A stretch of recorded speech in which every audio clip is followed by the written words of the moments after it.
5 long seasons of the SEL, and we've always ended it off with a bit of a bang, a LAN event. But for the end of Season 5, in our pursuit of an addition for high school esports in Season 6, we've decided to also add high school to our LAN event. A third day to start things off. It's the High School Showcase for Season 5. Welcome. And I'm super excited to get this one underway, and we've got a wonderful selection of teams stepping in to the wonderful city here in Huntsville, Alabama, to get this one underway. My name's Infernosis. The SEL is super happy to get this one started, and we could not get it possible without MSI over here in the corner. If you have at any point here and you're in the venue would like to play any of their games, I think they have a handheld claw device that has Hades on it, I believe at the time. They've got Returnal on a computer, and they've got Counter-Strike over on a laptop. Check out all their products. Big shout out to MSI, and then we'll turn it over to where it matters most for these players. They themselves, they have to step into this one. Forsyth is the first team to look into the docket as they make their way now onto stage. Joining us in battling against them for the first series on stage, next is Thompson High to step up. And what they're fighting for and what matters the most to them is the accolades and the trophies down below us on stage. What they're fighting for. First place, second place, and third place each have a trophy to their name. 3 each will have our collegiate teams facing off this Saturday and Sunday in Rocket League and Valorant fighting for it. And that's where it all matters. The history to go and prove yourself now. A lot like we had for Season 1 of the SEL. The first teams to take that accoladed crown. Who will be the one to do so for the High School Showcase for the SEL here in Season 5. Let's get this one underway. Let's get things started. And let's send it on over to our talent team behind the camera, TJ and Blake. Casters? Thank you very much, Infernosis, for that wonderful introduction. It's a great day to be in Huntsville as the SEL High School Showcase is about to kick off. Some Georgia versus Alabama rivalry matches on the way, TJ. I think it's fitting, Alabama guy right here, Georgia guy right here. We've got everything covered in the caster booth. But first of all, how you doing? I'm doing good. It's a pleasure to be back for my second SEL LAN. Yes. I mean, this group of not only you and the rest of the talent, but Fred and all of our production crew in the back have always just been so great to me, and I hope we can deliver that just back to everybody here on Esports SEL on Twitch. Well, today is a bit of a first. I know it's your second SEL LAN, but a first for us, hosting a high school showcase as a part of our Southeastern Esports League collegiate LAN. So this is our third LAN as an organization, and I think it is fitting, as Infernosis said, we're adding high school for Season 6, that we have a little bit of a precursor to that. A small tournament, but a LAN tournament nonetheless, featuring some of the strongest rosters in Alabama and Georgia. And we're starting off with Thompson High School and Forsyth Esports. We've dreamed of this matchup for so long. We've talked about Georgia versus Alabama with so much talent within both these states. It's finally time to pit them together. We're here in the group stage with Forsyth versus Thompson. Oh, here we go. We're doing groups for seeding to start things off. This will be officially a 4-team event. Bob Jones included in the fray alongside Lee High School as well. And we're unsure where Bob Jones is going to be for this event, so we'll take it as it comes. So right now, Forsyth Esports and Thompson High School on the pitch. Best of 5 to start off group stage for seeding in our bracket stage later on in the event. And TJ, I know you're quite familiar with these Forsyth players. Just a little bit. Not enough to bias the cast, of course. I have my priorities, but I do coach all 3 of these individuals. In fact, both of their high school teams I've worked with very closely as well. Asian Eyes represents Forsyth Central, and then RL Gabo and well, I know him as Brady, but obviously Gamertag won't say that. They represent West Forsyth High School. So a little bit of a mixed bag here representing Georgia, but I truly believe it is some of the best we can offer. I mean, Asian Eye is definitely a player to watch. He was actually first player in the building today. He was ready to go. And you were telling me he is the best player in Georgia? In my opinion, it's without a doubt the best player I've coached easily. A Coca-Cola All-Star. Yeah. He's been multiple times either within state championship contention and actually won one his freshman year alongside me and Buddy RV, who are now working the SEL LAN. So, yes, Asian Eyes has quite the history. There you go. Flip reset on target. Saved by Ollies here. And this Thompson roster, no strangers to playing on LAN, have experienced their fair share of UNA's main events or Battle for Bama this past fall. A solid roster, and I think on paper, pretty close to this Forsyth Esports team, but so far, Forsyth have a good chunk of the opportunities on net, and Thompson are playing a bit off the back foot. The Thompson defense, though, is surviving well, and we talked about this, I believe, a little bit in December for that main stage event. That was my first experience with all these Alabama high schools, and I was very impressed, but can you stop Asian Eyes on the goal line? All three members dive! Oh. It's an own goal! That was pure chaos there, and I mean, it's to be expected in game 1 of a LAN series. Ollie's almost got that save, needed King K. Rool to get a nice touch, but no contact made. Thompson could not clear their goal line. Forsyth score first. 2 minutes in, and we expected this series to be close. I believe that if we had to seed these teams before we entered today, it's no question that both of these teams should be fighting for that 2 spot, especially once Bob Jones actually arrives in the venue. But in the meantime, we'll have to see what can they do, and it's going to be a double tap for RL Cabo. That's a clean finish. Gabo's starting us off now. We usually talk about players getting comfortable on the LAN stage and making plays like this a little bit later, but here in game 1, not even halfway through, Gabo's getting bumped, but still hanging in the air to hit that double tap, and Forsyth have a 2-goal lead. Early on LAN, especially at the high school level, we tend to see struggling mechanics. We tend to see players take a slow amount of time to warm up to the stage, especially one that none of these players really have any experience with. I mean, as you mentioned, yes, maybe there have been a few high school events either around the area. We were in Florence not that long ago, and you had that experience, but also Georgia's got a decent amount as well. That's an open net, and Asian Eyes finds there first. And he is on the board. 6 shots already in the game, but Asian Eyes will finally score that first opportunity, and it's just a simple shot from that midfield line. Thompson was too spread out in transition defense, and they're struggling a bit right now to get comfortable up on stage, but hey, best of 5, you got time. Speaking of time, Gabo gonna have a little bit of time, but this first touch will be awkward up the sidewall. Will be able to beat one for now and find a dunk, and no major commits from either team just yet. Asian Eyes stuck on their back foot, trying to recover in the corner, but it's completely beat by Ali's. Now we'll see a major touchdown field for Forsyth, and it will actually be a pass from the other team. Top side of the backboard will be used, but no shot comes up just yet. RL Gabo tap high, awkward air dribble, but Thompson once again surviving. Oh, Jinja just gets caught out and demoed just to make matters worse. Forsyth put a 4th on the board, and this was so close to being a great play for the Warriors of Thompson, and then it was quickly turned to a demo plus goal for Forsyth. I know you haven't gotten to watch a lot of your Georgia High School Rocket League, but in terms of dynamics that RL Gabo and bring to their team, normally it's kind of flipped. Normally you'll see Gabo playing somewhere in the midfield, and it'll be Brick playing up on the front side, or again, I know him as Brady, and all of Georgia High School knows him as that. But either way, they work really well in that front end together, and I would almost argue that Brady might be a tap-in merchant. So far, 2 goals. Asian Eyes has control now. He's the first challenge, but off the backboard, it's just a little bit of space gain for Forsyth. They'll wait, play patiently, try and close this game out with a win. It's a pretty good start. Close opportunity goes off the crossbar, but Thompson find a stop of their own, and to get one in the final 90 seconds would feel great, but right now, again, more backline play. Thompson had the mechanics to keep up with the offense of Forsyth, but it's a matter of how many mistakes and how much pressure can you take at one time, as the passing play does almost come out for Forsyth. They're going to have to hold off for now. A fake in the corner by Asian Eyes. Won't be able to beat one, though, as King's able to slam this down. Gabo, though, great first touch. Tries to play more. Awkward play for all these, but stays behind the ball regardless. Again, Thompson are showing greatness in terms of their defensive flashes, but they have to try and actually connect that into something. Corner reach goes on net. Touch from Asian Eyes will go off the bar, and in it's 5-0.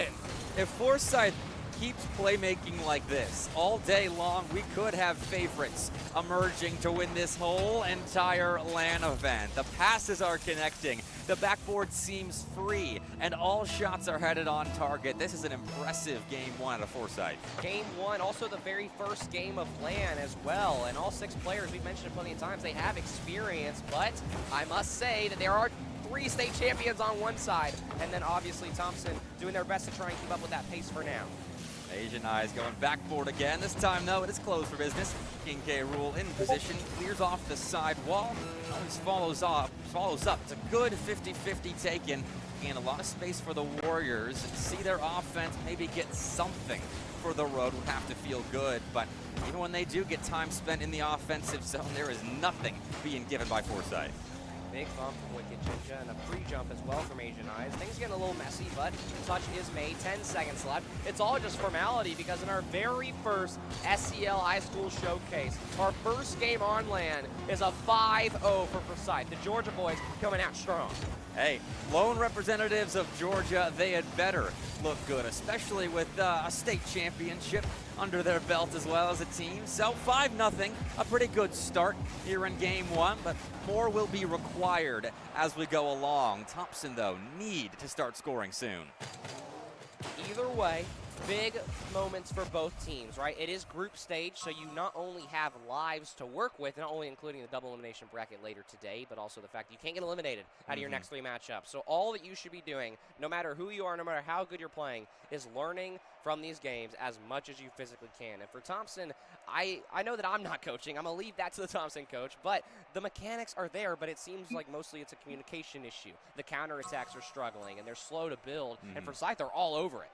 It wasn't crisp from Thompson just yet. The passes downfield weren't so much passes, just hitting the ball hard and then seeing what happens. The 50-50s were pretty well dominated by Forsyth in that first game. So Thompson just needs to do the basics a bit better going forward. So there's plenty of time for it. That's just game one. A 5-0 counts the same as a 5-4 or a 1-0. It doesn't matter at this point. The Warriors to put it behind them and see if they can't counter Forsyth going forward. And it's a best of 5. And we've seen crazier things not only at the collegiate level, which I'm sure we'll see plenty of tomorrow, but also in the high school level. We've both got our very fair share of Georgia and Alabama high school action, and it is pretty messy at times. I mean, there's only one SSL on the field right now, and even that, Asian Eyes just hit SSL maybe a month or 2 ago. So that messy gameplay can start to come back for Forsyth or in Thompson's favor. It's just a matter of time. We'll see what game 2 has to offer. All right, we'll move over to Forbidden Temple to see if there is redemption in store for Thompson High School or if Forsyth Esports can keep on rolling to a 2-0 series lead. So far, it's just a battle for possession off a kickoff. But Thompson gained an opportunity. Ollie's fakes it for King K. Rule, but Asian Eyes is there on the goal line for a block. Ollie trying to find a pitch middle, does have Wicked Ginger in the air, but the save will be made by Asian Eyes. Now counterattack for Forsyth will try to be built, but it'll be awkward for now. It's an awkward 50 as well that'll sit in middle. It'll bounce great for Thompson as well. They are really dominating the pressure, but we still have yet to see a counterattack from Forsyth because Thompson is all over these plays. Well, Asian Eyes, the kind of look for if you want to break out a defense, but he doesn't have the boost to keep that ball going over the midfield line, though. Nice follow-up. Gabo pivots there at the midfield line. It does gain now some offensive time for Forsyth. Gabo again involved in the play, just hits it hard. A lob towards that orange backboard of Thompson. There's not much space to be gained. This is much better from the Warriors when it comes to staying solid in defense. This one will sit back once again. A nice touch middle from Ollie's, but still no major shots for Thompson, but plenty of great pressure regardless. They're going to look middle here, but Wicked Ginger's Bennett will actually find a touch the other direction. So we'll be up to break, try and find something in the midfield here, and Gabo has room. Awkward flick. Ginger's all over it. Pass will go middle. Asian Eyes is a little behind this ball, but is able to get right back to it. King able to find a nice touch, though. Air dribble for Ollie's, who's looked incredible this game. Air dribble bump attempt, actually, but once again, the Forsyth defense is surviving, but for how long? Flick goes middle. It's going to be awkward, but it will not be in just yet. We're starting to see some more spice out of the Thompson offense, but they still have to survive this. A test on their back line as Gabo has a full tank of boost, but is forced into a backwards 50-50. Still does turn nicely into the Asian Eyes for a potential opener, and Asian Eyes hits. It's 1-0. And it's between Gabo and Asian Eyes, the respected team captains of the best teams in Georgia, working together beautifully in the air, and not needing a lot of shots to do it either. Thompson's been all over their half. I mean, great chemistry so far between Asian Eyes and Gabo. I mean, I don't think we explained the split between these. The fact that this Forsyth roster is 2 schools. I got to talk about it a little bit in game 1, and I'll re-bring it up for everybody who may be joining us recently in the broadcast or here in Huntsville. So you have Drake and you have Gabo. They are teammates. They play under West Forsyth. They just went back-to-back with state titles. But Asian Eyes on the other hand, is actually a top 4 finalist in the last few years, and his freshman year was able to win a state title next to me, funny enough. So all 3 members are state champions. My voice is already fading, but moral of the story, they're all state champions, and they do a great job in Georgia. A lot of state champions on the pitch, and if they weren't being gate kept by Bob Jones all these years. But that's the way it goes in high school esports. These guys are quality, and they're showing it right now with their possession game. Plenty of time spent on that blue Forsyth Esports end, but still nothing to show for all of that offensive pressure until now. King K. Rool at the bulk of the shots in game 1 and has the lone score for Thompson in game 2. Thompson finds their first at a pretty critical point at that. 2 minutes left, tying the game up. This is big for Thompson to try and not only get their foot back in this series, but to actually try and take a lead as well. Still 2 minutes left to go. 2 minutes left to play, but this is so much closer than game 1, where Forsyth dominated. It just looked overall the cleaner of the two teams, and now Thompson have found some redemption. It's 2-0. King K. Rool is rolling. Thompson are simply sending the house over at Gabo, and it's worked for 2 goals in a row. And so now, just like that, within 30 seconds, Thompson gets the lead. Still 2 minutes to close out, and Forsyth have shown how lethal their offense can be. Gabo gets an opportunity off a kickoff, sets up Burke, going backboard, but Ollies is there. Low on boost, yes, but he still makes good contact, forces a miss out of Asian Eyes. Gabo just have his teammates back and sets up Asian Eyes for another opportunity. The rebound, though, does go wide. Forsyth Esports come up empty-handed.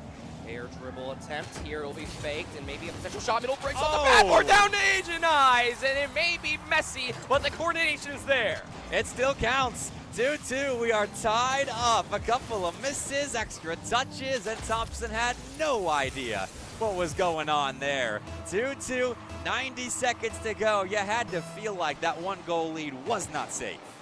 Well, I talked about maybe the game could get messy, and that's exactly what we're in the middle of. Demo coming out will at least open up the door for Thompson to try and get something going, but Forsyth keeping all 3 cars on the field. They were the ones doing that demo, but Thompson got possession off funny enough. So now they're going to try and once again get this counterattack moving. Drake will cut it off, going to the corner, looks for one more, but Ali's is there. Waiting, I'm honestly waiting for Ali's to step up here. Has looked incredible in game 1 and 2, but hasn't had their moment just yet. And what better of a time to be than with 60 seconds left, and that's just in. Wicked Jinja will find the back of the net. Not the player you were asking for, but Wicked Jinja steps up nonetheless. Great 50-50, just pickpockets Gabo there on the side wall and sends in another go-ahead for the Warriors. They lost their last 1-goal lead and have 60 seconds to keep this one. That is also the 3rd goal now, where Thompson have just simply thrown the kitchen sink over at Forsyth, and it resulted in a goal. So Thompson strategizing, and it's working well thus far. Now Forsyth will try to actually get this counterattack moving. Not a lot of boost to go between all 3 members, and Thompson's just sitting back, waiting to get this bang, and they will. Awkward touch for Gabo, tries to find more, and it'll just be in once again. They're going to send the kitchen sink at Gabo. This time there was a player in the area, but they couldn't get the read. So close to finding that save, and there was boost there for Burke, but still Thompson add to it. 4-2 now. They're having themselves a game. 40 seconds left. Forsyth will need to find a goal probably in the next 15 here for us to get really believable when we're talking about a comeback. Interesting fake from Gabo. Touch over one, not in the net just yet. A great save on the goal line by Wicked Jinja. Pinch goes middle, could be a shot for a follow-up. But Wicked Jinja once again is all over Forsyth. Still Gabo just beaten 2 there, has Asian Eyes center. That shot is a little bit wide and does pull 2 orange cars out of the net, but Thompson still find themselves a clear and a demo downfield, though. Takes over, goes backboard, is looking to double and nails a goal to get Forsyth back within 1. Well, how about that out of left field? Break goes up and drops that one wonderfully down. 10 seconds left. We're a kickoff strategy away from something happening.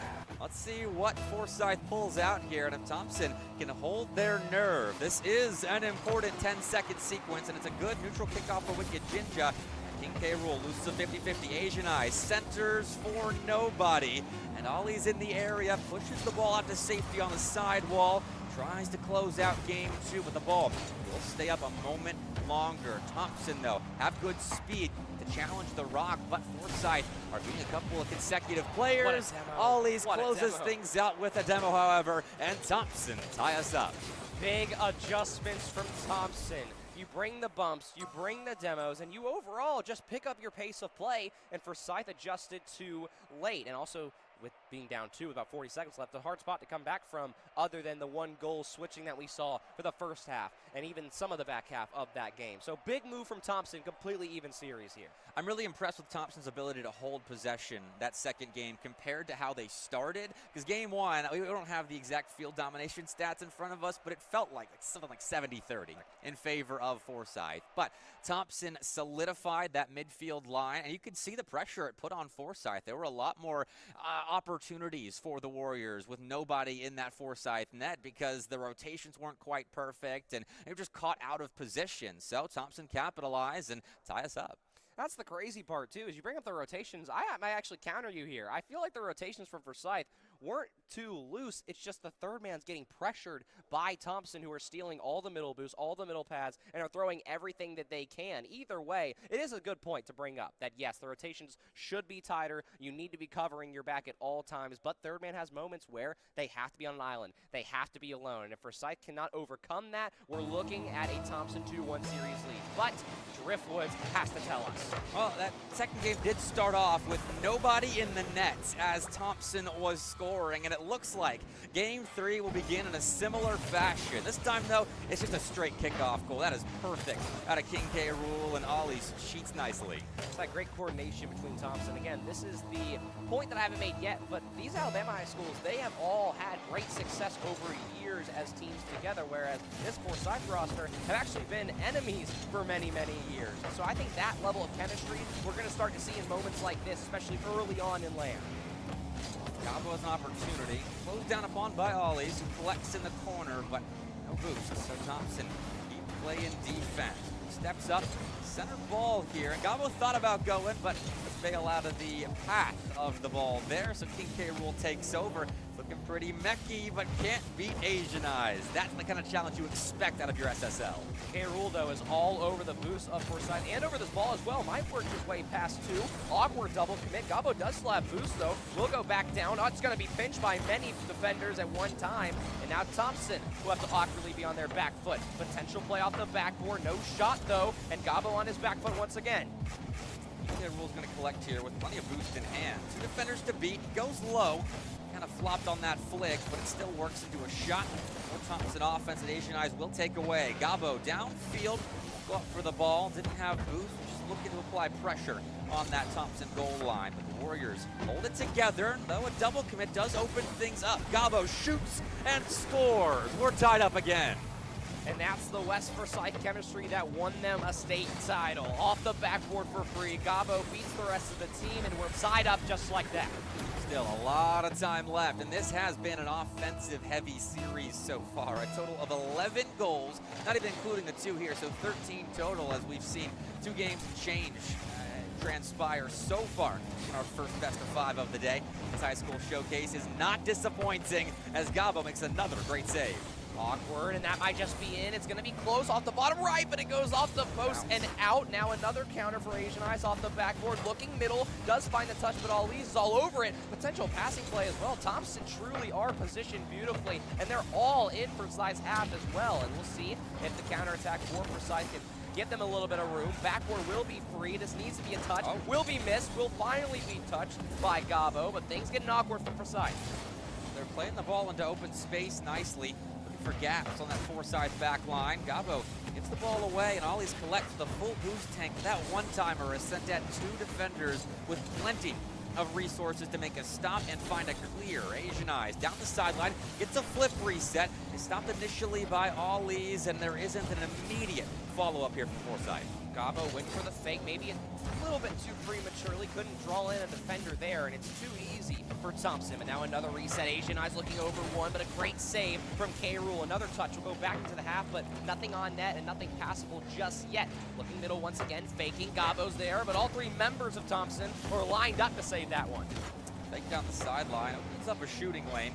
Ollie's takes it, naps, boost, backs off. Forsyth regained possession off the back of that. Looks to push this ball further into Thompson territory. But look at Jinja. Outdoes 2 blue cars. And guys again tested in transition. He passes that test. They're going back and forth. There is no firm footing for either side on Driftwoods at the moment.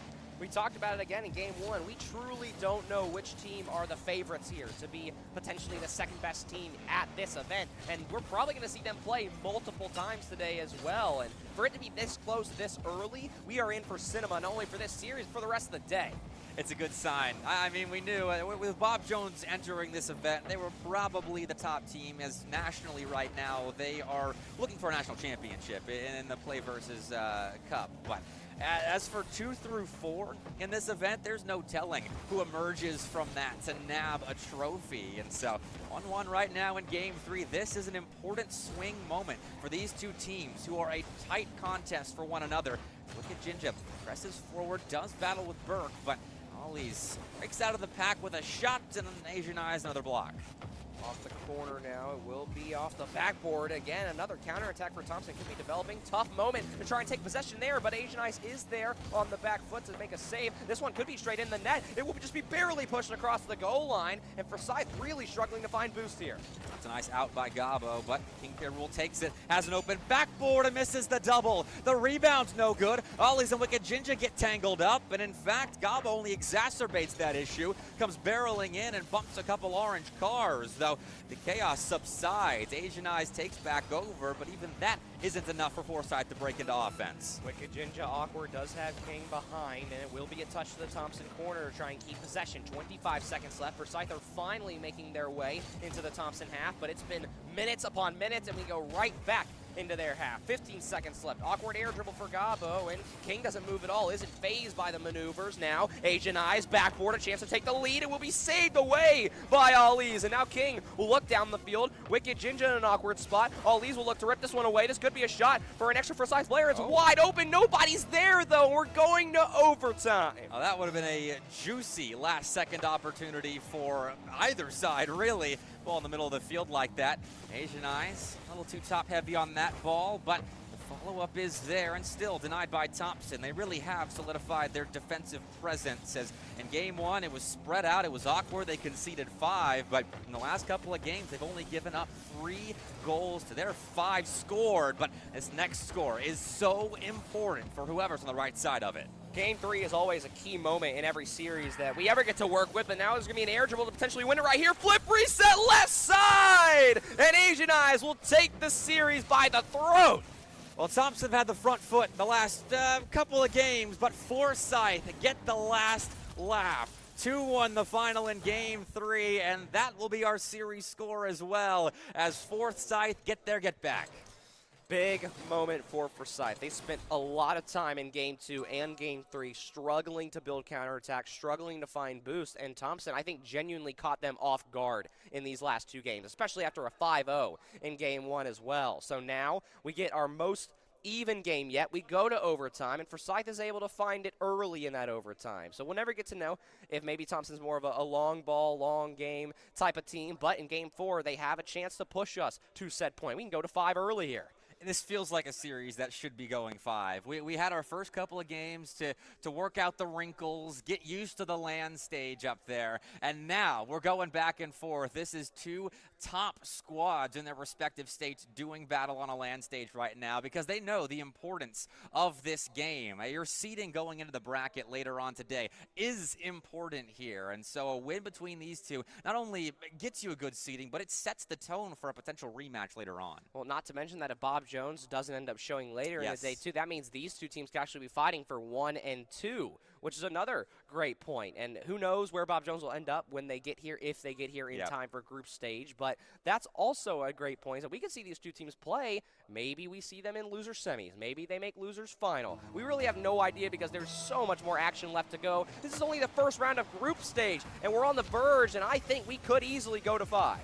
Our theater of battle moves to Utopia Coliseum, and Forsyth look to pick up where they left off. A quick shot is stopped by Thompson, but Forsyth continue their opening salvo, and a drop-down ball sees Gabo move in, but Thompson's holding it together. Not a ton of boost to work with, but They are at the very least putting cars in front of shots. Hooks are pinched right there from King K. Rool, by the way. So Thompson really pulling into the bag of tricks to try and not only build pressure, but to actually put it directly on net as well. Great beat from King K. Rool. Isn't able to get Asian Eyes, but Ali's will look back forward, and it's wide open. We'll have more room middle as well, but is a free touch given away. And now Gabo will push it down the field, awkward off the corner. Ali's is there to tap it away, but an awkward back pass. Asian Eyes on his back foot, is able to get back to the ball, but once again, for Scyther struggling, and that's just barely off.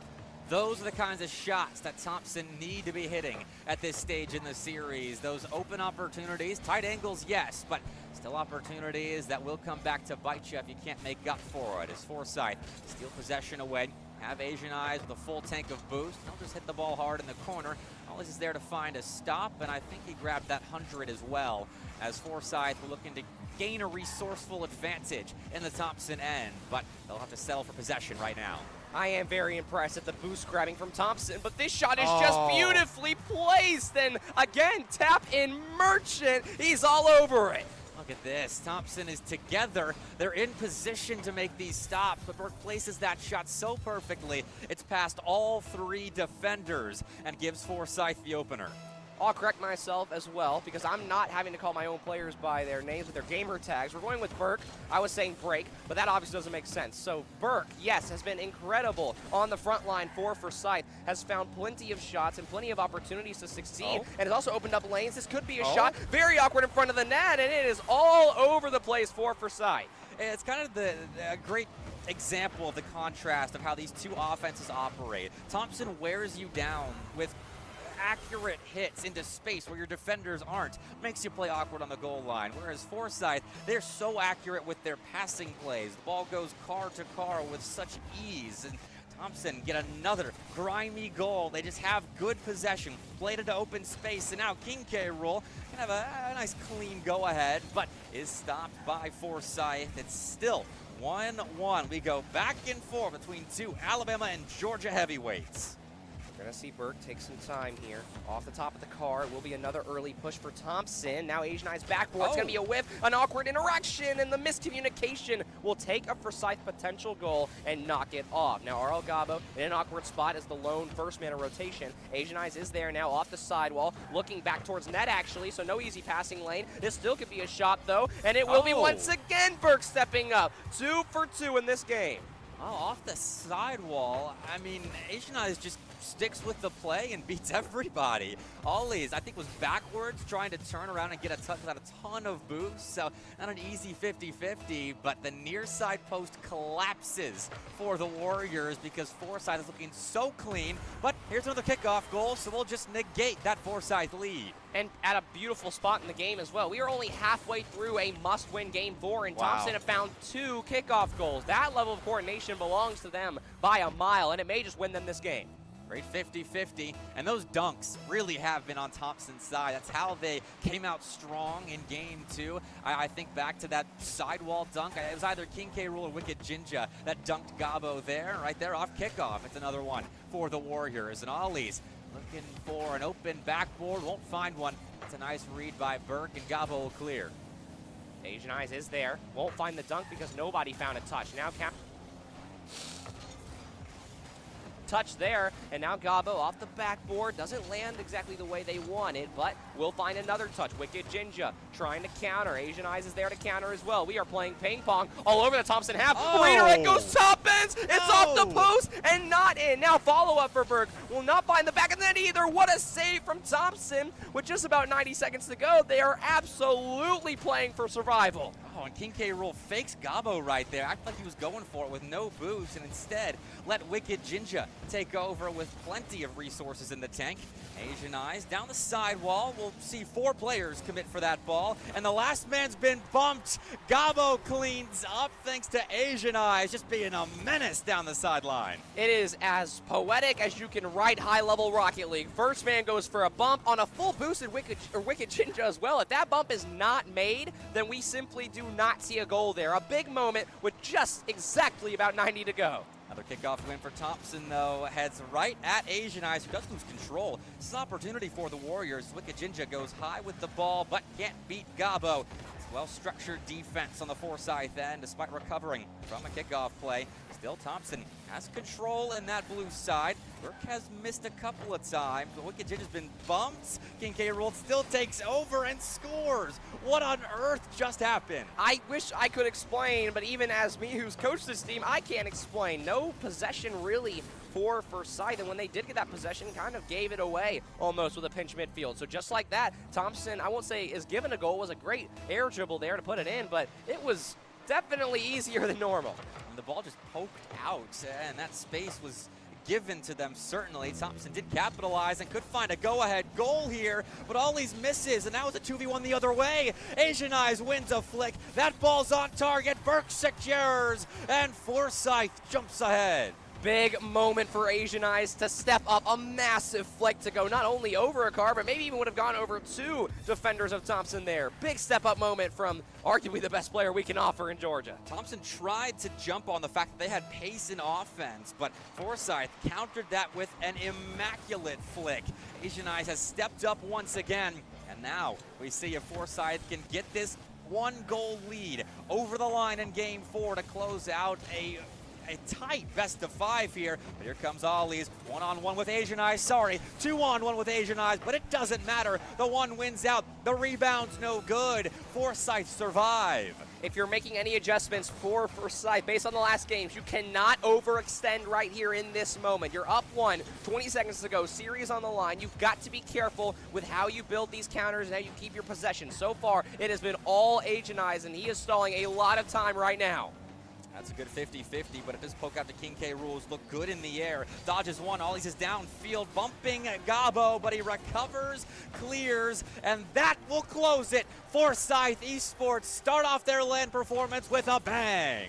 Big corner read just for emphasis as well. Gabo's had a more quiet game compared to his teammates, but we'll let you know he is still here alive and well, and a big moment for Forsyth. You show up in rival territory and you take your first series. A performance out of Forsyth. I mean, coming together as a team, typically players on different rosters unite for a LAN performance and start off with a win. Thompson fought hard. They showed us what they're made of, and I'm sure we'll keep improving as the day goes along, but Forsyth are looking clean. It's really not a bad spot for Thompson by any means. It is group stage. You don't really lose anything. You still get 2 lives in bracket play later today. And also, you showed that you can take it to Forsyth. You lost 5-0, but then made every other game as close as it physically could have been. So for Thompson, all you can do is just simply make your adjustments, move on, and then try and get your maybe upset, I won't even call it that, your comeback victory in bracket play when it really matters against Forsyth. And I want to see if we can pull up the next matches up on stream, but I'm not sure yet who stays on stage. As Bob Jones isn't here, I've heard AP exams have gotten in the way of this LAN event, so fair enough. We'll let them get some college credits, but Thompson will stay. Okay, Thompson will stay up on stage. It's an all-Alabama matchup as Lehigh will take the stage next, TJ, and that's a battle we've seen before. I mean, we're used to kind of teams in Alabama at LANs fighting for who makes the grand finals alongside Bob Jones. So this next one should be a good one. And we still have yet to see Lee play Forsyth as well. So if Lee's able to take this to Thompson and then maybe we see Lee make a bigger run, who knows, right? I'm all for comeback stories. I'm all for upsets, but we will have to see. I'm going with Thompson, though. It's my official prediction. Okay, I mean, they look good against Forsyth right there. As soon as they got comfortable, you could see a switch flip there in Game 2. After the 5-0, they just pushed it to the back of their heads and focused on what was ahead. And Lehigh is ahead. I don't believe we've got anything else to talk about in the meantime. Bob Jones forfeited. Lee is 1-0. That's it. All right, Lee is 1-0 already. Congratulations to them. Just playing ranked this whole time. But we're going to go to a break, make sure everything's good to go for our next series up on stage. Hopefully, we can see a series that is as much of a banger as Thompson and Forsyth just was. Stick around.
one series down and more now to follow suit here for the SEL for Season 5 of the High School Showcase. Super excited to get this next one underway. Thompson could not get the job done in the first one. 3-1 against them, but the chance now for redemption in Series 2. Let's welcome back up first Thompson back up to the stage. Let them take a seat, talk things through maybe again for a second to reevaluate what they can change up, though how close it was. Let's not start this series with an own goal like we did the last one. We'll work on it a little bit here. And then for the second, let's go ahead and send Lee on up to the stage as well and welcome them into the books here.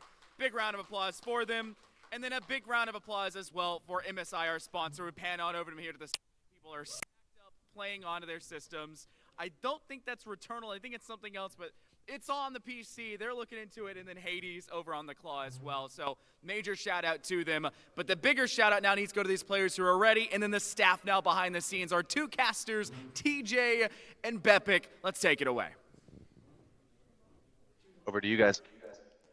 Thank you very much, Infernosis, for that wonderful introduction. We've had our break for lunch. Everyone's bellies are full, and we are ready to go for the last little bit of group stage into our 4-team double elim bracket. And TJ, in the meantime, Bob Jones showed up. They did show up, but this is bigger not only for the rest of the event, but also for Lee as well, who get a free win. Bob Jones showed up about maybe 30 minutes after that series wrapped up, or should have wrapped up. And so right behind us, you can't see it on your screens, but you can hear it. You'll definitely be able to hear it. Forsyth is on my right, playing Bob Jones, who is over on Bepic's left. So we will try to give you score updates. Right now, it is a 1-1 series after an overtime game 1, and then a Forsyth 3-1 in game 2. So we'll try to keep you posted, but we've got bigger fish to fry. Thompson versus Lee. Yes, this is a classic in the state of Alabama. These two are always in the group of teams that are fighting for one of those grand final spots in Alabama Rocket League events. They both finished in the semifinals, the most recent AHSAA playoffs. So I'm expecting big things out of both these two squads. And this is Lee's first appearance, first official series on the day as well, not just their first appearance on stage, whereas Thompson got comfortable, did break for lunch, so they have to get warmed back up. But they're experienced up on that stage, and into the field we go. Well, without further ado, let's not waste any time at all. It will be an early shot from the Thompson side, but it will stay off just for the time being. Thompson was very, very critical on the offensive half. They were always pushing to Forsyth and making things hard for them, and they're already doing so for Lee. That top right shot just barely off. Passing play will also be barely off. I want to see how Lee looks. I'm pretty certain Thompson's going to keep a form akin to what they showed against Forsyth. But Lee, I'm wondering how they play. And so far, it's been on that goal line. Finally, 30 seconds in, they concede. I mean, who needs a warm-up? Thompson 50. goes air dribble into 50 dunk, and it's beautifully placed, just barely over a last Lee defender, and Thompson strikes 30 seconds in. And in that first series against Forsyth, those Thompson dunks were a force to be reckoned with. They got a couple of easy freebies just because they dunked a Forsyth defender. And to see that already kind of surfacing against Lee bodes well, especially when I was watching the ranked games that the Warriors were playing in between series, and they were still dunking the people in their ranked lobbies. I don't know why. These guys just have a great read on where their opponents are trying to play the ball. There's a lot of skill on the field as well. We haven't really gotten to break down the Lee roster, but if there's anything I remember based off of our event we did with UNA in December, it was Astro Hunter. Yep. This kid was incredible and was easily the offensive leader for this team. And I was watching him warm up earlier. He was looking mechy with it. And I'm expecting a period of time where he warms up on stage and really into the first appearance in this tournament. But he was looking good in free play. I tell you what, earlier. Not to say Mega and Nahimahi aren't solid themselves, but Astra Hunter definitely was a name that popped off the stat sheet at that UNA main event. But also, I will say Lee as a unit tend to play closely together. We were saying Mega and Nahimahi's name plenty of times as well, and that's one of the greatest parts about this team that I love. They are well coached, they are well spoken, they have great mental, they don't get shocked. They don't really get concerned no matter what their result is. And like you mentioned, they're semifinalists as of just about a few weeks ago. So I really look forward for this Lee team, especially with a free win against a forfeit Bob Jones, to actually use that, maybe take this over Thompson and get into a beautiful spot when it comes time for bracket play. And all the success for Lee has come after losing their best player from last year. Dolphin leaving this roster for, I mean, reasons that we don't have to get into. It's complicated school stuff, but Lee looks so good even after losing their best player. This team really is greater than the sum of its parts, and I'm interested to see if they can recover against Thompson, who you want to talk about greater than the sum of their parts. This roster has been looking good today. I think if Lee got to play Thompson first, we'd be seeing a different result thus far. Maybe. Thompson did not start to pick up the pace, until Forsyth, I think, brought that speed out of them and made them realize maybe they had to lock in a little more than what they were expecting. So now with Lee getting the full brunt force of a very hot Thompson team, I wonder what Lee is bringing to the table. And so far, it's honestly pretty even other than the very first goal. And Generals are just poking and prodding at the moment, seeing what gaps they can open up in that Thompson end. These two schools are very familiar with one another, so there is a certain strategy to having played one another so many times throughout the years now of high school competition. But still, 1-0. The scoreline stays in favor of Thompson, and there are fewer than 2 minutes left to play. I mean, already pushing that 90-second mark, and Lee have looked decent, but they have yet to find a real breakthrough in the Thompson half. And so far, Thompson has all the opportunities, but that was a big open net that Lee could have converted, but it completely falls away for the time being. So Lee now has to reset and try and build another attack, but this clock is ticking fast. That's not a great read from Mega. We'll just kind of fork the ball back over towards Thompson. They use it to set up a passing play in the infield, but Mega makes up for that previous touch. Doubles off the sidewall to clear and set Lee up with an opportunity, but the ball stays just a bit too high. The Warriors survive another defensive test, and they hold that 1-goal lead. Backboard opportunity for Thompson to potentially find a dagger, but nothing just yet. We'll see Wicked Jinja try to take control of the pacing in this front half, but it'll be up to Ollie's instead, who is not able to get over Nahi Mahi. It's a great dunk, and it could have opened the door for Lee, but a big fake from King. A flick goes right side. He takes it himself, but it's just barely denied of a highlight goal. King K. Rool's been feeling it today. I love to see that, especially with the ground game. It's one thing to show off your mechs in the air, but it's another to play those mind games with your opponent up on stage. So I'm liking the confidence out of the Thompson offense right now, and they only have put that 1 goal on the board, but so far it's enough. The poking and prodding of Lee's offense has not found any kind of purchase in that orange end. 20 seconds left. It only takes one mistake for there to be a moment, though, for Lee to come in and take this game and arguably maybe steal it away. If overtime happens, like it could be this right here. Nahi Mahi! Left side with 11 seconds left will tie it up. There's that moment. Didn't come a second too soon. 11 on the clock, and Lee will get us level. That's clean. From the corner, Lee just find those openings, play the ball between defenders, and Nahi Mahi strikes true. 1-1 with overtime potentially on the horizon. It feels almost like a written script. I was just saying, it only takes one moment for this game to flip like that right there as well. And luckily for Lee and all the fans in chat of them, they are able to find it when it mattered most. An 11-second equalizer now heading into overtime. All right, some more overtimes in the middle of the CTC here at UAH. This one could end quickly. Wicked Jinja goes off the crossbar and is denied by the woodwork. Astro Hunter has an opportunity to respond. A Musty goes off the backboard, but Ollie's was ready for it. Like I said, these squads are familiar with what the other can throw at them. I will say I am loving the confidence mechanically. I mean, we went from Musty to bar down backboard read. We've seen some crazy things, and we're not even 2 series into the day. We're not even into our second series up until now. We had a nice little break, and the mechanics have not stopped one bit, and it could keep going, but a huge pre-jump from Mega. Nahi Mahi's up as well, but nobody from Thompson is moved. Touch over one, wide open net, and that's going to be 2 free. Third man from Lee disappears. Thompson took this clear from Lee and turned it so fast, but there's 2 players right next to each other. It's the second and the third man of Lee High. That Wicked Jinja just pops the ball over and then slams it into an open net. Thompson weather the storm that Lee brewed up there at the end of regulation, but the Warriors get the win nonetheless. I mean, also looking down the stat sheet too, it was very, very Thompson leaning up until the back half, where we talked about this in the Thompson Forsyth series as well, where Thompson has these moments where they have these really stressed and strenuated attacks where for minutes on minutes they continue to build and build and build, but then they have to actually find the final punch. Luckily for them, it did take a few extra minutes than they would have liked, but they get it done in overtime. Also, well, not speaking of overtime, but speaking of the other games to play today, Forsyth is currently down 2-1 against Bob Jones. And we also didn't mention this in the beginning earlier. Bob Jones is only playing with 2 starters right now, and then their Valorant captain. So it is Hiroki, it is Fish, 2 very familiar household names, and then it is their Valorant captain, who is Diamond. So if they're able to get out with 2 wins and go 2-1 through the group stage, that's a really good day. That's pretty good, especially beating Forsyth with a Diamond 1 Valorant player in the lineup. I don't know what it is about SEL lands of late with Valorant players subbing in for rosters. I mean, Bruton Parker's going to be in the building tomorrow. They're no strangers to that. But back to Thompson High School and Lee High. On Forbidden Temple, this is a big game for Lee to keep that momentum that they found at the end of regulation going.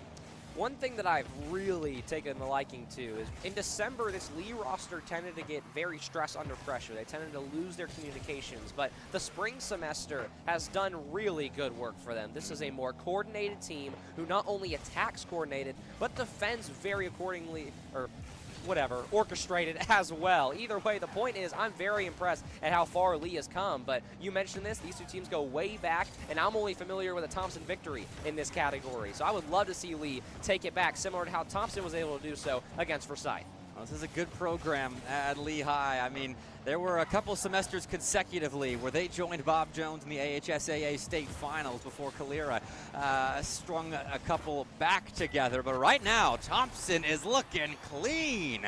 Ollies goes bar down and in. It's the Warriors still on top. Ollies was a player I was waiting to see get to work in that Forsyth series, and that's the wonders of group stage. You get plenty of time to settle in, especially on stage, and get to work, and he's finally settling in here. Well, if you're able to hit that up on the land stage, I think your fate is looking good for whatever happens through groups and into our double elim bracket stage. But either way, it is just 1 goal, and Lee High, I mean, offensively, it felt like they were getting their footing at the end of game 1. Better 50s, better control, but Thompson seemed to be countering that well so far. They forced a miss out of 1 defender, but Astro Hunter had Mega's back. What a save. Had a split second to react and had to use his own crossbar just to get that thing out. Big moment for Astro to not only keep his team potentially in this game, but maybe even open up a lane here, but nothing for Mega. A great play from Jinja. Almost makes their way over too, but now Nahimahi had a net to shoot on. Counterattack is building. Astro's got an open net. It is back-to-back misses for Lee. It's awkward for Thompson as well. A little lacking cohesion there on their backline for a moment as they were plunged into a bit of chaos, but the Warriors do recover, and now we get Jinja upfield. A couple of flips to work with. Did we turn on infinite flips there for a second? No, I mean, again, the mechanics, I mentioned it last game, they're all out, and I'm so happy that for our first SEL High School Showcase, we don't have a single player below GC1, and even if we do, they play like GC1s. It's so cool to see this dynamic, not only within the state of Alabama, but even with my guys come from Georgia as well. The action is still just so young in this scene, and maybe even some future SEL players on the field as well. Who knows?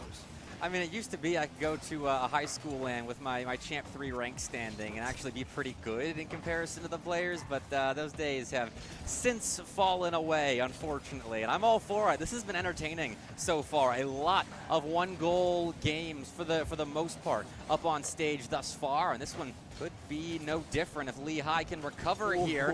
That's a close passing play from Thompson in that blue box, but they are turned away. This is the guy I'm looking for.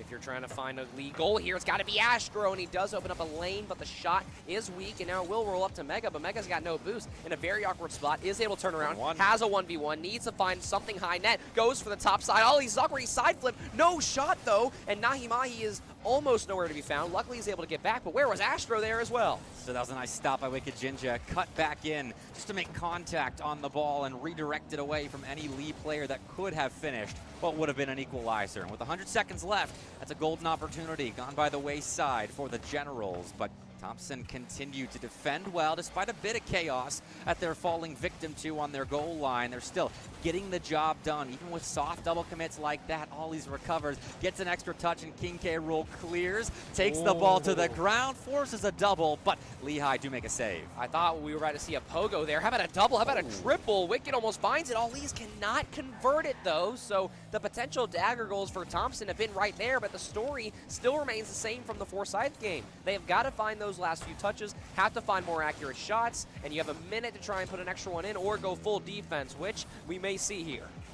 Wicked Jinja will collect. Actually sends that ball a ways away, but that works. If you're going to throw the ball away like that, you better put some pace behind it, and Wicked Jinja did, but Lee will counter, return to sender there, and back into that Thompson half we go. With King K. Rool on the ball, he lets it go, forces a double, and again, dunks an opponent into a big-time clear and second goal. 2-0. Again, I was waiting for Ali's to take this game and take this event by storm, and there he goes, slotted left side. Nice. Astro's out of position in the middle of the net. It's a tough place to be if you're not back post, and Ali's recognizes that. A very high-level play. Well-placed shot, had a lot of pace behind it.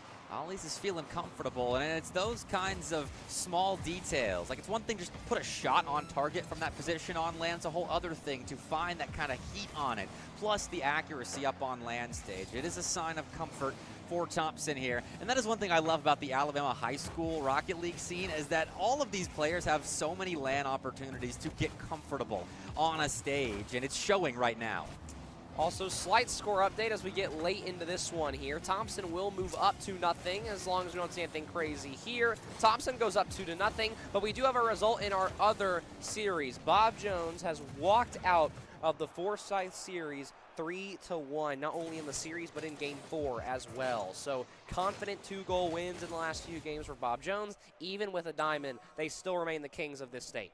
Bob Jones, man, they are inevitable, no matter who the roster is. It's unbelievable. But right now, Thompson starting off strong against another in-state rival. 9 shots to 7 there. They've actually pretty consistently hit 9 shots. I don't know how they've managed to do that throughout the series. That's just their mark when their offense is on point around that 9-shot area. Thompson puts good pressure on. They hold on a ball possession well, though that was about 50-50 with Lehigh there in the second game, but still Thompson looking effective offensively. The stats are almost misleading too, because the way that Thompson gets shots, it is time and time again, all together in succession. They find shots on your backside, whereas Lee will try to sustain pressure throughout a game, and they'll have moments where they have to retreat, they'll come back immediately, get a shot. So those two different versions of pressure are something that we have to really closely pay attention to, because Thompson's is much more dangerous, and now they're on match point because of it. I love their challenge game as well. Even in that Forsyth series, I was falling in love with it. Thompson challenges so effectively. Those dunks are so impressive at the rate with which they get them, especially in the midfield. We saw a couple of opportunities set up by good challenges at the midfield line, not just neutral 50-50s to bring another teammate into the fray, but strong solo man 50-50s against 1, maybe 2 Lehigh defenders, and then Thompson gets to build off of all of that space gain. But on to Driftwoods now. Lehigh needs a recovery game, but it will start with a goal down. Thompson get another kickoff goal. Again, Ali's out of left field this game has just come out of nowhere. I mean, Thompson has shown us that their kickoff strats may be up for best of the entire land. Their hard sheets have worked almost every single time, and they keep getting rewarded for it. 2 seconds in. It's been that spot, too. Just the soft kickoff win to the left, and Ollie's is always ready for that. I don't know if that is intentional, if that's just a coincidence. That's happened in both this series and their Forsyth Esports series, but that's where their kickoff goals typically have come from in the last 2 best-of-5s. So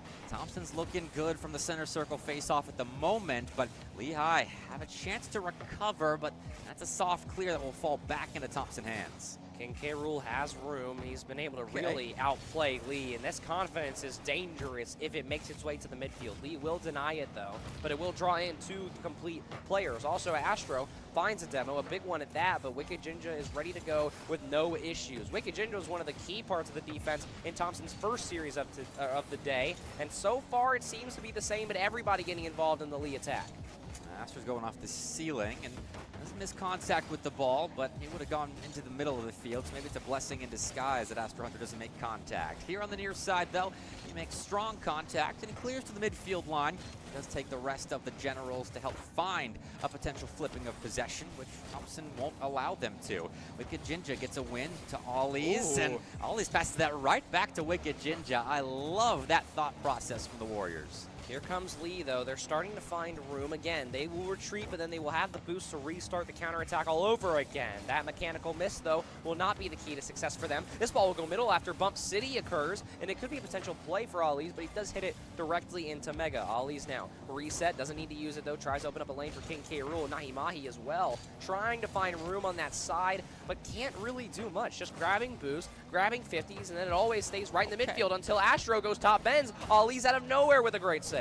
He whipped that shot on target. I was waiting to see if Astro was going to use his passing options, but he takes it himself, and now again is going backboard on his lonesome, Great but clear. Ollie's does slam that clear off the orange backboard of Thompson. So more effective defense out of the Warriors, and it's turned quickly into a second goal. Ollie's is a wrecking ball. Ali's is the sole reason why this attack even happens. Gets the momentum, carries it from the ball to not only one player, but then to another. That is a big game-changing play from, again, somebody I've been waiting for a moment like this to come for. What a counterattack. Ollie's gets the demo and then forces a miss out of the second man. And not only that, but you have the patience of King K. Rool to avoid touching that ball immediately and just allowing that last man to dive past the ball that wasn't where the defender thought it was. So Thompson have a 2-goal advantage, but still, there's half a game left in game 3, and Lehigh has a chance to come back. They've got the pieces of the puzzle. They've just got to put it together.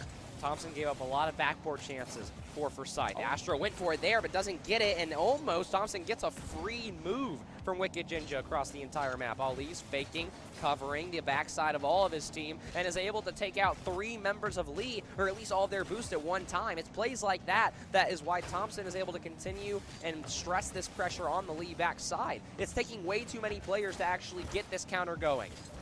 It's a nice steal. Nahimahi will keep possession in Lehigh's name. Mega follows up from the midfield line, but they're not going much of anywhere. The play stalling out in the corner, and Ollie's does change that for a moment, but still beats 2 attackers and does flip the field. King K. Rool's looking for a third, but is stopped by Astro Hunter. Nice save by Lee, but they need shots soon. Jinja looking for something middle, but Astro's there with no problem, and I agree with you. This is great for Lee on defense, but you've got to get something going on the other side. We've seen them get 7 shots in a game literally less than 5 minutes ago, but now they're struggling to really find anything, not to mention the boost game as well, and Nahimahi's flopping like a fish, no pun intended, across the back line now. Ali's will not be bumped. Double. Jinja does double. There's an open net. No shot comes through, though. It's chances like that you have to convert. Big demo, though, we can still see something. Time, but there's not a ton of boost for Lehigh to work with, and they're suffering shots from Thompson players here. Wicked Jinja goes high with this ball to kill more clock, maybe kill this game. A 3rd goal would certainly do that, and Thompson don't seem too far away from a potential finishing blow to this Lehigh Generals roster. Came into this series with a lot of hope, but just cannot get their offense executing like we know they can, whereas Thompson have come in from the get-go with their offense firing on all cylinders. Thompson 40 seconds away from finding that aforementioned sweep, but also if we see a potential Lee upset on Forsyth, we could see, as I'm going to hold that thought, we could see another shot on net for Lee, but the Thompson defense is absolutely impeccable. Oh, and out of the corner, Nahimahi is forced to do a 50-50 that goes over the head of his teammates. Nice flick from Wicked Jinja. Could put a 3rd in with 20 seconds left. This game is looking over. You only need 1 for Lee, but you still have to steal the ball from Wicked Jinja. Now find a clear, find a shot, and a goal in 10 seconds. It's just not happening. Thompson find themselves a recovery series against an in-state rival, and Lehigh, unfortunately, have an unsuccessful first trip to the land stage. I mean, you have lunch, you come back, you 3-0. It's about as dream scenario as things can be. And the point I was going to make before Lee found those shots towards the end was that for Thompson, now they're going to be Lee's biggest fan. If Lee goes and grabs a convincing sweep or 3-1 over Forsyth, we're going to enter tiebreaker territory. And that's also considering Bob Jones wins out, which I think we can safely say, even with a diamond, they will probably be okay. But on that note, we could see Thompson actually jump into the 2nd seeded spot, or maybe even Forsyth fall. I'm not sure who Thompson want to play first if they do get that 2nd seed behind Bob Jones. I would imagine it'd be Lee, but you need Lee to upset Forsyth for that to happen. And this is just the beginning of the chaos. The gameplay was about as chaotic as it can get. It's been like that the entire day, but a very well done, well orchestrated sweep from Thompson. Yeah, we'll talk about all the tiebreaker scenarios after round 3 because it's looking like we already got weirdness all over the start of this event, but this this is all just for seeding. The bracket stage really is what matters. 2 lives for every team, no matter their performance in the group stage. And if you can make a run, if you can get a win, you do get a trophy. I think we were showing those off at the start of the broadcast and when Scott's been talking up on stage. But there's some pretty good-looking trophies for these high school teams that made the trek to Huntsville. Same ones as our collegiate tournament, too. So you get to take away a piece of SEL history if you're successful here. I mean, we're bringing all the stops for SEL Yeah. land. I mean, Season 5 has been incredible, and as we get ready for Season 6, it is only right that we do it right with an event like this, and we will get those trophies back on camera many more times throughout the day. They do look incredible, and being a high schooler, getting to walk away with a glass-engraved trophy, it's pretty special. Last point I'll make about Thompson versus Lee. Thompson's consistency showed up in the numbers. They shot 2 for 9 in all 3 games. 2 goals, 9 shots. They only conceded the 1 in game 1. They look comfortable up on the stage right now. And for how closely they played your boys over at Forsyth in that first set, you know, you get the jitters out of the way after that first series. Thompson's going to be a threat today. I will say this, though. 2 for 9 is great to walk out of here with a 3rd place trophy. But if you're going to want to make that grand final, we've got to see that efficiency. And that's the same across all of the teams, even Bob Jones with a diamond, and even my guys who just wrapped up their series as well. But all the action is for sure shortly going to come. It's been Mr. Bepic. It's been DJ TJ. Don't go anywhere.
A much shorter overall last prior series in comparison to the other one less game required of these teams, but we are now returning two teams back up to the stage where they've been here before, and both of these teams are now coming off of a loss.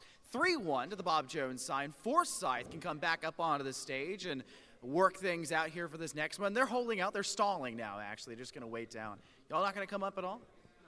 Okay, that's fine. We'll welcome instead Lee back up onto the stage, who has to now make up for their loss against Thompson, who just avenged their loss in their previous series as well. And they're also stalling. Y'all can come up onto the stage now. Oh, now Forsyth, they're going to cut the line. Are we just going to zig? No, one at a time. Now you wait, then now Asian Eyes can come onto the stage. No, you come up on stage next. We're just zippering. They're angry. They're angry I called out they lost to Bob Jones. That's what it's about. But that's okay. Who hasn't lost to Bob Jones in the state at this point? Everybody's stepping up to the plate. And the bigger question is going to be, which of these teams will come out on top? Because I think we have a possible tiebreaker scenario coming in after this as well, which is going to be something that can be a little bit more broken down by TJ and Mr. Bepic. Please take it away.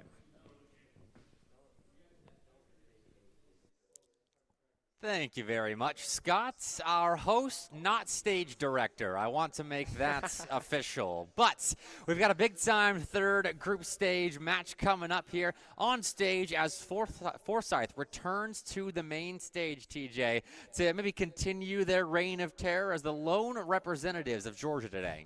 I mean, hey, I'm proud of the guys so far. We've done our part. We're 1-1 against Alabama, and now I hope in groups we can at least make it into the 2 seed. But again, no bias on the cast. We'll see how the game goes, and we'll go from there. And we have a lot to break down as well. First off, before I even break into this game, Bob Jones will now be stuck without reach for the rest of the day. Or Jonah. They don't get either one. So that means that now it is just going to be Fish, Hiroki, and then Diamond 1 Valorant captain, and his gamer tag is? Go Saint. That's Saint. Shout out Saint. He did actually score a few goals in the last series, so doing his part to say the least. But now we can talk about the actual series at hand. Forsyth was the first team to go up against that somewhat jumbled up Bob Jones roster. They lost 3-1 with an overtime in the mix as well. So a decently close series, but Bob Jones looks great. So Forsyth need to bounce back here and also to avoid a crazy tiebreaker scenario. Right. Everyone is 1-1 so far, and either 4-3 in game record or 3-4 in game record. Actually, there's a 4-4 and a 3-3 team as well. So within one of 500 bare minimum. So the winners of both series going on right now will be our top 2 seeds. The losers will be our bottom 2 seeds, and we'll figure out where they land in those respective brackets after these best of 5s wrap up. Based off some of the math we were doing behind the scenes before we started this matchup, we kind of had the magic number that if Lee wins 3-1, things may be close, but they've got to get past Forsyth with an open double tap. Asian Eyes, 30 seconds in. Well, they're not beating them if Asian Eyes looking like this up in the air. Collects perfectly, beats the second man, and poor Mega is left on an island. No boost, no hope of saving that double tap from Asian Eyes. That's a great start. 30 seconds in for Scythe, needing to showcase that they are the clear second seed in this event, especially going into a very long, very strenuous bracket stage as well, especially if this Bob Jones team can actually still continue to be dominant. We're talking about a lot of mental blocks that these teams may have to see. Just when you think you have your best shot at upsetting Bob Jones, maybe you're not there yet, but with a new school in the mix, here with Forsyth coming from Georgia, a lot can still happen. Lots of clear downfield. Asian Eyes is prepared for as Lehigh begin their pursuit of an equalizer, but have a shot quickly sent the other way, and this could be a second, but Burke couldn't catch up to that ball before it went off the backboard and stayed out of the Lehigh nets. Astro Hunter has himself an opportunity to clear, but Gabo's not going to let him get away that easily. Mega doing a good job to get down the field. Not finding a shot just yet, but Nahi Mahi will instead. A great touch, though, from Asian Eyes, and will be bumped by a teammate as well. So possession will still stay in the Lee side of things, but here comes Burke, not able to find much more than just first touch. And now here comes Gabo, looking, faking, bumping, coming through. Will make his way through, too. Look at that. Gabo's feeling good now, and it's been a display of individual brilliance so far. And you've got some extra heat tossed in there as well by Burke, aiming after that first man of Lehigh, but Gabo did so well with his ground game right there, and Forsyth have an early 2-goal lead. A minute 30 in. Lee have to showcase they can make the adjustments necessary to survive here this weekend, or this day, really. It's only a one-day event. You've got to prove it now, or you may never get the chance in bracket stage to do so. And against Thompson, they weren't able to do that. Thompson was able to do it against First Sight. This is a team that dynamically likes to push into your half in many different ways, especially given that they are a mixed team from 2 different schools. They bring a lot to the table and a lot of unpredictability. Off the sidewall, Mega had a chance at that ball, but was bumped off of it. Forsyth, they're throwing so many different looks at Lehigh right now. There is so much to keep track of for the Generals on the pitch here. And so far, they have succumbed to all of that Forsyth pressure twice, but here's potential response. Mega skies that shot, and the rebound is denied by Asian Eyes, who starts a counterattack that Gabo and Burke could finish with a third, and you bet they will. 2 for 2 for Gabo, and once again, you send your first man forward. This time, you don't need to find a bump. You just need to take Mega off the ball. Mega had the ability to cut, went for the player instead. Didn't see Gabo, and he takes that moment, not for granted by any means. These counterattacks from Forsyth are absolutely lethal. Lehigh are getting decent time spent in the offensive zone, but they cannot stop Forsyth in transition. Asian Eyes sends a fourth in at just about the halfway point of game 1. I mean, Asian Eyes just simply gets up off the kickoff, and nobody had even attempted to jump for it. It was too little too late, and off the post almost worked out, but Forsyth will take it for nothing.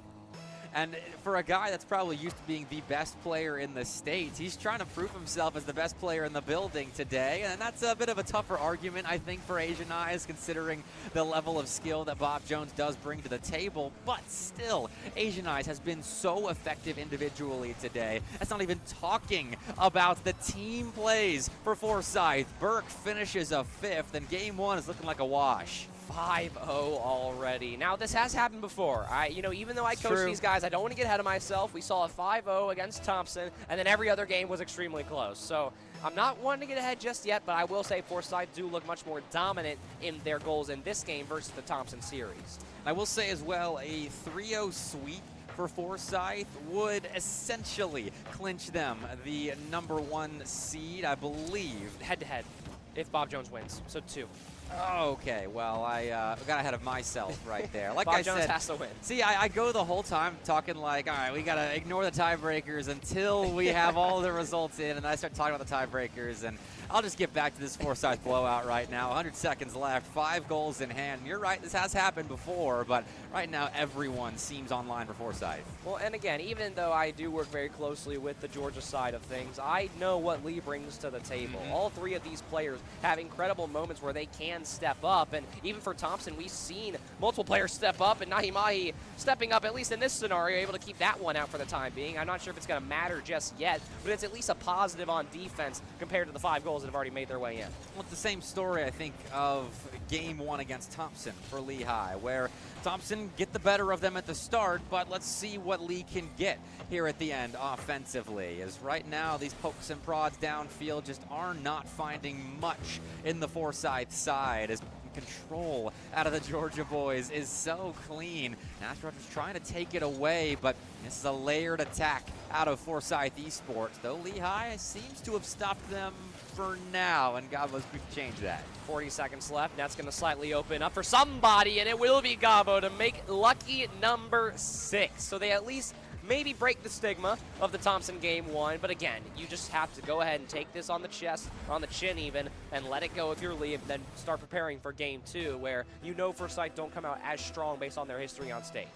It only counts for 1 game win. That's all Lee needs to know about their opening performance in this series. But hey, that's a potential opportunity for Nahimahi, and Gabo makes a great save. But still, Lehigh have some pieces of the puzzle, and we'll see if they can find the others going forward in this best of 5. That's a missile that forces a double commit off the goal line of Lee, but still, Forsyth are showing just how good they're feeling today. 7-0 in game 1. I mean, when I talked to the guys before, I was saying as their coach, I was like, look, if you're going to get a 3-0, you might as well make it a statement 3-0. Might as well put some fear into Thompson and Bob Jones, and it seems like they're taking that to heart. Absolutely to its full extent. So 7-0 for Forsyth. It's all just formality of game 1, but we still have a long best of 5 left to go. Anything can happen here on land. Nahimahi downfield trying to wreak some havoc Lee colliding with a bunch of Forsyth players, but ultimately it's not enough. It's a bunch of shortcomings in game one for the Generals as Forsyth roll to a hot start. We'll see if they can keep it going as we move to Forbidden Temple. Trolling a little bit at the end there. Well, Almost gave, the Brazil 7-1, but we're not going to pack our bags once again. We did have to pack them already just to even get here to Huntsville, but we don't have to do it and go across the border. So regardless, a great start for Forsyth. A 7 for 13. Efficiency is there. Pressure is there. But I will say this, Lee, when I talked to their coach right before this match, they're a big demo-heavy team. They love doing that. They had 12 demos to the 2 of Forsyth. And I respect the strategy, but you got to make sure those demos have impact when it comes to the attacking side of Forsyth.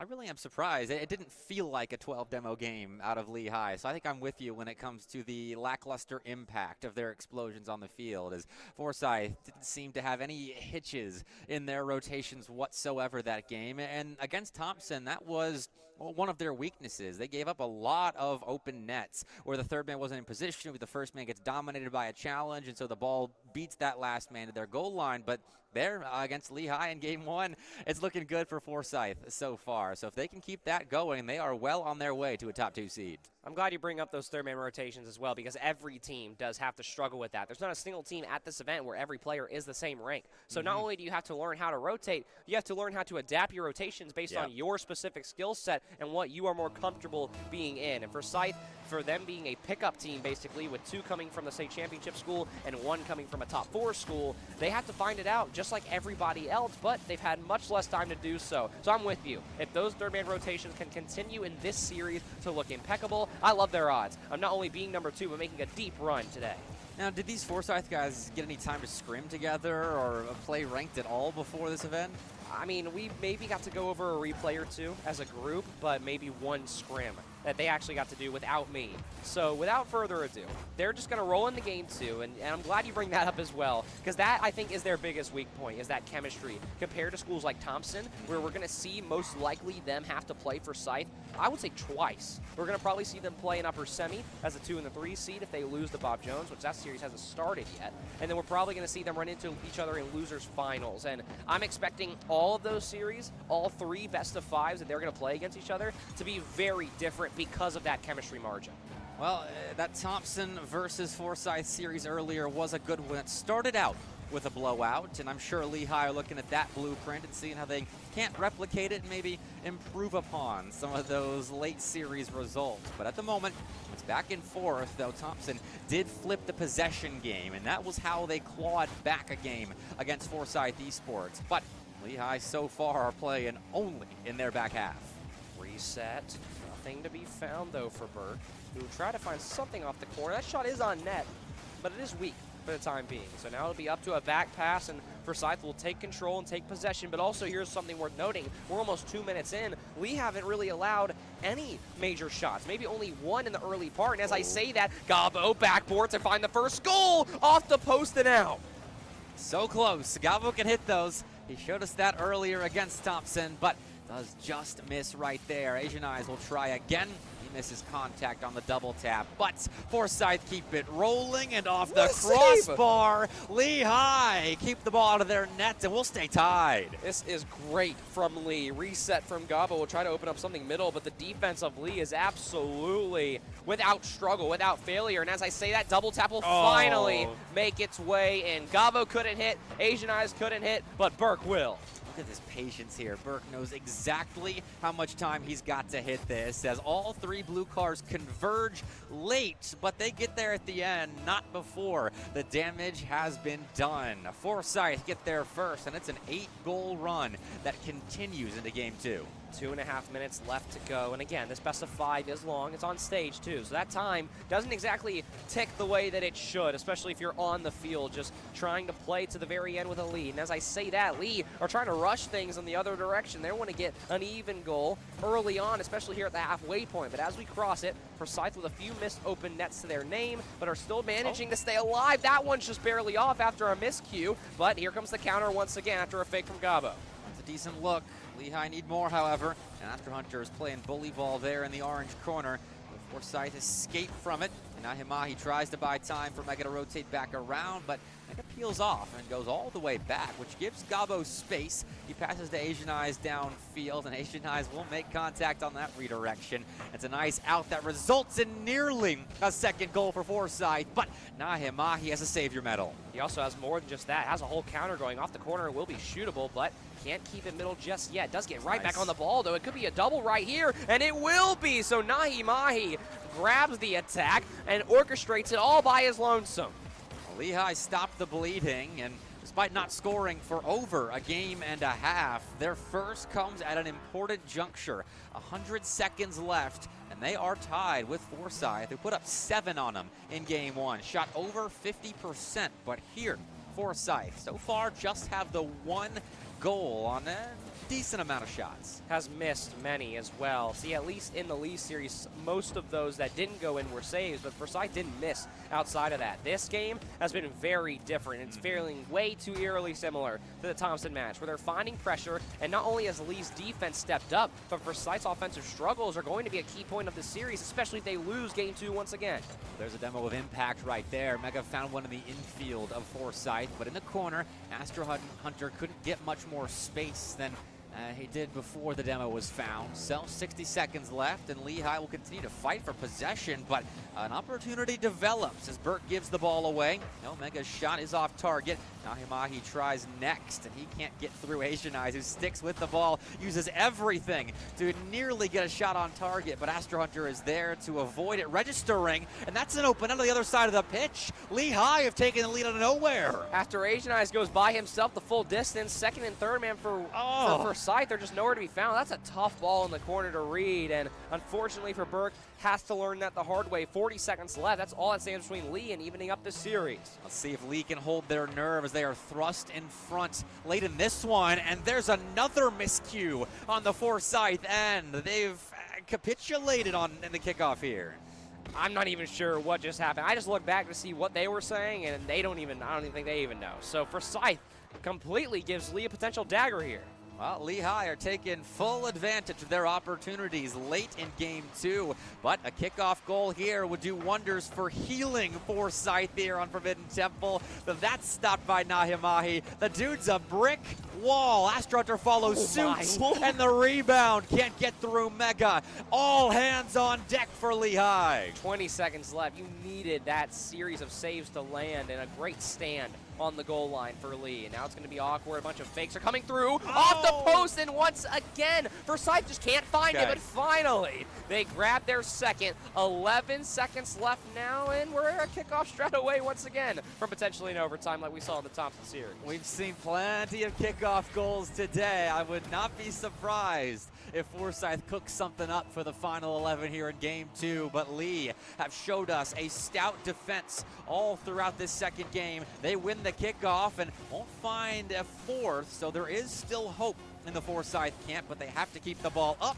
Mega won't let them. He'll stamp game 2 with Lehigh's logo. And again, it feels way too eerily similar to the Thompson game. Too much time is taken, throw a player forward, and it will find the back of the net 9 times out of 10. And so Lee used that to their advantage, along with, like you mentioned, some more impactful demos, some more pressure overall. And just like that, Forsyth lose game 2 after a dominant game 1 finish for the second on-stage series in a row. Still, it is a decent offensive performance from Forsyth when you consider their opportunities, but you talked about the inaccurate shots from Forsyth Esports, and while at the start it was a lot of double taps that they were missing, that still did plague them as the game went on. Rebounds that were too light and easily saved by Lee, although Lee did stack their net quite well throughout that second game. It was, I'm sure, a bit more frustrating for the pickup roster from Georgia, but Lehigh, what a step up game after getting blown out of the water in game 1. I talked heavily about Lee needs to make adjustments. They couldn't do it against Thompson, longtime rivals, but you get a fresh slate with a team like Forsyth that you've never seen, never played before, online or offline. And so Lee use that to their advantage. They take their demo-heavy play style, they place it further in their offensive attacks in the half of Forsyth, and we talked about the impact after game 1. They've already taken that issue and solved it within a 5-minute period. So now for Forsyth, it goes back to you. Can you mentally survive the day, given it's only group stage, but we're almost about to reach bracket play? Can you then return to a level head to put those shots back on net and get back to domination? Who knows? I mean, it was that Burke miss in the corner that gave Lehigh a late lead in the final minute of game 2. And that sort of moment for a mentally weak team can plague you. But this is a Forsyth roster with a lot of state champions on it, and you don't win state championships without being mentally strong. I would like to think, based off of these teams' resumes, both in and outside of Scholastic Esports, that I think they're built for moments like this. I believe they're ready to get this comeback going. And the good news is that if you're leading this team and having these conversations, it's simply, hey, like, we just missed. Yep. We don't miss, and we're back to 5-0, 4-0, who knows, right? But that miscoordination is a big issue that you have to solve. Astro can't find it, and Lee will put multiple shots on net, but can't convert. Now talk about inaccurate shots. Lehigh were just off on a trio of golden looks to start off game 3, and Forsyth have a quick counterattack. That doesn't quite result in a shot. It was a decent center ball, but Lee find another stop themselves, and Nahimahi looks to counter alongside Mega through this orange corner, but Gabo on the backboard finds a clear, a shot, and a goal. 1-0 Forsyth. Big start for Forsyth. Needed to score first, needed to regain after game 2. And it's a well-placed shot. Forces Nahimahi in an awkward spot. Top left, give or take. 1-0 Forsyth. Hey, it works. 1-0. And that's one way to stop the bleeding there for Forsyth. Get an early lead here and get back to your comfort zone on Driftwoods. Astro Hunter peels off. Gabo can take the play over. A flip reset goes on target, but Astro Hunter goes in and out for the save right there. Either way, good block. Tough decision to go for the flip reset as well. Forsyth still not afraid to show their mechanics even after their struggles, which is good. That kind of speaks to the mental capabilities of this roster. And now we'll see Gabo take another full field stab at it. Won't be able to really find much out of it. That's a great pinch from Astro. He's got more, has a shot on net. It will force Burke into an awkward spot, but now the counter's got to restart, but the bumps for Lee are insane. As now here comes a potential shot. Nobody from Lee is able to get there, but for Forsyth, they're losing boost, they're awkward. Again, it's feeling very similar to the Thompson game. Gabo's let that ball go, but I think intentionally. Asian Eyes plays the ball downfield, and that's just open. Forsyth beat Lee back in transition here, and Burke signs off on the play. Back-to-back goals where Forsyth just decide to pick up the pace, throw it downfield, and the third man's nowhere to be found. So 2 quick goals in 2 minutes. It's a great call for Gabo to leave that ball for Asian Eyes off the corner bounce. And Asian Eyes made Lee pay for maybe watching the ball too long. And now off kickoff, Burke gets the ball over towards Gabo, but Lehigh crowded that area of the pitch. Didn't make it an easy transition for Forsyth, but they still do break out. Awkward attack here. It was a 3v1 for Forsyth, but that ball wasn't moving quick enough or close enough to a player for there to be real usage out of it. Now Gabo will finally get the time to do their own thing with it. One reset, looks for a musty, does go for it. It is weak, but it will go through at least one player. Nahimahi is able to finally push it away, and things getting real awkward in the Lee corner. Oh, to go for Lee now, and Asian Eyes has pace and offense. Beats Astro Hunter, has an extra touch that sets up Gabo for a shot, but no goal. Another great opportunity falls by the wayside for Forsyth. Must be satisfied with just their 2 goals for now.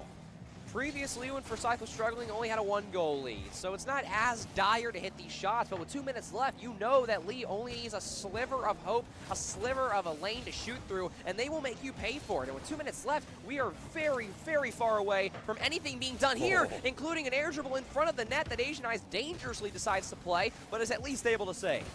Mega through the corner, loses control of the ball as well. So Lehigh has to pick up the pieces from the midfield line. Nahimahi picks them up. It's a Mega who fakes for Astro Hunter, who waits, bides his time, and scores a goal to cut that Forsyth lead in half. That right there is the Astro Hunter that I remember from December. Asian Eye stuck in the middle of the net and sits there and can't do anything. He's at the liberty of Astro Hunter. That was so nice from Astro Hunter, showing off his patience on the field. And now Nahimahi's getting in on the action. A fake does force Forsyth to give that ball up for a moment, but they quickly reclaim it, find a shot. The Lehigh get a stop and a clear. 2-1, 90 seconds left. What an important stretch of time this is. Nahimahi will fake off, and now Lee, after watching that Thompson series, I think I've taken some notes. Forsyth is really starting to panic a little bit here. They're going to leave a chance here, and Asian Eyes has to pre-jump for that one. Didn't even have to, but regardless, it doesn't matter.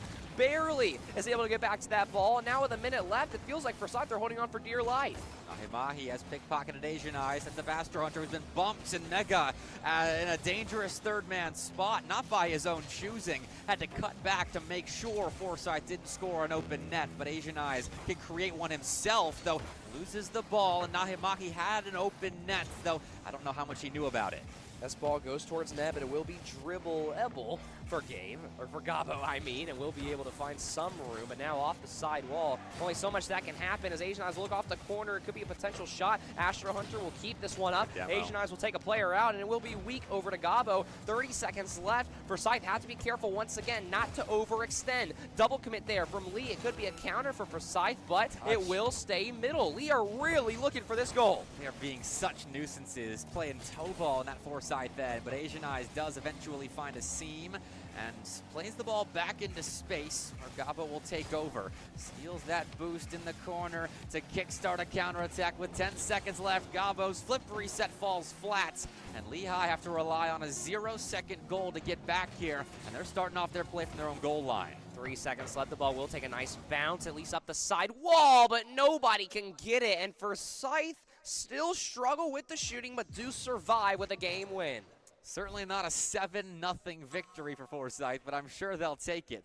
11 shots to 6. They're still outdoing Lehigh when it comes to overall productivity of opportunities in offense, but man, did Lehigh make that a stressful one for the Georgia boys. I believe that's also back-to-back games where we've seen Forsyth get over 15 more touches on the ball than Lee, so more possession on the ball, and also got 2 for 11 exactly in the shooting margin. I believe that's exactly the same back-to-back from what we've seen the last 2 games. So at least in this version of it, you still take the win, but it should not have been that close. Again, Forsyth are finding shots, but just can't find the net, and Lee continue to capitalize. The difference in those 2 for 11 performances is one game they conceded 4 goals off of a plethora of mistakes defensively, whereas that game right there, Forsyth was forcing Lee to earn their stripes in the offensive zone. So if that does continue, Lehigh have to elevate their offensive skill along with that. And I'm not saying they're playing perfect Rocket League, but they have upgraded a little bit Lehigh's offense throughout this series, but they still have, I think, a ways to go.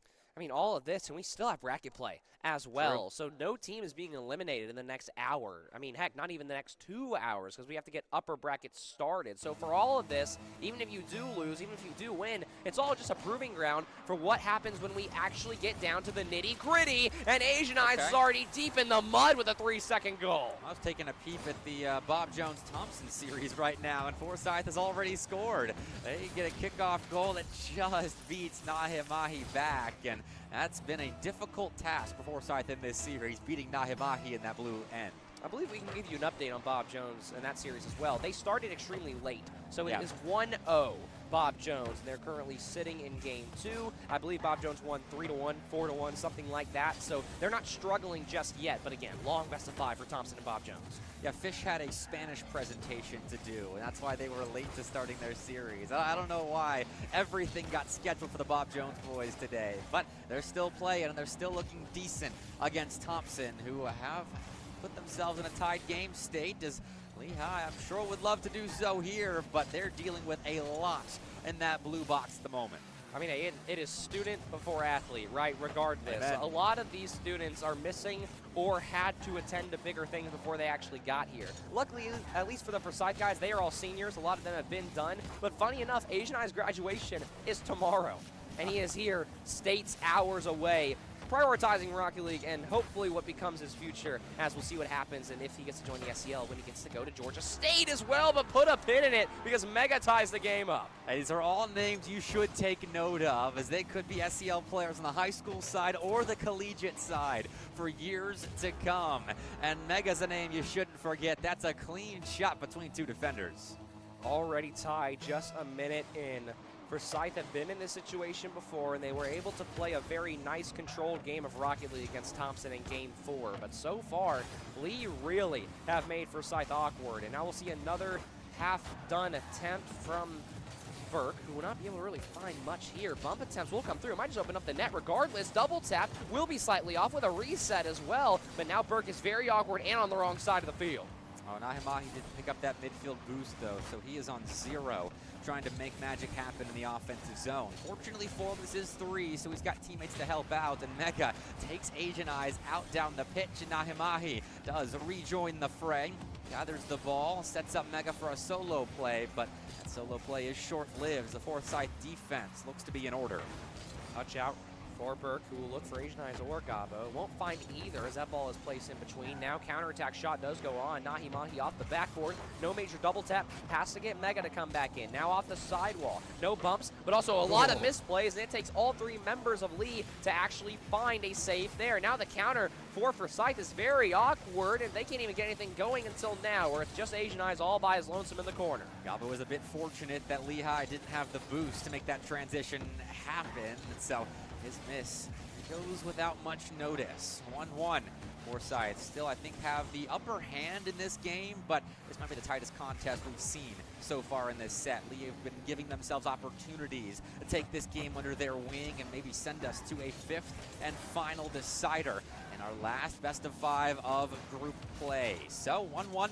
About 2 minutes left, and Lehigh look to take a lead, but a quick clear will flip the field, set up Asian Eyes for a go-ahead goal, and Forsyth jump back ahead. We have yet to see a Game 5, and I can't say I would be opposed to it, but I have at least some bias for the Forsyth guys. Maybe not just this series. Maybe save it for an Alabama matchup. Maybe a little more rivalry in that one. And Forsyth looking to avoid that as well. Grab the lead here with about 2 minutes to go. Well, they can still win in Game 5. I just would like to see them in that 5th game and see you squirm a little bit in the caster booth as DJ's boys are stressing them out. But it's getting easier and easier to watch as Burke continues to make plays. We will take it. Burke has looked great in the back half and really all of the Thompson series. Looked decent in the Bob Jones series as well. And after that unfortunate corner miss, has looked great in this series as well. Well, just like that, a tied game 30 seconds ago turns into a pretty well-handled Forsyth win if Lehigh can't change the fortunes of our 4th game on Utopia Coliseum. But that is a nice sidewall dunk that Asian Eyes will use to set his team up with some offense, but Lehigh counters. That's great patience from Burke right there. Didn't get baited in as the 3rd man trying to make a play at the midfield line. Knows he's got a lead, turns back for a block, plays a bit of extra defense, but it turns into a clear. Open net as well. Gabo decides to go quickly, goes for the reset pass. Not just 1, but 2, but almost 3, but they do combine a few hoods in that half to at least make something work out. Now, double attempt is there, and it goes off of Asian Eyes, who whiffed on the shot, into another player from Lee's wheels. I'm not even sure who that was. Sometimes you're just meant to score. Mega, was that Mega that was up for that? Either way, a player up for Lee, and the ball just caroms off the back of his car, and that's unfortunate, and that one stings a little bit considering now Lehigh is down by 3 with less than 90 seconds left. They could use a recovery goal. It was a great delay kickoff strat as well. I'm heavily impressed they decided to pull that out, and it would have been a great time for it to go in. Unfortunately, the shot did fall off, though, so now Gabo has a chance. Is dunked by Mega, and now Asian Eyes looks for Gabo. Gabo looks for net. It'll be Burke who's there, but Burke cannot tap it in. A 3-man passing play almost survives for Forsyth, but with a minute left, they just have to hold on and not do anything too crazy. But that's all this land has been. Does look like Bob Jones is going to hold on for a 2nd game win. Should be 2-0 against Thompson over there if our spying eyes do come up with an accurate read. But 45 seconds left. And let's see what Lehigh can do at the end of this one. Could be a 3-1 loss. Could be one of the greatest comebacks in an SEL high school event of all time. Let's see. Well, I can confirm it now. Bob Jones has won Game 2 3-1, and they will kick off Game 3 shortly. But we may have the end of this series right here unless we see Lee find something right about now. When I casted, funny enough, the Georgia High School Championships with Shotgun and some others who are on our SEL staff team, the key number or key point they said was that you should be scoring at least 10 seconds between the goals you need to come back. So unfortunately, we are way past that point. The 30-second mark is long gone, and the 0-second mark will pass away as well. 4-1 in a semi-controlled free fall that Forsyth found themselves in after the first league game win, but they will make it out against the rest of Alabama. 3-1, 3-1, and then lose 3-1. So, magic number, I guess. Forsyth's getting a bit predictable. A blowout in game 1. You lose game 2, 4-2. Then you have a 2-1 win in game 3. And then after that, you can win by multiple goals. Who cares? That's kind of crazy, the patterns emerging for the Georgia boys up on the land stage. But they get the job done, and they will be a top 2 seed going into bracket play. I mean, and now we actually have our LAN cam fully functioning. You can see the guys, no major smiles, no major celebrations, because we still have bracket stage. All of the best games, all of the most dire games, the most stressful games are still yet to come. And that goes for both Forsyth and Lee.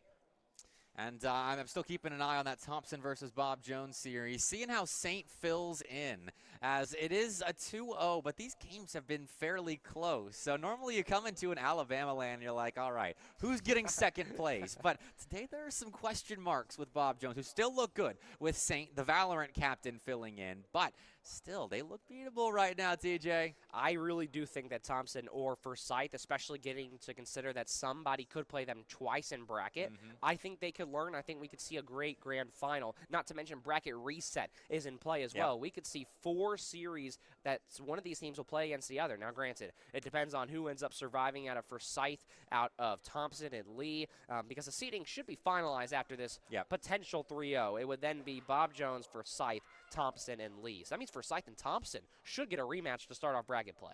We'll see what happens. That next series should be coming up in just a little bit as we get all the tiebreaker scenarios figured out. With our admin team in the background behind the curtains of our arena here at the CTC in the University of Alabama Huntsville's campus. We'll be right back with more SEL High School Showcase in just a little bit.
Welcome back to the SEL's High School Showcase, where I've got the winners of our last group stage match up on the land stage with me. Forsyth Esports, an amalgamation of West and Central, right? Yeah. All right. Well, first, I got Gabo closest to me, so I got to ask you, what's it like playing with this pickup roster today? You guys feeling good? Yeah, I mean, it's doing great. A lot of practice went into this, so we're just trying to get through it and win it all. Fair enough. So far, so good. 2-1 beginning, but you still do have Bob Jones more than likely to get through. That's the big name here at the event. Typically is with Alabama Rocket League events. So, Burke, I'm wondering, are you looking ahead to any specific teams? Or are you guys just playing your own game? We got to take it game by game. We're going to play whoever we play, and we're going to play it to our star abilities. So. I like it. You guys are PR trained. TJ's gotten to you. A lot of respect. And Nathan, I'm going to have you slide over so I don't have to reach across. But you're the lone man coming from a different school, one of the best players in the state of Georgia. How are you filling in right now? I mean, first of all, you flatter me, but you know, it's tough trying to get into a roster. I think we practiced only once together, but you know, I mean, I don't want to say it, but I'm pretty good to adapt well to Brady and Gabe here, but I've played with them a lot, so I mean, we've been playing good so far, so hopefully we can keep it up. All right, so far so good, boys. GG's, good win a second ago. Let's keep it going. Stay tuned for more SEL High School Rocket League after the break.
Welcome back to the SEL High School Showcase land, where 4 teams entered and 4 teams will still play through a bracket stage. Groups was just for seeding, and now we have our bracket set, TJ. And I can't believe Bob Jones forfeits their first game, plays with a diamond for the rest of the tournament, and is still the first seed going into bracket play. It's about the most Bob Jones thing I think you could have written in a script or even just conjured up in your head. And it's also worth noting that that's how good Bob Jones is. There's only one other SSL outside of Bob Jones, and you can see it here in the bracket. They are your 1 seed, but we have some banger matchups for the rest of the day. I mean, this is how we started the day off. Forsyth versus Thompson. It's how we're going to start bracket play off as well.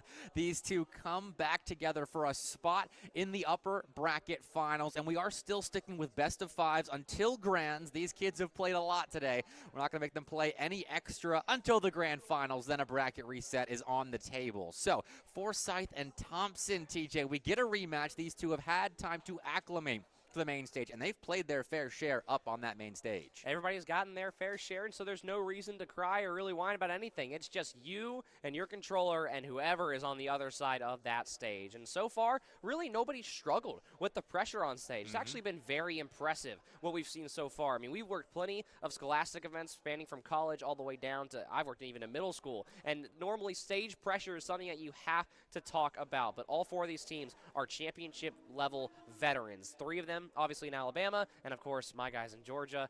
Plenty of championships to go across the board. Well, I believe our 2 teams up on the main stage are about ready to go, so let's get reintroduced to Thompson and Forsyth. Dallas, take it away. Thank you, guys. And without further ado, we're going to go ahead and get things started with playoff round number 1. And with the number 2 seed going ahead and getting up here, it's going to be the likes of Forsyth. So let's go ahead and get you guys up, get you all in your stations, and get things rolling here.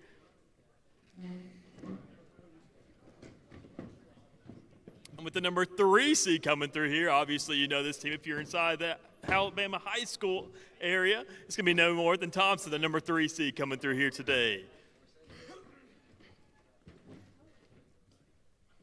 Got stats ready, got teams ready, and we got casters on the desk. So we'll throw it back to you guys, ready for round number 1.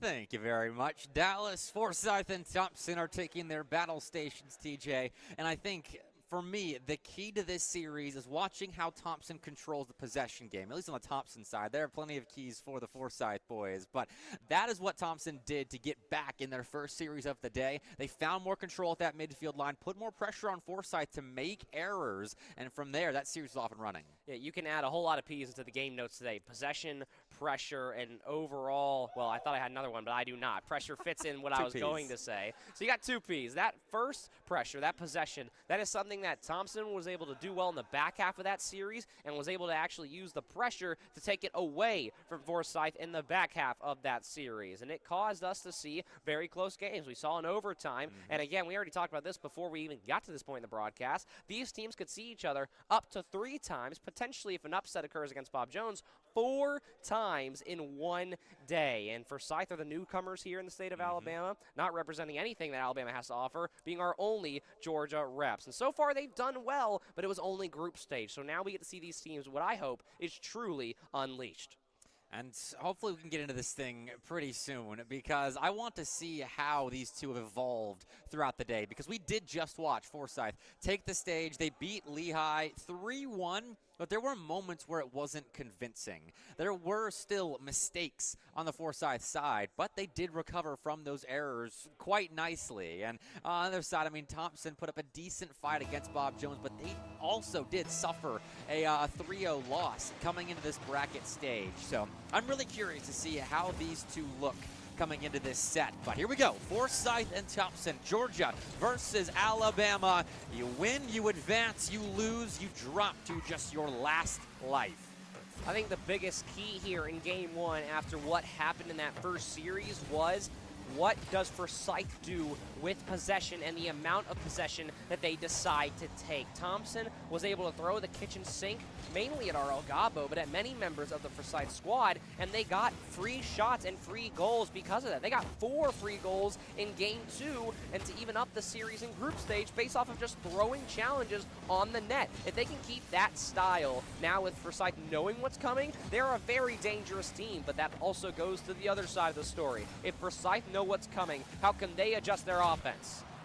That's a giveaway. 2 players have to commit for Thompson, but an errant redirection backwards puts Forsyth into their own corner, where Asian Eyes slows the play on down and does lose car privileges as a result, but he'll rejoin the fray, and not before Burke finds a nice clear over Ollie's head, and Jinja has to collect that midfield line. Asian Eyes does finally get back into the fight.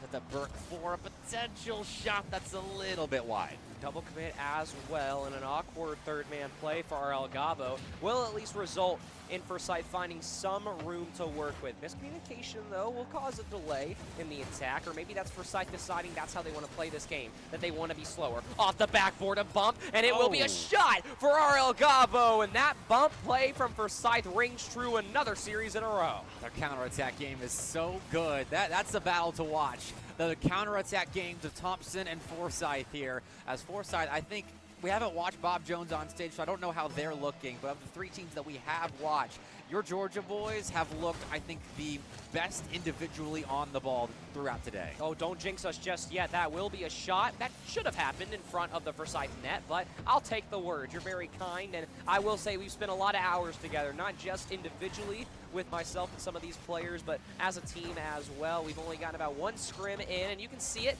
in some of our third-man rotations. I will not front. We've already brought it up on stream, but I think in everything else, Forsyth has what it takes to go to grand finals. Asian Eyes fakes one, has a flick on all E's, but nothing just yet. Bump comes through, another shot and another slot from Burke. Burke's on fire so far. This is clean out of Asian Eyes to set the play up, but it's that finishing touch from Burke that does sign off on it. There was a defender in the area, not a ton of boost to make the save, but still, you got to place that shot nicely with a bit of pace behind it. Forsyth putting together a couple of good counterattacks thus far, and they will jump out to another early lead in Game 1 against Thompson. We're seeing history repeat itself. Well, I will say, even though there's no bias on this desk, as somebody who works with these players, I don't want to see it, but we look like we may get another very ominous Game 1 blowout if it continues. We're halfway through 3-0. Ollie's has missed right there as well. Maybe a bit of discomfort up on stage here for Thompson. The Warriors will need to recover, but 3-0 in Game 1. This is a spot they've seen already today. We'll see how they handle it in the back half. Here comes Burke, has an air dribble, somebody who is an incredible shooter, gets a bump as well, and showing some very high-level plays, but not able to convert it just yet. Finally, we see Thompson try and find some room in the midfield, and Wicked Ginger will at least create that into an attack. This ball will sit in front of the net as well, but RL Gabo has full control.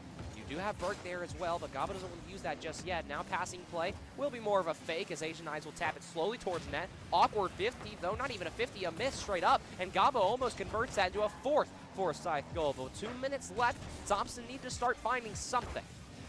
Okay, Rule will find the ball in his face, but he sends it right back at the octane of Gabo. So it's a counterattack for Forsyth and nearly a 4th goal there. But Wicked Jinja gets the better of Asian Eyes on that orange goal line, and King K. Rule does in that instance. Ollie's had an opportunity to hit that ball towards the Forsyth, and that in transition could have been open, but still a tight window that Thompson couldn't capitalize on. I think the biggest key, if Forsyth was talking between these Thompson series, is possession versus control. And here comes that side, and Wicked Jinja finds a double tap. Really putting the emphasis on Wicked there. Great setup by Ollie's, and Wicked Jinja beats a defender over the top, and that's all he needs to capitalize on Thompson's first goal of Game 1. Already doing better than their first matchup against Forsyth. Still 90 seconds to go, and we know that across the state of Alabama, a lot of these teams can find multiple goals in a row against this Forsyth roster, and they've struggled to stop the avalanche, per se, of maybe not Crimson Tide for our War Eagle fans in chat, but either way, there's a lot of colors flying across all of the Alabama schools. They show a lot of different faces of the Forsyth roster, and you can tell they're struggling, trying to actually get the download, and that's why some of these holes open up, like a very big miscue from Asian Eyes there. King K. Rool has some space, and Wicked Jinja up ahead. Can't dunk Gabo, but does set up Ollies for a second. And just like that, the Warriors of Thompson are beating their drums again. This is what I'm referring to. Forsyth have to make sure when they get their leads, they can actually hold on to them. And now Thompson, one more mistake from Forsyth away, or one more outplay on their end away from simply evening things up already in game one. That'd be a big change based off what we're used to seeing between these two teams. Oh, that's a miss. Burks missed. That net's open, and Asian Eyes can't recover the play. Thompson are given a gift of an equalizer, as that's the shot that goes in. Again, it's that pressure that just tends to get to players on stage. It's a tough one to give up. With 40 seconds to go now, I mean, we looked away 30 seconds ago. It was 3-0, and just like that, it is 3-3. Thompson could steal game one. Them's the breaks. 3-3. Taken from a 3-0 deficit.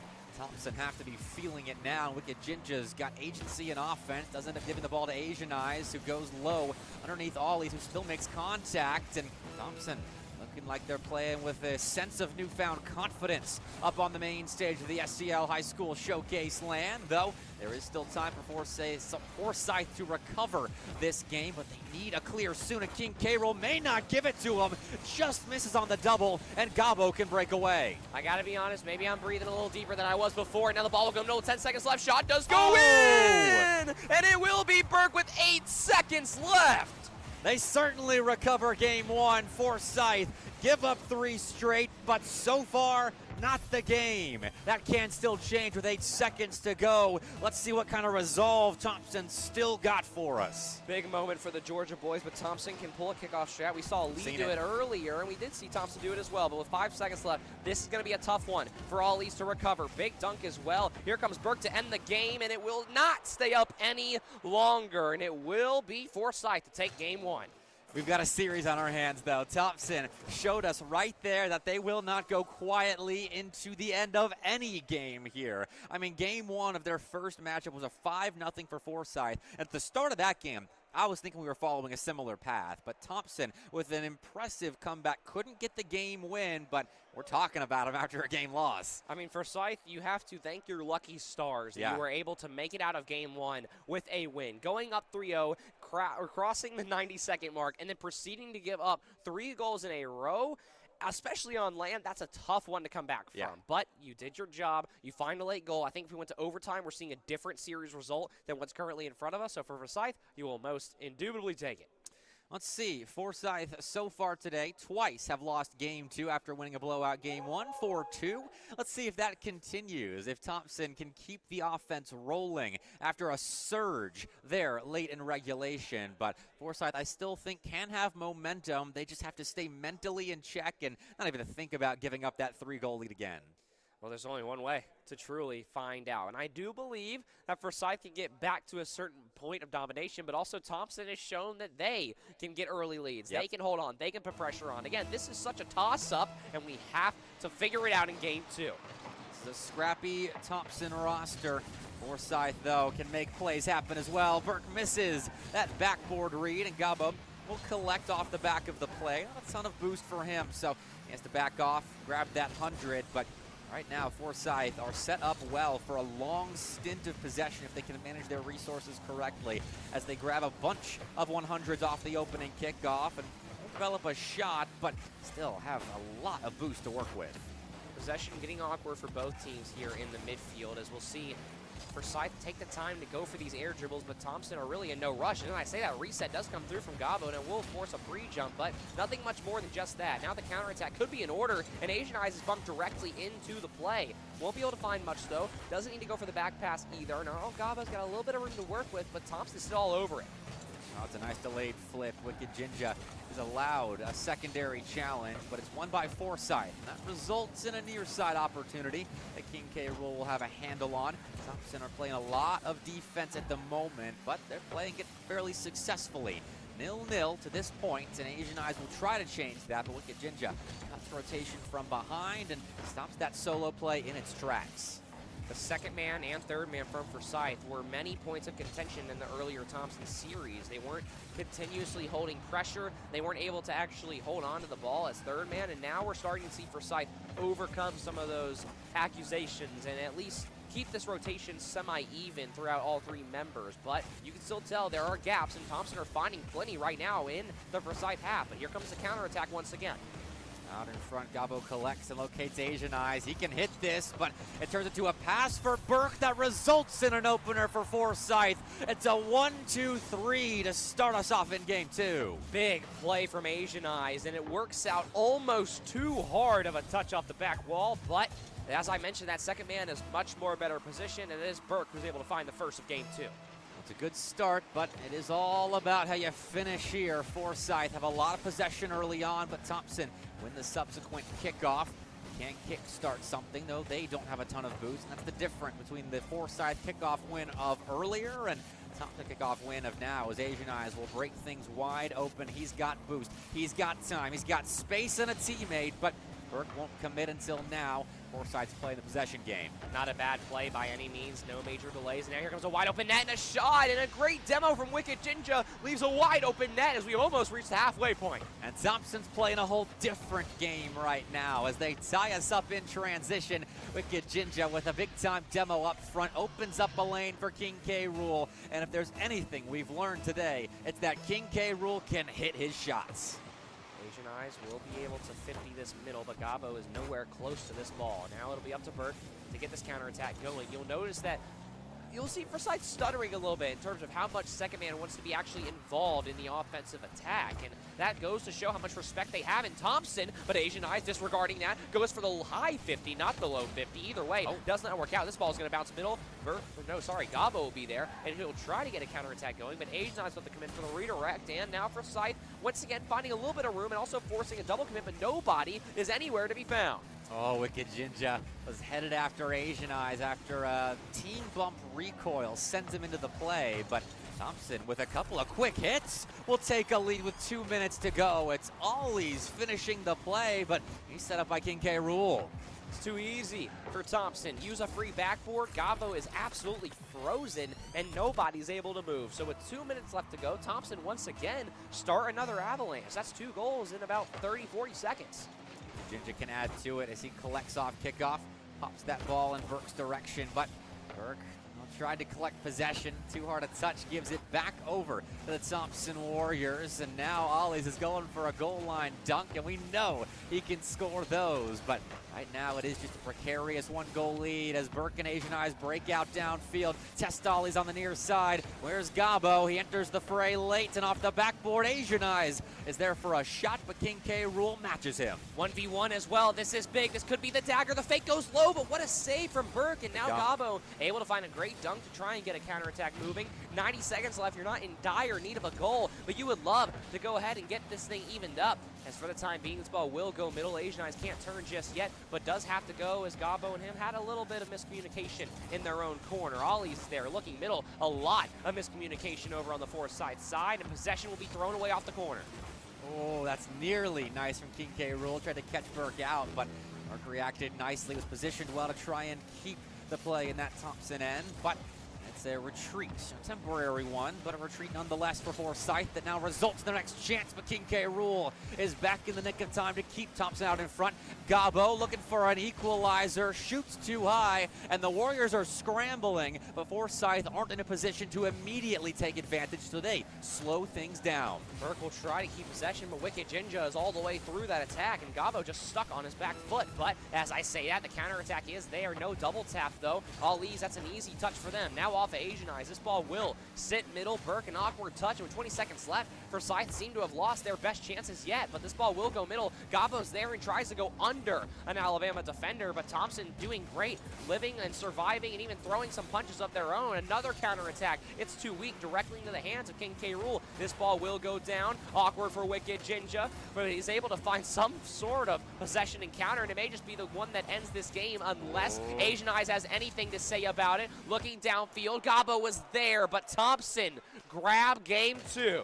Not quite a 4-2 win as the defenses were playing electric Rocket League on both sides of the ball, but still, Thompson eke out a victory to get us tied up. And I mean, this round 1 series is so important. A berth in the winners finals could do so much for either of these teams' runs at the SEL High School Showcase. And Thompson right there recovered nicely and held on for dear life defensively.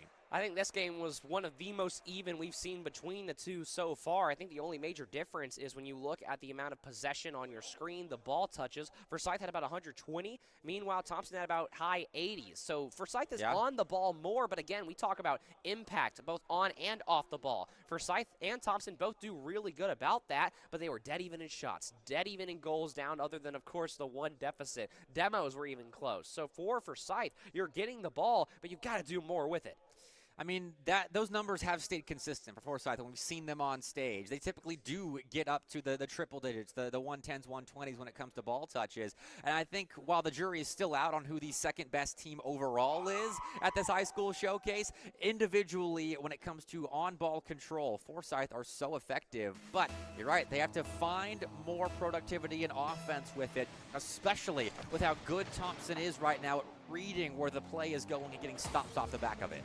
Thompson, I mean, you have to give them their flowers. They have really, I won't say changed as a team with how they play, but they've gotten a lot more efficient as the day has gone on. Certainly. And that's been the alternate issue for Forsyth, is that they look good to start out. Had a great few shocking wins early on, some overtime results as well, but this ambition that we see across the field hasn't translated into direct moments. And now we'll see Thompson find another dunk, and it's exactly reminiscent. Thompson throw a player on Gabo, it just finds the back of the net.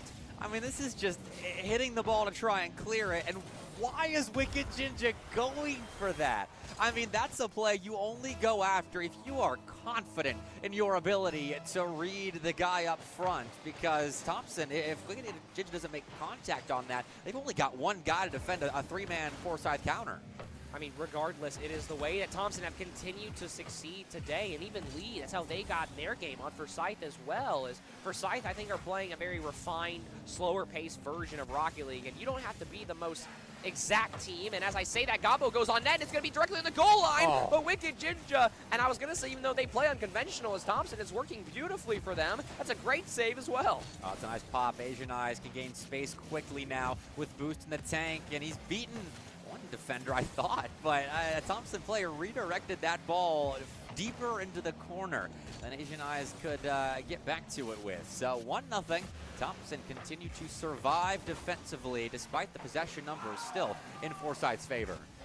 We're also hearing a lot of screaming behind us That's as well. Lee. We will try and give you an update on this Lee Bob Jones game. I believe they're currently up 2-0 in a game right now, but meanwhile, we got to get back on this one. That's a close shot off the backboard, but the passing play for Forsyth will be denied, and you have to start wondering as this game ticks along, if Thompson can find early Forsyth mistakes, can Forsyth even make the mental and physical comeback? Wouldn't that be something if it's a Lee High, Thompson High, winners finals up on stage. We'll see what happens. That is a long ways away, especially with Forsyth making plays like this. Burke finishes an open backboard opportunity that he was set up, I think, by Gabo right there. Yeah, Gabo couldn't find the double, so kept his car in a dangerous position. Didn't have enough boost to even change it regardless. So is able to kind of be a pawn in the scheme that Burke was trying to play, and it will be an open net off the backboard. How scary is that for Thompson? The fact that Asian Eyes is sitting there with 100 boost wasn't even needed in that play. Burke and Gabo are looking that good right now. 1-1. Forsyth find themselves an equalizer, and with the amount of possession that they've had in this game, I would be surprised they get a go-ahead goal at some point, but Thompson are defending like their lives depend on it, are aided by a high shot right there. Wicked Jinja finds a nice 50-50, gets a clear, and a double commit at the midfield line will put Thompson in an awkward spot, but they do recover. Reset for Asian Eyes, flip, reset again. It's going to sit in front of the net, but Burke wasn't ready. Can't find a bump either, so now it's a 1v1 down the field. Jinja flicking, but it is weak, and the counter will be slow to build. for Forsyth. And now Thompson's coming right back into their half. Asian Eyes trying to take possession. That's a very awkward single jump, though, so it has to be left alone for somebody, but nobody for Forsyth will go. And as I say that, big touchdown field, but still not a lot of boost and a very awkward kind of short-handed pass midfield. And Forsyth truly are struggling, but here comes another possession. Gabo on the ball, has Burke in tow, but Ollie's in the corner, finds a stop and follows up with a toe on the ball, but Forsyth maintained possession.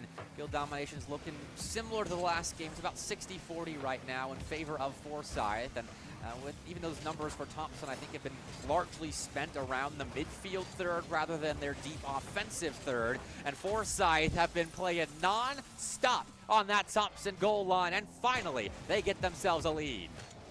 We'll have to see if they can actually hold on to it, though, because with about 97 seconds to go, we've seen this story before. Also, I got to interrupt this game just for a second. I believe the Lee Bob Jones game is 1-1.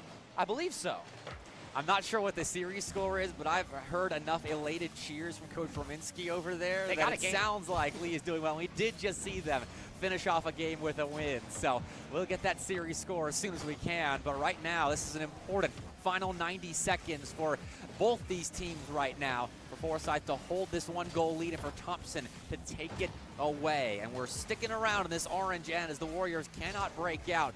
Forsyth Esports doing such a good job of holding on to that midfield line. Ollie's doing big things here in the midfield. Not only grab that demo, but did find that touch off the sidewall as well. It's going to be awkward for Burke, a very tough 50. You have to be careful if you're Forsyth. You cannot keep giving Thompson 50s in your half. They have not resulted in many positive things for you, but Asian Eyes will go ahead and cut that idea off, and now Burke will try to cut the next one off. It will be an even 50 that will fall directly to Gabo, who's got time to go to work. Has a flip, has a net to shoot on, and it will be just barely saved away. Asian Eyes follow-up shot, decides to go possession. Low 50 is awkward, and now it'll go back to Gabo. But Thompson are still all over this with 30 seconds to go.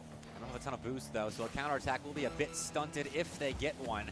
Forsyth seem well set up to kill a lot of clock now. The Asian Eyes takes a neutral 50-50, but Wicked Jinja takes the ball away. Plays it backwards. King K. Rule was prepared for that back pass. Burke fakes for Gabo, and Thompson still can't control this play. 10 seconds to go. The Warriors need an out right now, but Forsyth will not give it to them. Burke has a flip reset, more time spent on the ball, and it will have to be a goal on 0 seconds if Thompson want to get away with an overtime visit in this game, let alone a win. Wicked Jinja plays that ball too hard. Forsyth are up 2-1. I mean, we will take it if you are a Georgia fan in the chat. 2-1, a very close Thompson series, but Forsyth are able to at least control a lead this time. Well, Thompson down 2-1 in this set now, and I'm getting word, apparently, it's something similar in the Lee Bob Jones series. Lee is up 2-1 over the Patriots of Bob Jones. And it's 2-2 in Game 4. What is happening? Wow. Bob Jones is on an elimination game in the Big 2025. I can't say I had that on my bingo card, but how better of the SEL High School Showcase to be as chaotic as it is? I always make the joke on broadcast, virtually or in person. I think we have a curse when it comes to us in the SEL. I think we bring the worst out of some teams, but for the high scores, I think we actually maybe bring some of the best. We bring the entertainment, though, that's for sure. And with the SEL expanding into high school, I mean, to these kids, welcome to the SEL, essentially. This is what you got to deal with when you play in the Southeastern Esports League. And, well, we'll see if Forsyth fall victim to that as well, as they've got a series lead 2-1, but man, are these games strenuous. It feels the exact same. Like, I can't help but say that. Yeah. It feels to the T, to the second of every game, it feels the exact same as all of the Forsyth series thus far. They win Game 1, lose Game 2, and then somewhat controlled, then get more controlled. We'll have to see what Game 4 has in store, because I know Thompson wants this one back. Ethiopia Coliseum, our next visit in our long vacation in upper bracket round 1.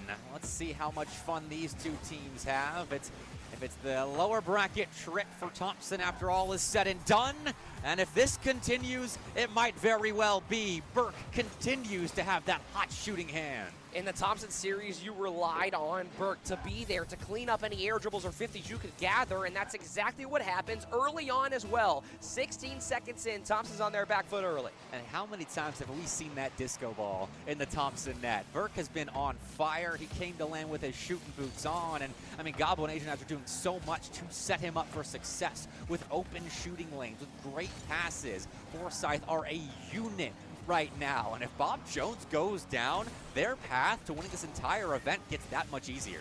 And Gabo is actually going to go off a team bump of Thompson, and that's going to be mission failure in the air. I haven't seen that, I think, maybe ever. A tough miscommunication there. Oh, Ollie's bumps him out of the way. King K. Rool was in position for that touch, but a miscommunication sends Forsyth up 2, and they'll take that. 40 seconds in, you've already got a 2-goal cushion. That's a dream start for a closeout game. Big rip downfield, a big fake from Asian Eyes, another one up as well, and it may just open up another lane for someone to shoot, but Gabo makes a smart decision, doesn't rush in, and also draws 2 players from Thompson out of the way. But Thompson, once again, is on the way, and as I say that, Gabo, a taste of Thompson's own medicine, throws himself at the ball and gets a freebie. Oh, this is such a fitting way for a closeout game to go for Forsyth. They are getting all sorts of revenge on the Warriors right now. 3-0 in minute 1, and a dunk goal puts an emphatic exclamation point on the end of this first minute. So we'll see if Forsyth add to it, as Thompson will have to dig deep now. They're down 4. Things are getting really interesting in this Bob Jones series as well. Bob Jones just scored the 3rd goal to go up 3-2 towards the end of game 4. There's about 50 seconds left, and Bob Jones fighting for their life.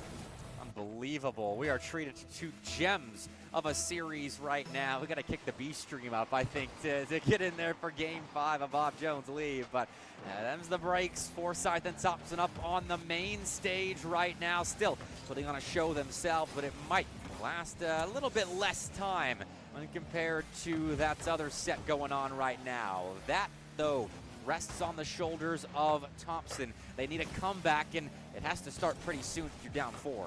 Shot from King K. Rool on net. It's a great save from Burke, and it will be an awkward recovery from Ali's to find a teammate in the corner. Good touch, though. That will give Thompson plenty of possession needed to get the next attack going.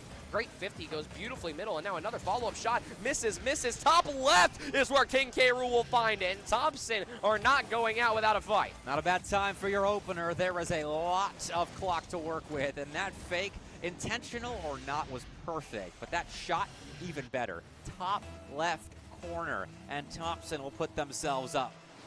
I mean, with 2 players in that, I think it had to go top left corner. So yeah, big shout to King K. Rool for that shot. Ali's was there for a shot as well. And so Thompson not only finding pressure, but enough pressure to actually overlap one another, which is something special if you can refine it into consistent attacks like they have tended to do against Forsyth, against Lee, even in bits and pieces against Bob Jones as well. They can come back into this game, but a great redirect from Gabo will force us to hold off on that for now.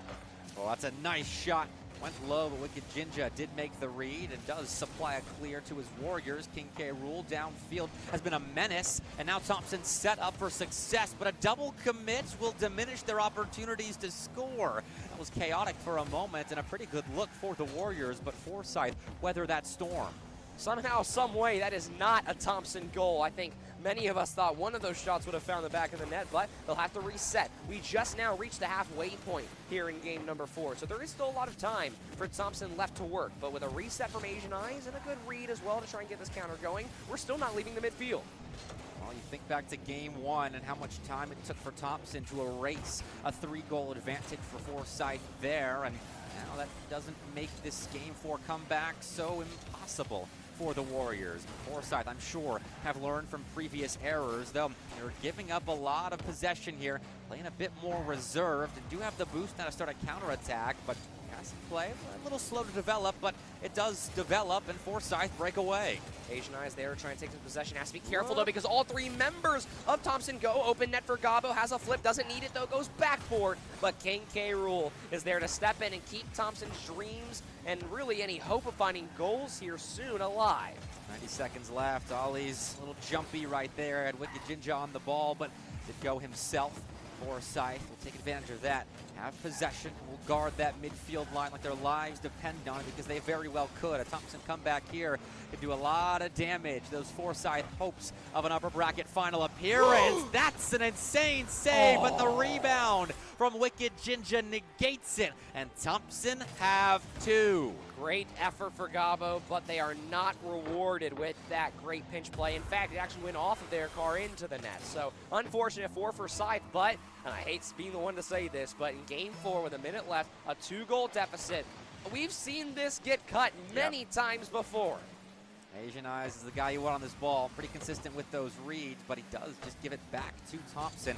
And Wicked Jinja will be all over this play. Picks up 12, dunks the ball center, but Asian Eyes sends that ball towards Gabo downfield. A great stretch pass to slam a pass off the backboard of the Warriors. And with that, Forsyth will move their way back into offense and force Thompson to reset. Awkward touch from Berg with 40 seconds left. You just have to make a few more controlled team defensive stands, and you're out of the woods, at least semi-free. But now with a demo, Thompson's got a lot of room. It will be a slow challenge from Berg, and it could be a flick as well. It's looking top bends. It is touched, though, by RL Gabo, and now it'll be Asian Eyes to rip this one away. That was one of those stands I was mentioning. That's a great stop. Forsyth stayed together, and they found a big-time clue that could squash all the hopes of Thompson right now. 15 seconds left, and Wicked Jinja misses off the sidewall. So the Warriors reset, lose a 50-50, and this should be enough for Forsyth to advance. Thompson need a shot and a goal now, and they won't get either. Forsyth take a trip to the upper bracket finals. They've come into enemy territory here in Huntsville, and they have done nothing, well, for the most part, but win. History repeats itself. 3-1 in a Forsyth-Thompson series. And that efficiency that I was calling on Forsyth to pull, finally, they're able to do it. They go 4 for 9 with 6 saves to Thompson's 10 shots as well, and of course still keeping over 100 ball touches. They did much better in terms of the utilization of their mechanics and opportunity. And I'm looking over right now with the other series going on. It looks like in Game 5, Yikes. Bob Jones have taken a 3-0 lead. They are so inevitable. It's unbelievable. But the loser of that set will get a Thompson team that has looked so good today. It just seems like Forsyth has their number. I mean, do you believe maybe in the comeback in Game 5? I mean, I'm willing to believe. Mega just scored. Lee was up 2-1. It is doable. We'll have to see how it goes, and we won't be able to keep you updated fully on that series, but you got to witness a pretty good one as well. And we didn't get we did not get as many of the overtimes that we would have hoped to see like we got earlier in the day. But again, still plenty of bracket left to play. Forsyth now has to go against Bob Jones once again. Well, considering they are able to keep this lead. We don't know yet. We'll see. And then also Thompson are going to be down on their last life no matter who they play. It's not a great matchup for them. No, it's rough to have to think about the lower bracket run that you now have to make if you want to come out victorious. As a bracket reset is in play if you join the grand finals from the lower bracket. So we'll talk more about that later in the day as we're going to go to a break so TJ and I can watch Game 5 of Bob Jones Lehigh. But shout out to MSI, of course. If you're in the building right now, they do have a booth set up with some merch. I grabbed a pin earlier, so I'll show that off on camera. But there's some MSI equipment set up for you to play on, and just in general, support the sponsors of a collegiate and high school Rocket League. They mean a lot to us, so shout out to MSI, shout out to the SEL for hosting this high school showcase, and we'll be back with more of it after this break.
Welcome back to the SEL High School Showcase LAN, where we have narrowed down our field to still 4 teams, actually. But we're about to eliminate our first team of the day, the only team, unfortunately, not to take away one of the trophies, TJ, and it's going to be one of Thompson and Lehigh.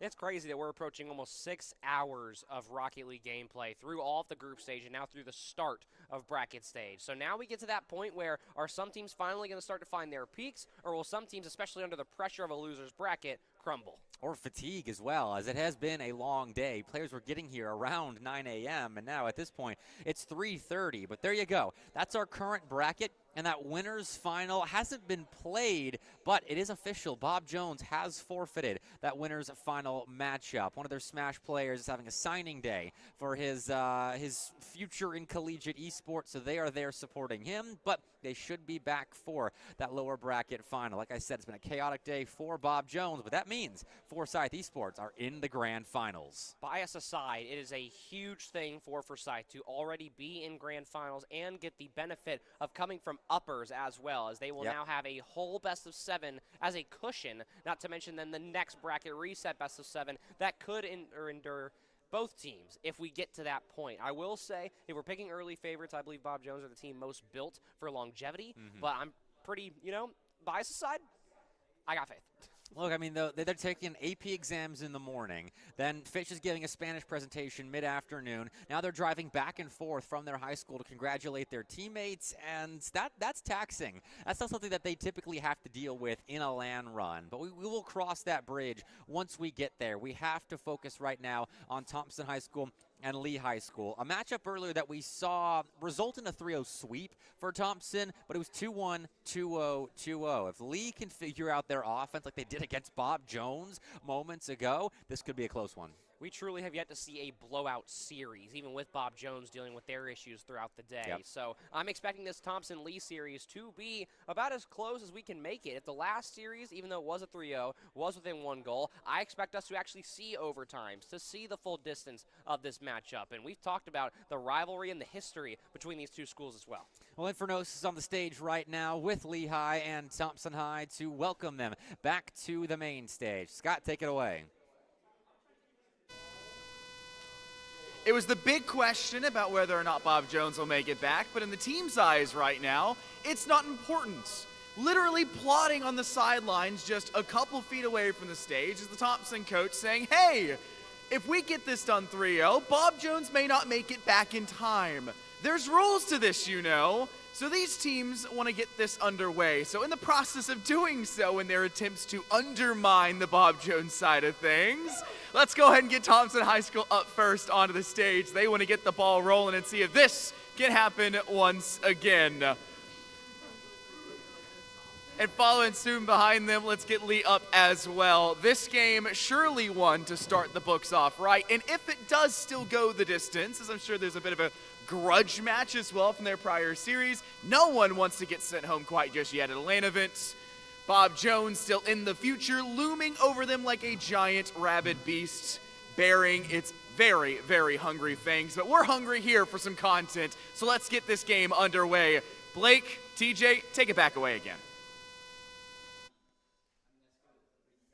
Thank you very much, Scott. That's good points. A sweep here could start the timer on Bob Jones in that lower bracket finals. So there is that much more on the line between Thompson and Lee. And it was a low-scoring sweep for Thompson the last time these two teams met. So we could see a repeat of that here, though I've got more faith in Lehigh than that. I think they looked very good against Bob Jones. Took a 2-1 series lead against the Patriots there in the upper bracket round 1. So a repeat of that sort of performance could send us the distance. I think funny enough that since the beginning of the day, we've kind of seen this chain of teams finally waking up when it matters most. I think Forsyth was woken up by Thompson. I think Thompson was also woken up by Forsyth. I think Lee was then woken up by Thompson, and then they got to play Bob Jones and go up 2-1. So at this point, I don't expect any more issues or excuses. I think Lee will come ready to fight this time around. Now is the time for proof of your success here. You've done the seeding stage. You've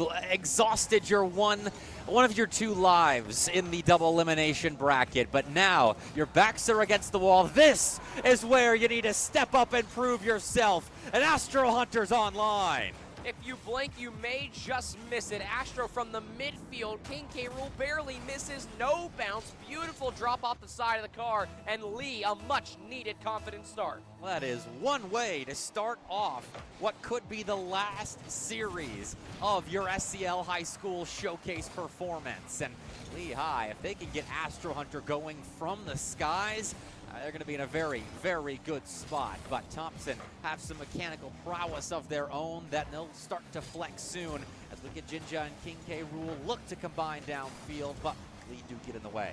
This ball is ripped away deep into the Thompson half, and they're going to struggle to try and make their way around into the Lee half. They're going to struggle to make their way actually out of set half, and now we'll see Ali's on net. It's a very powerful shot and a nice attempt at either some form of bump or redirect. Neither one is found. Now King K. Rool has room. King K. Rool has been actually probably the most surprising player on the entire field I've seen thus far today.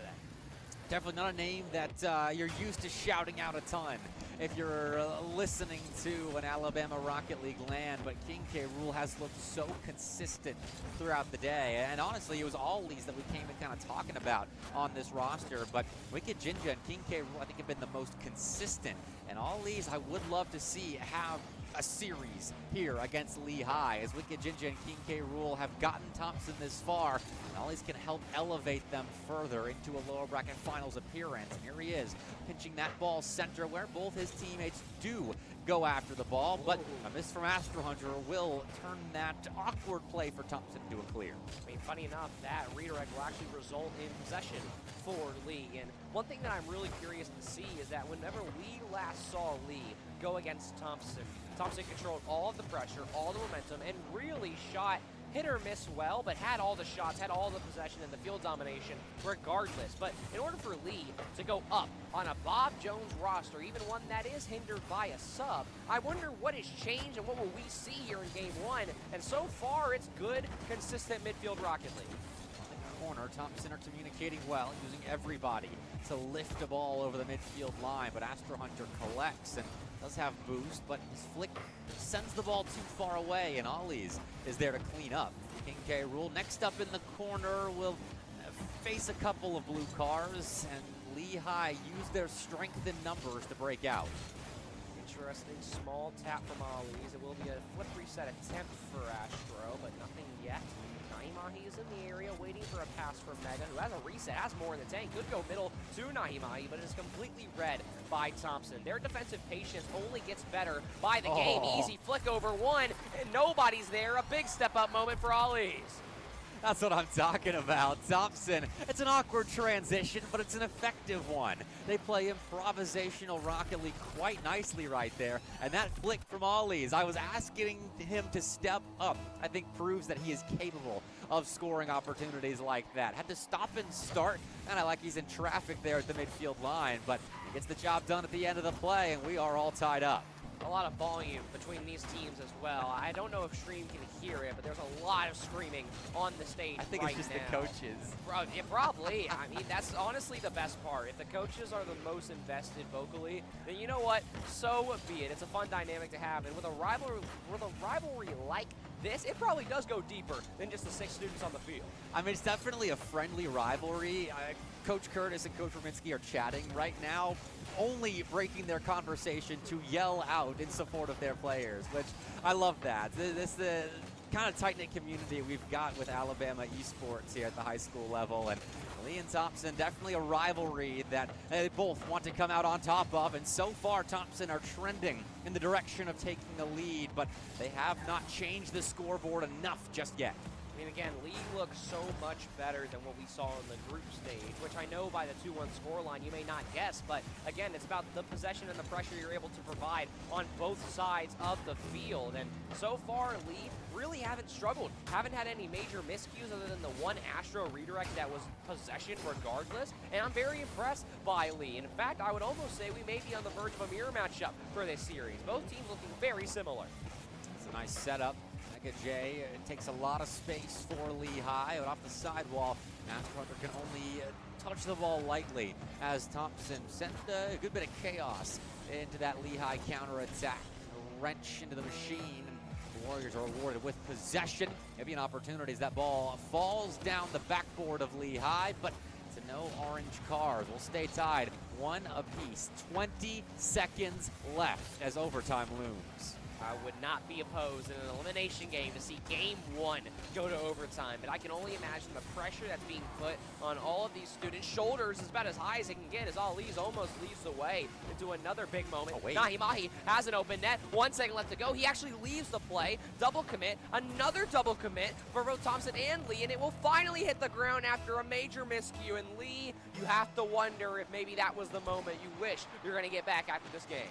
Overtime was lurking, and now it shows its ugly head for one of these two teams. A beautiful head for the other. It depends on who scores next. An important start to this series comes alongside the next goal, and Lehigh have the first couple of opportunities, but King K. Rool had an open net to end it right in front of him and missed the shot. Nahimahi dropping one down, double commit for Thompson off the backboard now. A great touch from Mega. Astro's actually there, almost extremely well coordinated, or maybe lucky at that, but counterattack could be building. No second man is there. Could be a redirect for Ali's if he gets in position, but they'll have to let this one go, and it'll be a great touch from Astro, but absolutely no boost. Thompson doing a great job to at least deny that, but Astro is all the way through and had a lane to shoot, but can't tap it in. So both teams giving away chances here.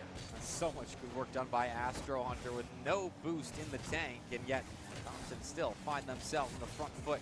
A minute into overtime, our longest of the day, I believe, as we've seen enough overtimes, but a ton of long ones. Still, Thompson looked to end things sooner rather than later, and Wicked Jinja, the guy for the job, but Mega J takes the ball away and tries to clear, though he is required again on the goal line of Lehigh to make a stop.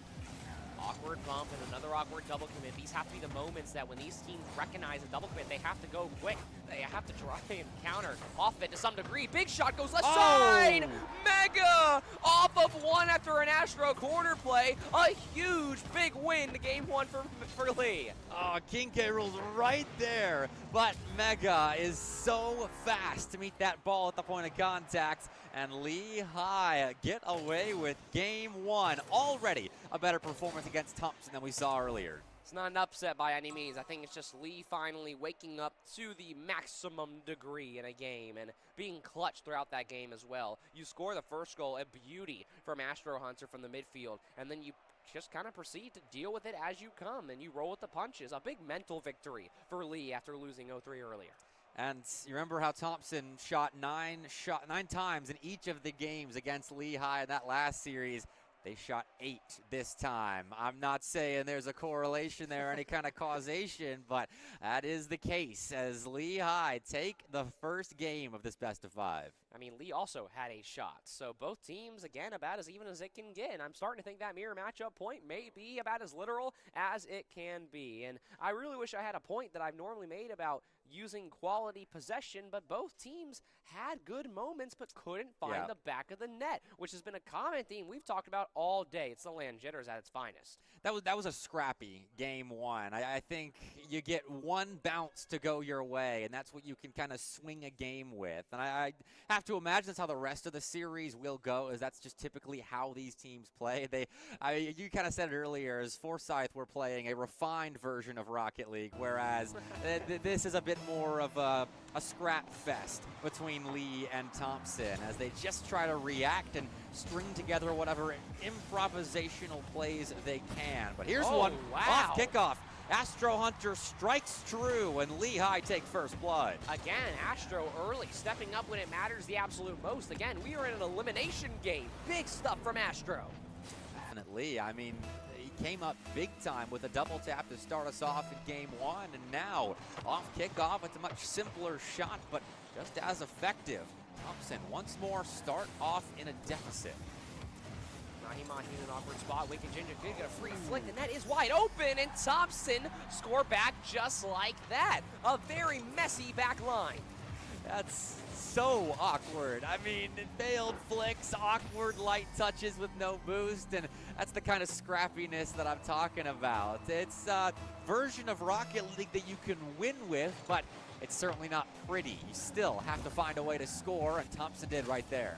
I'll double up on the scrappy play at this point, too. And even when I mentioned the point about Forsyth playing more refined, all Scholastic Esports is scrappy. That's true. There's not a single team really in all of high school esports who would be professionals, even at the subpar, maybe entry level, even in RLCS. So with that, you're going to get moments like these where a net is just open and 2 players whiff and Thompson score. It's just the name of the game. That's King K. Rool again, showing off those shooting boots here from beyond the midfield stripe. And oh, it's got to be so tantalizing to be that close to making a save and just missing out. Thompson find themselves a lead.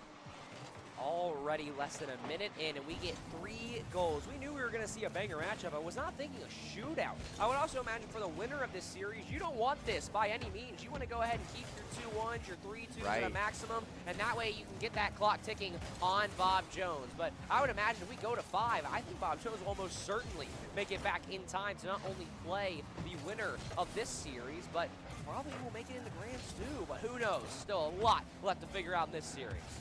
Ollies will cut that ball back into a 50-50 with Nahimahi and gets bumped into a bit of extra pace behind his clear. And that works out. It gives Thompson a chance to find some more offense. But Lehigh still continue an onslaught and miss opportunities to equalize. Those will come back to bite you if you don't find a way back soon. I mean, Nahimahi just simply wasn't ready for a miss there, and I can't say that I blame them by any means. So a tough one to give up there on the side of both Lee and Thompson. I mean, again, they're giving up many, many opportunities, but Lee, you would have loved to have that one back, especially if you give this one up to Thompson. But for now, things will stay even, and now a great pass. Top left was the goal, but it will not be the destination, and Lee just have to keep resetting. Nahimahi's missed a couple now. Can't let it get to him. Just to keep shooting until they land. As Lee have had chances to equalize, and they will keep building said chances. A nice cut back center, but Nahimahi could get on the other side of it to shoot. Thompson do break out. Could add to their lead now with King K. Rool going off the sidewall, but meets a face full of Mega J, and that'll be a nice clear for the Generals. Mega trying to use the backboard and will have Astro Hunter, but the 50 is played well by Wicked Ninja, who really has stepped up for Thompson today and has played well above his pay grade and has also been a very clutch factor in all of Thompson's major wins. And now it could be another big moment from one of the Thompson Rocket League members, but nobody is in the area. Wicked Ninja, though, will try and take possession to look middle once again, but with 2 minutes left to go, you have to be careful not to throw too many players forward. You gotta make sure you can still defend this lead. Nahimahi in the corner, no boost, no problem. Still tries to get through a couple of defenders right there, but Thompson do win out. And despite a good bit of Lehigh ball pressure, about 60-40 right now is the field domination number for them. And Thompson still hold a lead. They're still putting together good stops and playing a lot on the back foot, but making good reads in the meantime. And that has resulted in them holding this lead. Mega awkward ollies there, and Lee have had multiple chances to try and find these cracks in the Thompson defense, but still struggle. Great play from Wicked, though, to make sure there's not even a sliver of hope for Lee to get out of their half. But with 90 seconds to go, things just keep getting awkward. Bump play could be in order, but they will have to hold off for now, as all Lee's is still awkward and can't find much more than just a reset off the ceiling. And all this back and forth is great for Thompson, and it helps delay time, but one mistake and you can still get a counterattack. That bump, though, will at least keep them in the half. Another shot opportunity, double commit. Lee's got to go now. They can. Astro Hunter on the ball will go to the ceiling. His Fennec is high flying right now. Flip back into the ball, results in a shot. And there was even a passing option there for Lehigh, but Thompson stopped both opportunities, though. Lee do kickstart their possession game once again. If they can hold on to it for a little while, they do have time on the clock to wear the Warriors out. Off the sidewall, King K. Rool has space to work, but no extra touches there, as now Mega can't do anything. That shot's going to be off. Another shot could be just back on Wicked Jinja, though. It is too weak. Now 30 seconds to go. Nahimahi downfield is being located by Jay here, though. Wicked Jinja intervenes, and so Astro Hunter coming back around. We'll have to get another couple of Thompson players, Wicked Jinja included, though. Thompson find themselves sometimes bent in their offensive corner, but do have to retreat with 15 seconds left. Lehigh are impending and have a chance. No. That net was open, but Mega cut Astro Hunter off. And the Generals have to reset. Astro Hunter had a full tank of boost, and now this ball will potentially hit the ground, and that it will. That is a crucial moment where Lee could have opened the door for a 2-0 series lead, but slam it on their own foot. And Thompson back to shooting form as well, 10-6 the differential. Lee do have a little bit to clean up. There were a lot of unforced errors that game that really did cost them a couple of big-time opportunities to maybe gain a big 2-0 lead. I mean, getting any kind of multi-game advantage in any of these series is so massive because that pressure is amplified on LAN. And I don't think we've mentioned it on stream, but the winner of this does get a trophy. There is material good on the line here for whoever comes out of this series victorious. I mean, in fact, you might as well mention the other side of that, too. If you lose this, you're going to be the only team not to get a trophy, because we originally planned for there to be more than 4 teams here at this event, but now there's only 4. If you lose, you simply have to watch everybody else get nice, cool, very special glass SEL trophies. Engraved as well after all is said and done once the results are finalized, but still only 3 teams can take our 3 trophies, and one of these 2 teams will be left empty-handed. And right now it's a good recovery game from Thompson, but it is still so scrappy, though they cleaned up a lot. Their possession game was a lot better there in game 2, and if they can keep that up, Lee is starting to succumb to that pressure just a little bit. They are making those unforced errors. We have only seen game 5 one time today, and it was off stream. I think this series has all of the writing on the wall to match that. But if Lee can get back to their form in game 1, or if Thompson can get back to their form of the entire tournament, I think we can see this over in 4. But with the losers bracket, with an elimination game, with things getting so awkward here already, you wonder, can we even make it out of this game? What a sequence of stops by Thompson's back line, and here is their reward. King K. Rool downfield will play that ball into an open space, and Wicked Jinja steps up to get a sidewall dunk on target, but Astro Hunter is prepared for it. Lehigh defense passed their first test here on Driftwood, but Thompson still have themselves possession. 4 minutes to go, and we already have seen very similar notes to game 2, similar nods, I mean, as we already see so many early shots, so many awkward communication errors, also a very bold decision to go over the middle of the net, but also very uncharacteristically for Lee, nobody's there putting an instant pressure on, and that's what I think has been missing the most in this series, is Lee, a team that is easily the most aggressive focus here, has been lacking demos, has been lacking impact through first man, and overall seems hesitant for the first time alternative. Oh, Mega ready to jump up for that block, though. Climbs the ladder for the save and will keep us at a 0-0 game state. It's a nice beat Astro Hunter's ready for, but King K. Rool, a brick wall on the goal line. That's an unbelievable read. Big moment for him as well. Again, in an elimination game with the first goal on the line. You don't want to give that one up, but it will not matter. Mega back in the shooting column. Lehigh aren't distracted by that great King K. Rool save. They still get right back up on the horse after being stopped initially and score on an open net. They space Thompson's defense apart and just put a shot on target. So 1-0. Lehigh start off the scoring again, but Thompson are quick to answer so far in this set. We'll see if that holds true on Driftwoods. Awkward 50 coming middle, could be a shot for Ali's, but he tapped it too high, and also Astro Hunter gets the perfect read to then pinch it out, so no follow-up for Thompson. And we've seen them come back from this. You just saw it last game. Still a lot of time left to go, but can Lee either A, keep this pressure on, keep their foot on the gas pedal, and maybe grab an early dagger, or are we going to see Thompson simply do what they do best and sustain pressure over minutes upon minutes? So far, we have the makings of sustained pressure. Mega will keep this play going in that blue Lehigh half. Mega can end that, though.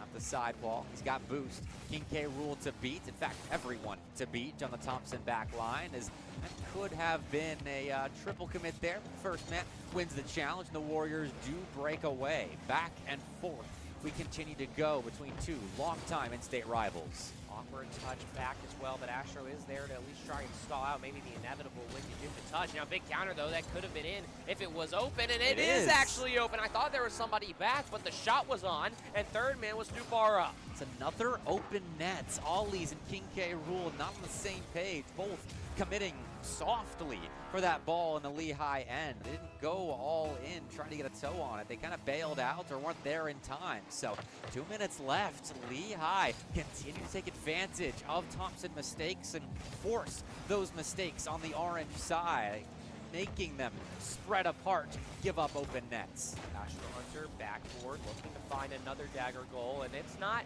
too poorly placed for Mega. Was aiming for that left side, but puts a little too much power in it. Now could have another try at it though, but that's a big touch from Ollies off the corner. It is coming middle. Astro, you can't miss those, and it's too easy for Thompson. One more team stand, and we may be seeing an early end of this game, but Thompson's right back in it. That is a gift. Those corner reads are tougher than they look, but still one you need to be making in an elimination match like this one. Thompson are given a clearing back into this game on Driftwoods. 2-1. They still need another. This ball will pop up as well. Nahimahi is there, but does not decide to turn around. The ball will, come right back to Nahimahi, who actually missed it as well. So very awkward interaction there, but regardless, not a bad play from everybody on Lee to sit back and maybe start to play a little more defensive, which again, very uncharacteristically is Lee High School, but it's what it takes to win this game. You have to be careful if you're Astro Hunter using your own backboard for the clear, and Mega is there for a great, very clutch follow. We're almost at the 60-second mark. Ooh, almost Goomba stomped that defender on the back wall of Thompson, but still Lehigh trying to make plays, trying to force this game out of reach of the Warriors, but Thompson out of the rearview mirror and right next to that passenger door. Thompson have tied us up. Whiff after whiff after whiff. Three members of Lee simply didn't find a touch. And Thompson, I don't want to say have been gifted away back into this game, but that feels like a pretty decent descriptor of the goals they've got. One right there, a bit more forced by Thompson's offense as they wear Lee down, but that miss earlier that opened the door slightly. It definitely was an unforced error that might come back to bite Lehigh, though they've still got time to recover. That's a miss from Astro Hunter. Ollie was upfield to maybe shoot that ball on target, but Nahimahi back in time to prevent an immediate opportunity from the Thompson Warriors, though Lehigh are scrambling to stop Thompson at the moment. Awkward touch once again. This ball will sit middle in the Lee half, but this counterattack could be built if there is somebody from Lee ready to go. A great corner touch, though, from Wicked Jinja, who's been about as dependable as they come in all of these series, and now will be ripped downfield, set off the corner. It will be very awkward for King K. Rule, who doesn't have a lot of boost, doesn't have a lot. Wide open net, but he has to shoot that on net! And Mega will put Lee up with 8 to go. Lehigh let Thompson back in this game, but they can still shut the door on them. What a shot by Mega. It's not easy considering the pressure mounting on the general's shoulders. And with 8 seconds left, they transfer the pressure to Thompson, who get a kickoff goal to tie us right back up. What in the world is happening? We've seen overtime. We've seen this rivalry go to the distance, and just when you thought Lee was going to come back in it, we get 3-3 with 5 seconds left. The pendulum swings again. 3-3, and I'm not sure our third game is over quite yet. We could see an opportunity on 0 seconds, but the ball touches dirt, and overtime forces its way back into this elimination set once more. Oh no, and now an early chance for Thompson. Miss. An open net. It's going to be awkward for Mega to do anything. Is able to get past Wicked Jinja, but Ollie's still in the area, has boost to work with, has a reset, does get potentially another one. I don't believe they did find it, but either way, that ball will sit in the midfield. Mega now looks for Nahimahi. Touch is off Nahimahi, but it's still so awkward for Lee to find attacks. Mechanically, they are really looking nervous. Ollie's good contact on that ball, but Mega was ready for it. His read on the game has been phenomenal here. Has tracked a lot of awkward plays nicely, but now it's Astro Hunter's turn to step up. One-on-one with Wicked Jinja, who does hit that ball too hard to catch back up to. So Lehigh find themselves another stop, and now they'll need a respawn as a big-time Thompson demo could open up a path for them, but it's a bit delayed. Mega back into the fray. Will Play the ball into the corner where Thompson take over, drop the ball centered, and Ollie's, I'm sure he was salivating at that opportunity to win game 3, but the Generals find another big stop. Big moment from Nahimahi once again on the defensive side for Lee. Has stepped up in a massive degree so far and can't find that touch, unfortunately. But Astro Hunter, somebody who we're waiting for them to have their big call-out moment in a very clutch situation, will have to do it on defense because the bump came through. Third man's non-existent, and Wicked Jinja finds the lead for Thompson. And the Warriors do cap off a multi-goal comeback with a game win, and an important game win at that. Overtime and a big-time swing game 3. Thompson take a series lead, and Lehigh have to be feeling that pressure just a little bit. I mean, what more can you ask for if you're Thompson, or Lee? I mean, for Lee, you played the game exactly right. You got the early lead, you had the goal-scoring potential and the actual threat on the Thompson net, and then you get a goal with 8 seconds left, and then the next 2 minutes happens with an overtime. That's a tough one to lose in an elimination game. And I can't even really pick out a stat that shows why Thompson won that game. Maybe 0 demos for Lee, 60% field domination for Thompson. I mean, there's pressure on Lee's back line. That entire game, it felt like, as we went back and forth for so much that 5-minute set. But still, the Generals handled the majority of it well. And in fact, it was Thompson really making the defensive errors. I feel like that 0 demos number is Lee's biggest thing. Maybe. They are most comfortable when they're freeing up room for each other to go to work. And now that that is not happening, they are playing better, more controlled, safer Rocket League. I agree with that, and it works to a certain degree, but then when you get to actually putting fear into your opponent's hearts and actually striking pressure over time, that's where Thompson comes back and gets you. And granted, they can do it mechanically without the demos, and we know Lee can do it as well, but when you're that used to playing with the demos, now taking them off feels like maybe taking the bumpers in a bowling alley off, and now you got to recreate your own path. All right, away we go. Lehigh need 2 games in a row to win. Thompson have 2 opportunities to close out their in-state rivals. But right now, it's a scrappy opener that results in a wonderful Astro Hunter save. And we'll stay tied 0-0, but not for lack of trying. I know it's not a mechanic in game, but that's about as close to an and one as it's going to get. This ball goes off the post, and Astro wasn't ready. Nobody was ready, and the Thompson back line does at least react in time, and now here comes the counter. Ollie's looks for a very bold redirect, but 30 seconds in, it's just like last game. The shots will go ahead and start flying in. A big triple commit from Thompson as well, but that bounce is perfect, and now we'll start to slowly return to more normal play. Nahimahi will pop this ball for a teammate, but no one goes up, as King K. Rule's speed challenge was excellent. Still, Lehigh have an opportunity to clear. Those covering that clearing lane. King K. Rule steps up next for the midfield structure of Thompson. Ollie's takes control and have a much boost to work with, just a little bit, but still, it's a shot opportunity for Wicked Jinja that falls on in. I want to see what happened again here for Lee's defense. Well, I can count them up for you. It is a double commit. Third man is on the other side of the field, wasn't rotating down the back line, and because of that, the net just opens up, and it's a beautifully placed shot by Wicked Jinja. Again, somebody who has been the cornerstone of Thompson on the offensive and defensive half and will be the reason they get over the line in this series. That's a good bump. Could have been a second goal for Thompson, but Ollie's would have had to put the ball in himself and was bumped towards the sidewall by Lee. So, scrappy heads up Rocket League again from the Generals, but now they face a deficit.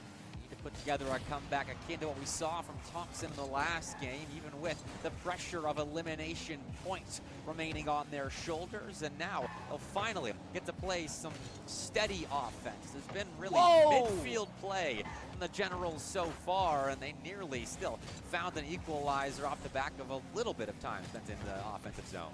That reaction time and save from K. Rule, maybe a moment that you look back to in this entire series to say, hey, maybe that was the moment where Lee could have came back, and another big save from Mega as well. Both teams really intertwining their clutch moments, all just to keep this ball in the midfield. And now for Thompson, you will take that as long as you keep your back line consistent. But for Lee, you still have to make some sort of pressure out of thin air because Thompson aren't feeling any. It's a nice turn by Wicked Jinja.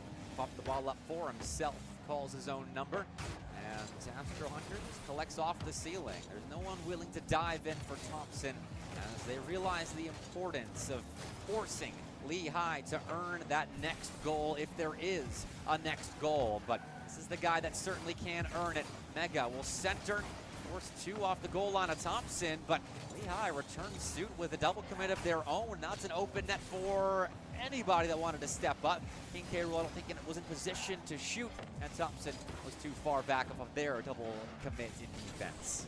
2 minutes to go. It's a ticking time bomb on the tournament life of Lee High School. And they'll look to find more room on their side wall, but Thompson are simply doing a great job of possession and also decent shots as well. That double commit, though, will cause a slight pause in that plan, and Mega has a chance to go corner back to themselves, but that corner touch doesn't exactly go the way that they anticipated. This ball, though, could sit middle. There is somebody there. Astro is there, but this ball will pitch down, and now Mega has a chance. Double commit once again for Lee, and a double miss as well. This miscommunication on both sides is going to be the end of somebody. Little weird on Utopia right now, but Lehigh don't mind, it seems. They hold on to the ball, but now have invested a lot of resources into offense, giving Wicked Jinja an opening, only forced open further by a teammate upfield looking for contact on the goal line, which was made, but Lehigh did rotate back in time. They're keeping this a manageable game state with good defense, as a 1-goal lead is something you can work with. 60 seconds left. It feels like Lee is more so waiting for a Thompson mistake than actually trying to create one with bumps, with a first-man play. And that conservative nature has to be thrown out the window at some point. There has to be a follow-up there, but it's too little, too late. 40 seconds to go now. We'll see if Mega can find anything off their back foot, or King K. Rool can end this right here and now. Off the top, bouncing down, another great 50, and Lee are staying alive, but they've got to get out of their half.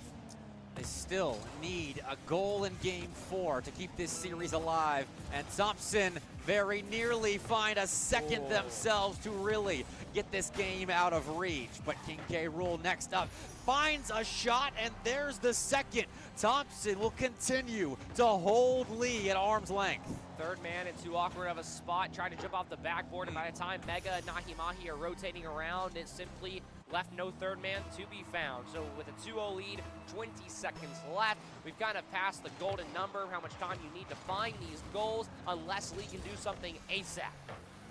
Ollie's Senator Wicked Jinja, that could be the final nail in the coffin. But Lehigh avoids certain death for now, though they need a clear and a shot ASAP, and that's certainly not it. Thompson survive and advance through the lower bracket of the SEL High School Showcase, and they put the cherry on top with a third in Game 4, sending Lee on a short drive home. Everybody shoots, everybody scores, and a big play from Ollie's to not only pitch that ball up, but to make a statement as well. If Bob Jones disappears, it's Thompson who's next up. Well, Thompson and Bob Jones, a tale as old as time in Alabama Rocket League, and Thompson seem well suited to reignite that rivalry. 9 shots there at the end, and for the most part, their offense was on point. It got weird at times, which they can use to their advantage against Bob Jones, but Thompson still found a way to make plays work and find goals, sometimes out of thin air. I think the craziest part as well is that Thompson has played the most games on stage out of anybody in this entire tournament. And even though things get scrappy in a LAN environment with all that pressure and the lights on you, they've now gotten very comfortable with surviving in that biome, or that nature you could call it. And there's also a funny world where Thompson doesn't leave the stage at all for the rest of the day. If they simply move on, and if they do beat Bob Jones, or if Bob Jones forfeits, they're just going to be on for the rest of the tournament. That lower bracket finals between Thompson and Bob Jones could be one for the ages. We'll see what happens, though. We're going to take a short break to make sure everything's ready to go up on the main stage for more Southeastern Esports League high school action. We'll see you in a bit.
With every victor, unfortunately, also has to come a loser. And in this sense, this far into the tourney, you also have to say goodbye to them as well. So before we exit them from their stage, and they exit literally, in this sense, stage left, we're going to ask you a couple questions of these players and get how they feel and say their goodbyes, or at least in one of these senses, a fairly permanent goodbyes. They're a graduating member here of this school. We'll start in the far right here. We had a bit of a question about overall how you felt like your team performed for this. I know y'all get knocked out first, but still felt like there's confidence to be had for you guys. We definitely could have played better and probably should have, but we were just a little hesitant, and it didn't play out our way. Always room for future improvement. How about you now? You had a big point to make about how overall your team competed with this, but then you were a question of how the event overall went and maybe how it feels to play up on the stage. How did y'all feel about the event as a whole? So the event was pretty fun. I'm glad we came to play here, play all the games. We had a good time, and we helped each other and improved a lot on certain things. Very good games. Glad to hear it. Now, graduating, saying the big goodbye to the high school. Do you have future plans overall to continue to play Rocket League heading off into college? Yeah, I would plan to play Rocket League if I can in college. The University of Montevello really wants me to play Rocket League at their college, and they offered me a scholarship to go there. Oh my goodness, congratulations. So we'll probably see you in the future here as well, maybe a future SEL member once again, not just the high school side of things, stepping for next semester with you guys possibly, but more. And then I'll drop one on here on the coach real fast. We'll step you into frame real fast. Do you think they have what it takes, Thompson, to be able to take down Bob Jones in the next series? I think they have the heart in them for sure. I think if they find it in themselves, they get it together. I believe there is a world, all right? Now, I don't know, Hiroki, he's going out. I feel like he wants another one, another trophy, so it's going to be hard to beat, but just maybe. All right. Confidence and maybe a little overzealous, but we'll have to see how that pans out for him. But before that can happen, we'll also have an interview with the Thompson players just shortly after this. But before then, we'll take a quick break and get them ready to go up on stage.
We've talked to Lee, and now we must talk to the victors of our prior series. It's Thompson up on the stage, or technically one block below the stage. But they're going to go back up on the stage here in a moment, get their next series underway. Let's start off first here over here. How do you think y'all will fare against Bob Jones in this upcoming series?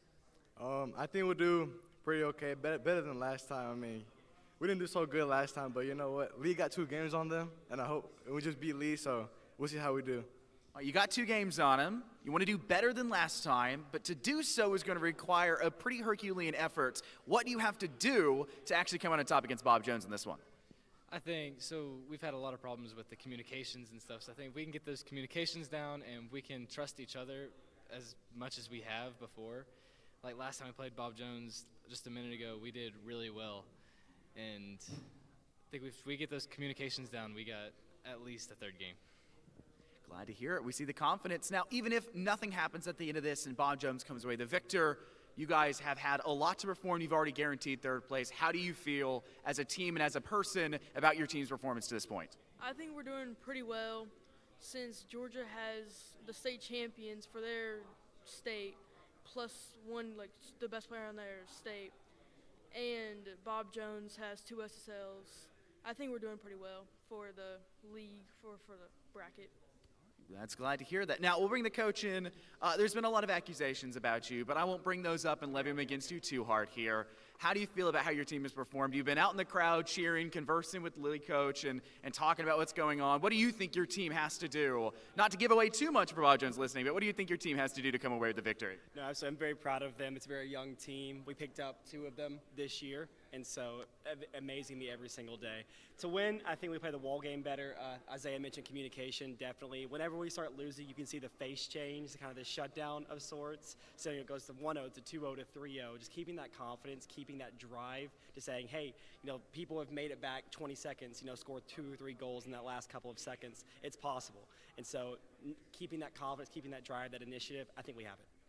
Keep that drive, keep the ball literally rolling in this sense, because if you don't, you're going to be forced to walk home in the rain, apparently, as that's the accusations we've been hearing from out in the crowd. But with that being said, we'll go and let them get on stage, get a little bit more warmed up to ready for this series. Stay tuned here shortly. It's Bob Jones versus Thompson.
Thompson and Lee tried a little bit of insider trading just before their last series, trying to coordinate the 3-0 victory to get here and done before Bob Jones would be in the venue and ready.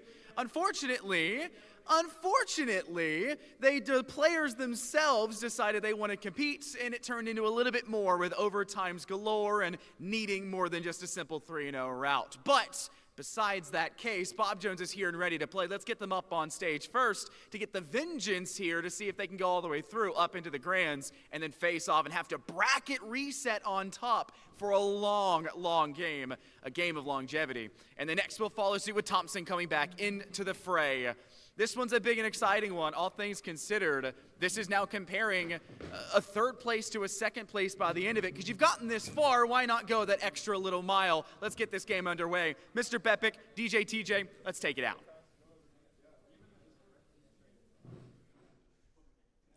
Thank you very much, Scott. It's time for the lower bracket finals as there is one more grand final spot on the line here, and it is a long-time in-state rivalry to determine who gets that final grand finals position. Bob Jones and Thompson High School, as Bob Jones have made it back to the venue, TJ, taking on a Thompson squad that have really scrapped their way to a top 3 today. I mean, they got back, congratulated their Smash teammate. We sent our congratulations for signing and going to do collegiate esports as well. I mean, a very talented Smash player at that. But the guys were able to go support their friend and then come back and still compete and still find their way into just one series away from making grand finals. And Bob Jones have looked unstoppable today.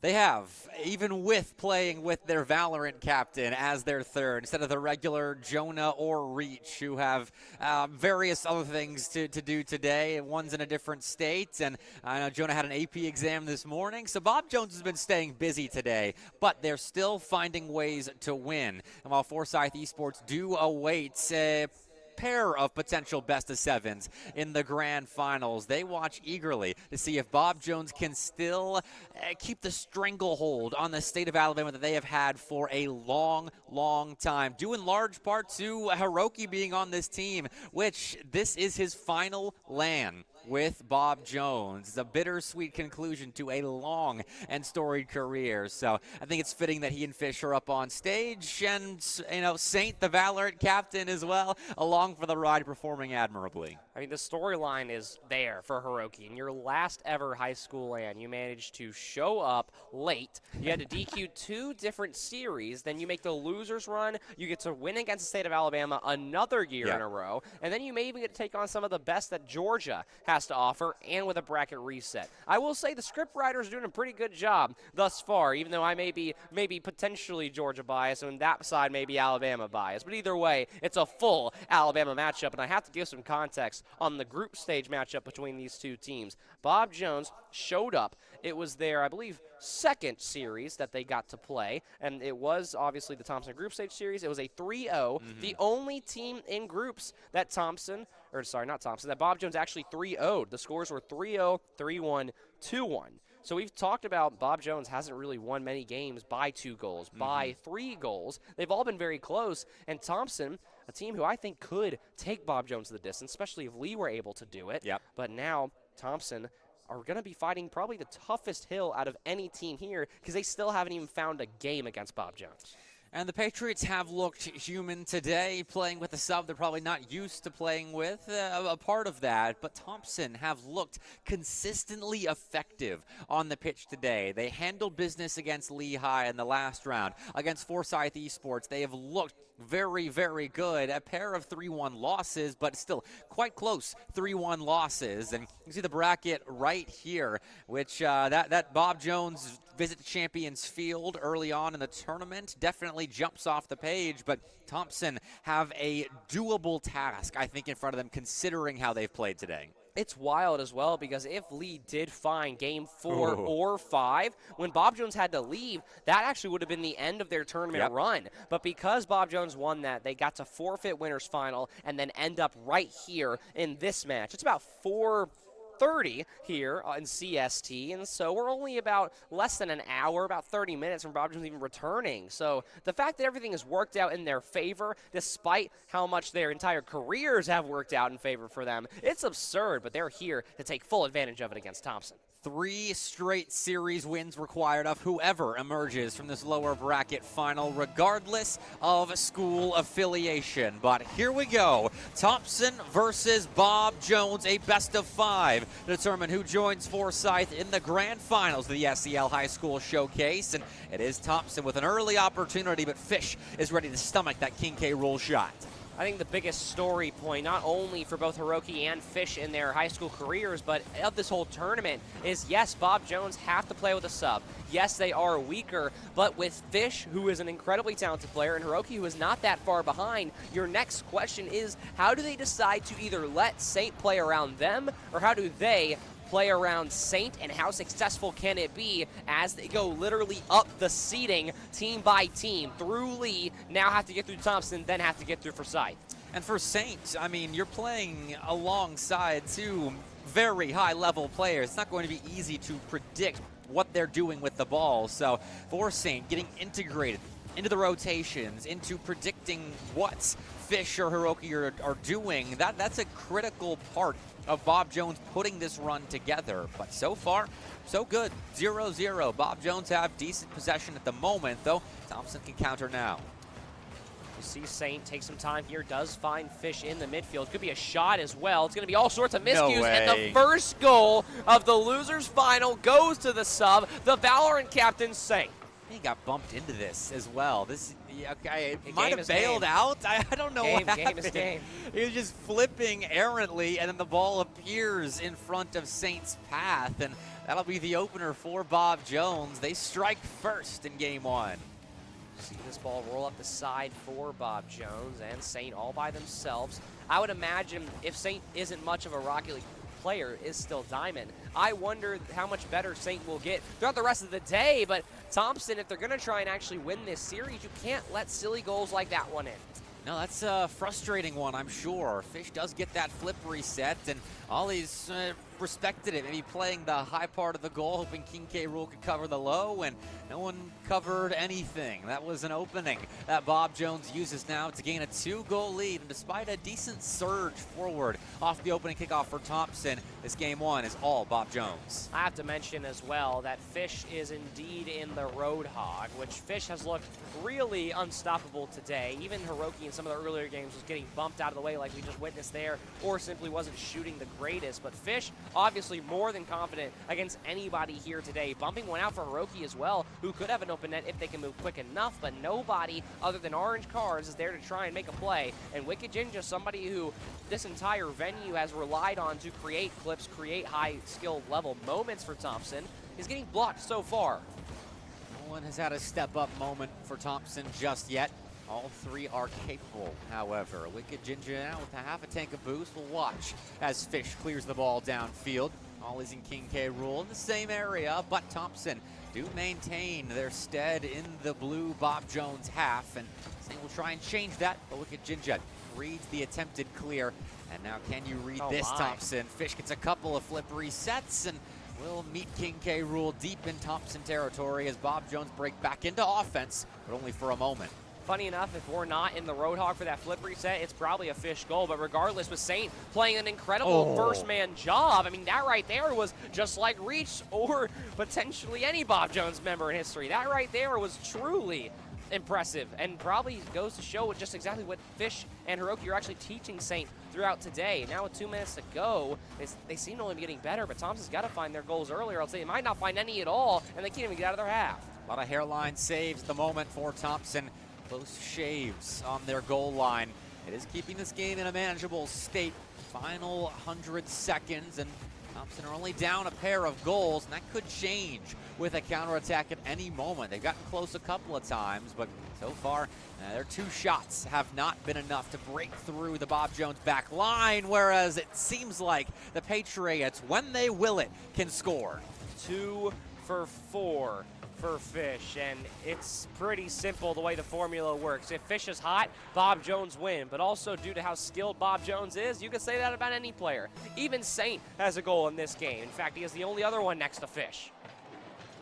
Oh, there's no one there immediately to meet that ball. Everyone peels off for Bob Jones. Wicked Jinja got space to work with, and he couldn't do much with it.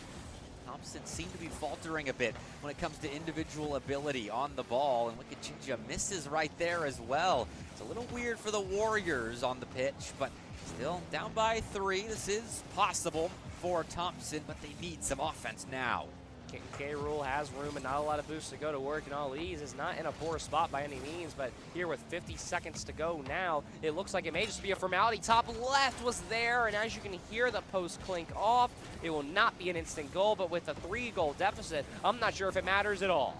No, not at the moment, as Thompson still are playing on their back line, on their back foot, with no real possibility of immediately escaping. Ali's and King K. Rule get tangled up. That opens the door for Fish to put this game to bed. And of course, he's got Hiroki there to tap the ball in. I think game 1's about over. Again, in classic Bob Jones fashion, everybody shoots and everybody scores. A great play from Fish, but a better read from Hiroki to make sure that ball that was going to bounce out finds its way into the back of the net. 20 seconds left, and it's very, very normal to be in this situation. Bob Jones winning is a formality. Fish, a little bit of space, attacked by Thompson. Still, they look to operate their offense late in regulation of a game that is out of reach, and fair enough. You want to get going for the games to come, just to make it close. This series against Bob Jones, I think, would be a success for Thompson, substitute or not. It's a stigma in Alabama trying to beat Bob Jones. They just don't lose, no matter who's playing in the lineup, and I mean, so far that will continue. There's very few schools in the nation who not only can find their way into pulling lucky talent when they originally start out in high school esports, but then to make it a system and a staple to take players, to coach them up, and to build a dynasty. That is something that even though you may not be a Rocky League player, if you're Saint, you know the standard that Bob Jones set. And Saint performing, honestly, really well. Like, for being a diamond, I would have never guessed they were a diamond. Didn't make any errors, didn't give the ball away, didn't miss any bold shots, scored the very first goal, in fact, to be exact, whether he got bumped into it or not. And so if Saint isn't a weak link, who is? I mean, there's nothing wrong with being the worst player on the team as long as you fill your role and get game wins. And so far, so good for Saint and Bob Jones. But for Thompson, held scoreless in game 1, and we have watched a lot of them on stage today. They haven't had many games where they were blanked by their opponent. I think Forsyth and that 5-0 to open the day up was the only time we've seen Thompson held scoreless. So they will need to figure out their offensive woes, which there were opportunities, but just 3 shots to show for all of that time spent in offense. That'll have to change. Well, you do mention that Forsyth was the only team to hold Thompson scoreless, but Thompson also went scoreless in the group stage against Bob Jones, and then now here in playoffs against Bob Jones. So I agree that it's rare for Thompson to be scoreless, but at the same time, there is something about Bob Jones, no matter who is playing, that Thompson can't shake. Center ball now, and Thompson will dive in, looking to dislodge possession from the Patriots, but it's the Patriots that do exactly that to the Warriors. Ollie's plays that ball dangerously backward, sits on the near side, and King K. Rule collects, has boost to follow, and will beat anybody thinking about going up for the rock, but no one did for Bob Jones. So Thompson move into offense, get a couple of bumps, keep a decent amount of control, but Saint is there to clear for Bob Jones.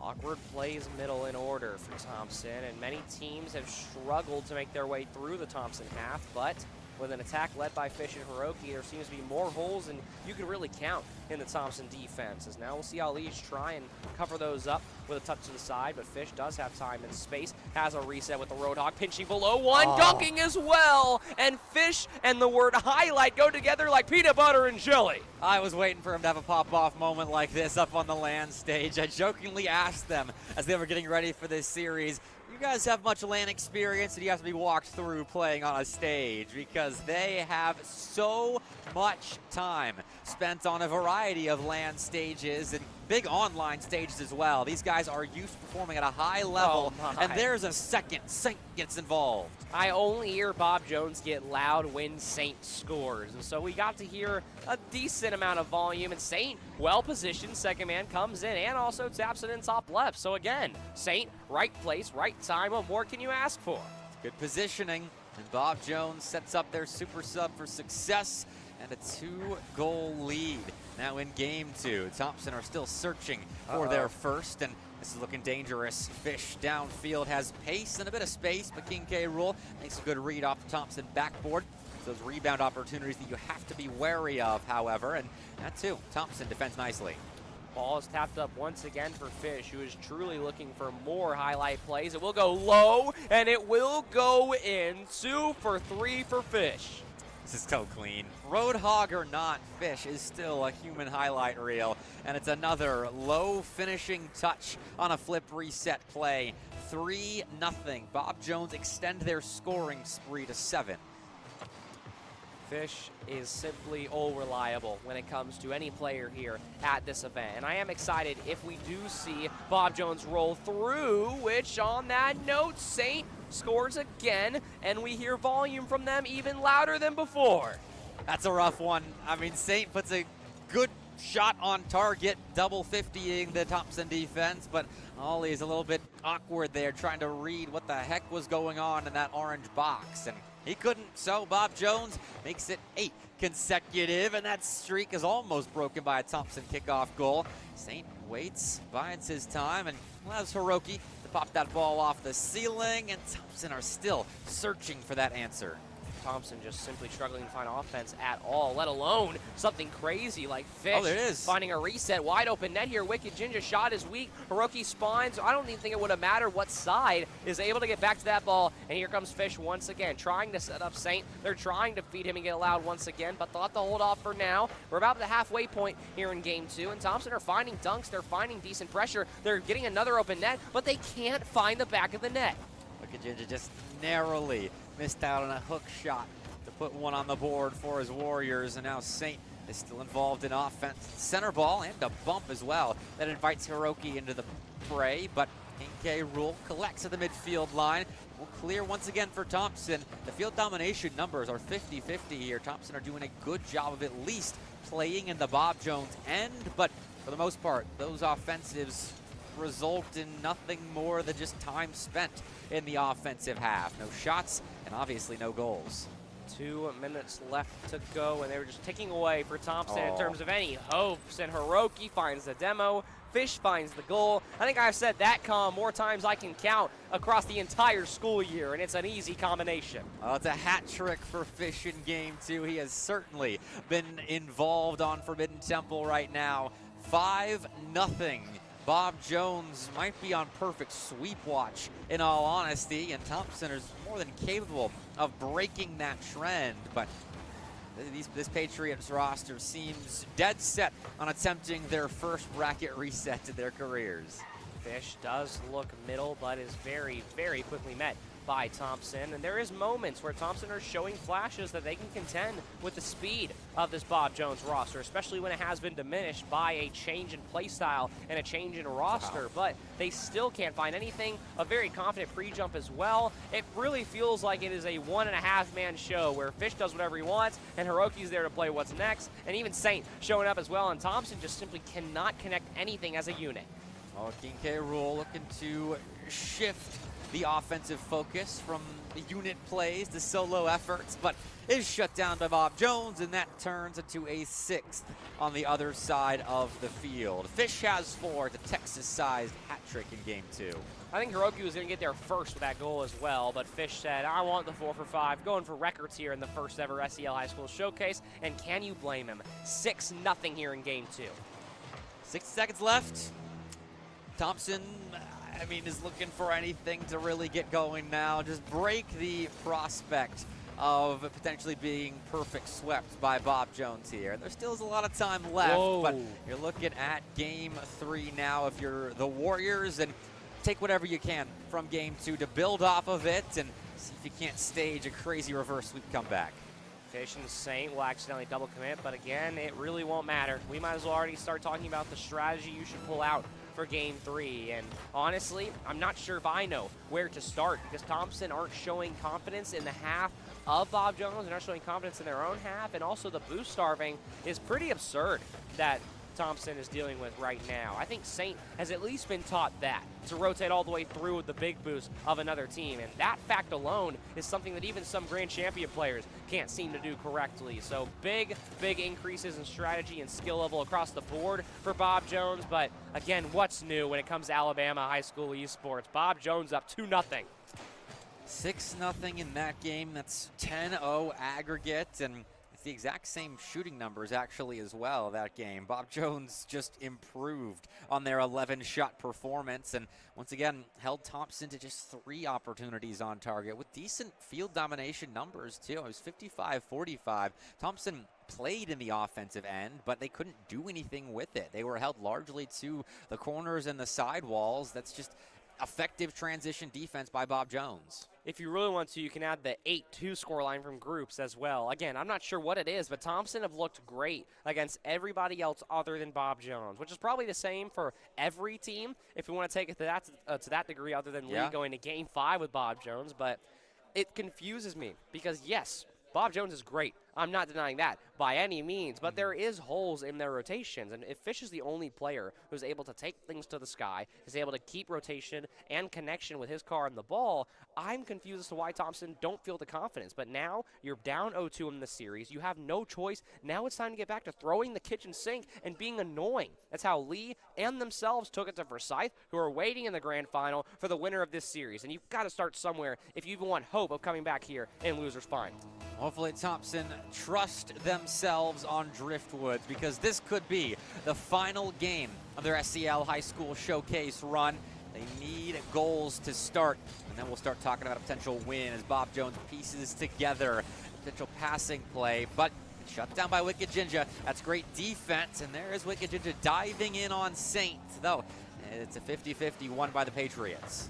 Saint an awkward touch, and it will be a shot potentially for K. Rule, and it's a great save from Fish, who is just sitting there on the goal line menacingly, doesn't move. Shot ends up right on him, and now the open net is there, and Hiroki finally gets his first, but what in the world happened for Thompson? Ollie's tried to collect here, and then maybe was thinking Saint was getting a touch. I'm not sure. Looked like he was put on ice skates in the middle of Driftwoods, and Bob Jones continue their rampage. Already 30 seconds in, and Thompson, it feels like we can even feel the dread that comes with playing a team like Bob Jones. Not only to mention how long of a day it's been. We're approaching 5 p.m. CST. Teams have been here since about 9-10 a.m. CST. It's been a long day, and this is not how you want to end it. And Thompson still have control of that, but you've got to start finding some moves here soon. Composure late in this best of 5. A grand finals trip on the line, and Bulldozer Fish knows exactly what's at stake here. That's a great second goal. And right there, King K. Rule is on that ball, but decides to just simply follow it in front of his net, and that's too easy for Fish to read through. Still 4 minutes. That's the silver lining for the Thompson Warriors at the moment. And unfortunately for them, there isn't much length in the silver lining role. They need to get going now, lest they fall victim not just to a sweeping loss, but a perfect sweep as well, as Bob Jones have looked flawless thus far, and Thompson need to pry open a couple of goals, at least in the middle of the game, because the later and later we get, the more dire it seems for Thompson. Later and later we get, the stronger that Bob Jones seems to get as well. So you need to try and find as many early goals as you can, regardless of where we are in the series. And now that Thompson's already given up 2, it's just a matter of trying to stop the bleeding and then worry about the rest of it. Saint turns on this ball, can't quite beat Wicked Jinja. It's a good challenge won by the Warrior there, and now he bumps Fish, opening the door for King K. Rule, who sends a shot just high and off the crossbar of Bob Jones. So now the door is wide open for a counterattack, and Ollie's has seen enough. Good intervention there, and Thompson find a clear. See what else they can get. King K. Rule is there, Okay. well, was there. Demos galore will occur with Fish being in the mix as well. And now it opens up the lane for K. Rule to spawn in and find a shot here. Opts for the slower play off the corner instead, but that's exactly what Fish wanted, and now Hiroki and Ollie's will trade demos. And as I say that, Ollie's will spawn right back in and get right back into play. So things getting messy. I would think this would favor Thompson, but a wide open net for Hiroki, and Fish could just simply put this one in right here, and it will be just a floater too easy. Dead center of the net here at the halfway point. This interception by Hiroki is phenomenal, and Thompson are diving in. They're playing confidently, trusting their speed in the midfield, but right there, they just lost the bet. And Bob Jones, the house right now, taking home everything. That is now 13 goals for Bob Jones overall, and Thompson need their first now. Weak shot won't be the one to do it, though, as now Hiroki will look for his teammate on the other side of the field, but the two starters can't do too much now. Awkward play, and Fish wanted the demo, didn't pump the brakes in time, and can you count that as Thompson's first? Yes, it's forced. I mean, King K. Rool in a 1v1 right now plays with the pace of that play and forces the own goal. Like, I get it's a big, bad mistake by Bob Jones, but it certainly is forced. And I'll give that to Thompson. It breaks the perfect sweep bid from the Patriots and maybe gets the Warriors going. Wicked Jinja can continue to inject electricity into their team, but Fish on the goal line finds a big save, and downfield, no shot. Ollie's is back for a block.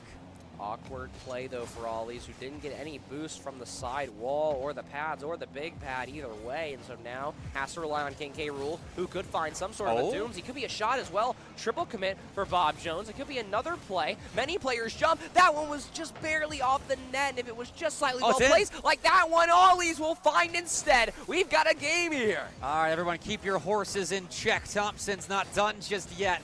Down a goal with just over 100 seconds to go. The Warriors waited their sweet time to start scoring in this set, but now they're finding openings on the Bob Jones back line. Let's see what the rest of Game 3 has in store for us. King K. Rool, time to try and wait. And we'll try to find something in the midfield to Wicked Jinja, who doesn't have a lot of boost to work with, is able to at least push it towards Fish. Fish has plenty of boost, has a flick as well. Hiroki could go ahead and put the dagger in here. King K. Rool, though, will keep Thompson alive. Attempt number 2 for Hiroki. He's got time, he's got control. A massive save from Wicked Jinja, and Saint, a great play to try and delay the movement of things into the corner of Thompson. As now, we'll see Fish take some time, looks for Hiroki, who's got an air dribble, and will have to solo this. Reset is not found. Fake is there instead. Top bar is there. Fish will not be able to tap this one in, though, and now you need a counter if you're Thompson. You are playing with fire here. They can make it happen, though. Ollie's dives in, sets up King K. Rool for a pass downfield, but Ollie's just overcommits on the shot. Couldn't get around it fully. King K. Rool will try and salvage this possession for Thompson, and off the sidewall, misses. And Wicked Jinja will hold off on committing, allowing Ollie's to be next up in rotation.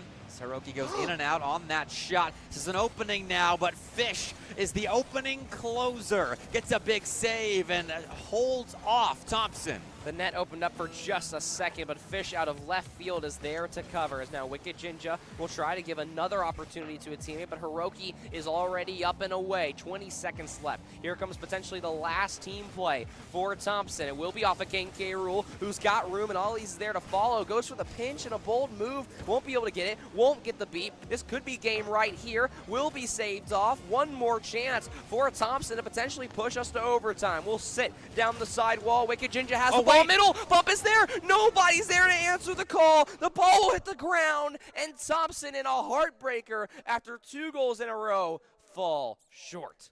Valiant effort from the Warriors, but all they take home today is the 3rd place trophy from the SEL High School Showcase. And Hiroki and Bob Jones aren't ready to sunset his high school land career just yet. They move on to the grand finals to face Forsyth Esports in 2 potential best-of-7s. It is wild that Thompson has spent all day, the entire back half of the day, on main stage, ever since they really started on bracket play. And to Thompson, fair play to them. They did great on the stage, unfortunately, up until one of their most important matches of the day here in Losers Finals, but it is hard to counteract the Fish and Hiroki show, and the entire state has struggled to find the answer for that.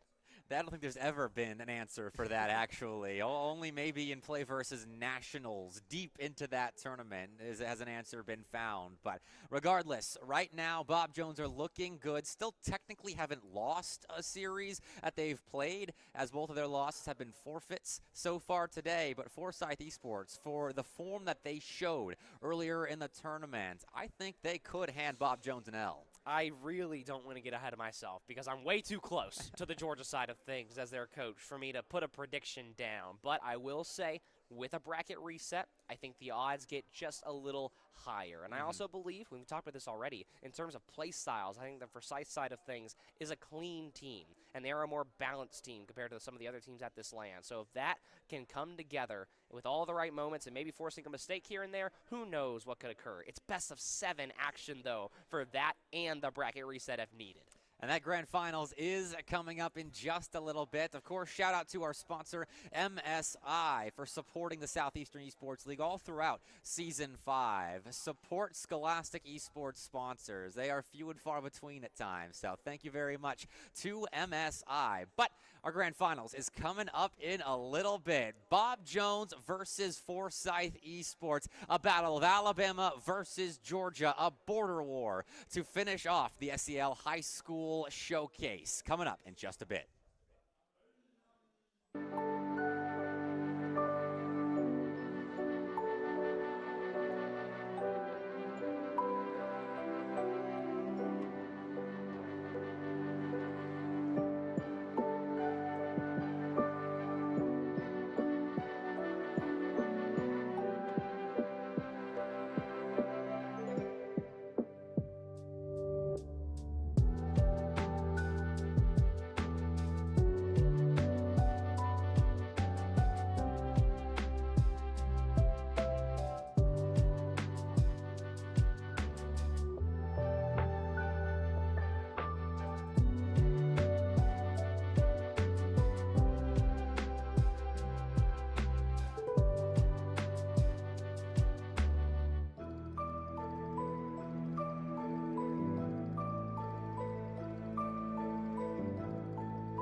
All great things must eventually come to an end, and right now, here for Season 5's High School Showcase, third place has been cemented, and the story and the glory has to go out the door as well. They'll be over the trophy ceremony, but we did have to say goodbye to Akinjinja, and unfortunately as that is, make sure you get a couple pictures with them before the way. But we got the final two remaining players and the coach once again for an interview. Let's start things off the same way we did with Lee. How do you feel this event has gone for you guys so far, and are you happy with your performance and guaranteeing you get a trophy for your cabinet? I think it went pretty well for us, you know. We didn't get the win at the end of the day, but third place is third place, you know. I think we did pretty good at the very end of the day.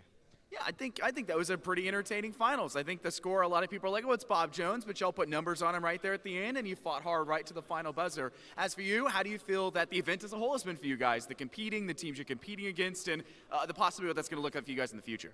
I think it's been fun and challenging, so we can know for the next LAN we can do better and adapt. Improving as we go and looking to the possibility of more lands off into the future. Now, for the coach, these players, they're young. They still have another year or so in them, right? How does this look like for you guys for the future as well as for Season 6 of the SEL? Absolutely. So we're definitely looking at joining SEL next season. We're implementing an on-season, off-season. So on-season we'll have 2 games, one in the SEL, one in Play Versus. So we have 2 going on. I think it looks good. We have two very young players. We have a junior we're losing next year, so he has 1 more season with us, but the improvement's been phenomenal. I'm excited to see, especially Eli being a freshman, showing this talent already into a mostly, junior and senior team, that being Bob Jones. I'm excited to see where he goes, and Angel as well as a sophomore. These kids have a lot of talent. I'm excited to see them grow. The future is bright for Thompson. We'll have to see that journey with a lot of happiness and a little bit of sadness, too, when they graduate, right? It's the problem of collegiate and high school esports. Eventually, they age out of it. But gaming stays with us for a lifetime. And speaking of that, this next series is about ready to get underway, so we'll get that started. Don't go anywhere. Let's see this finals breakdown.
It's been an early start here in Huntsville, Alabama to get the Season 5 High School Showcase out of the way before we kick off with the collegiate action this weekend.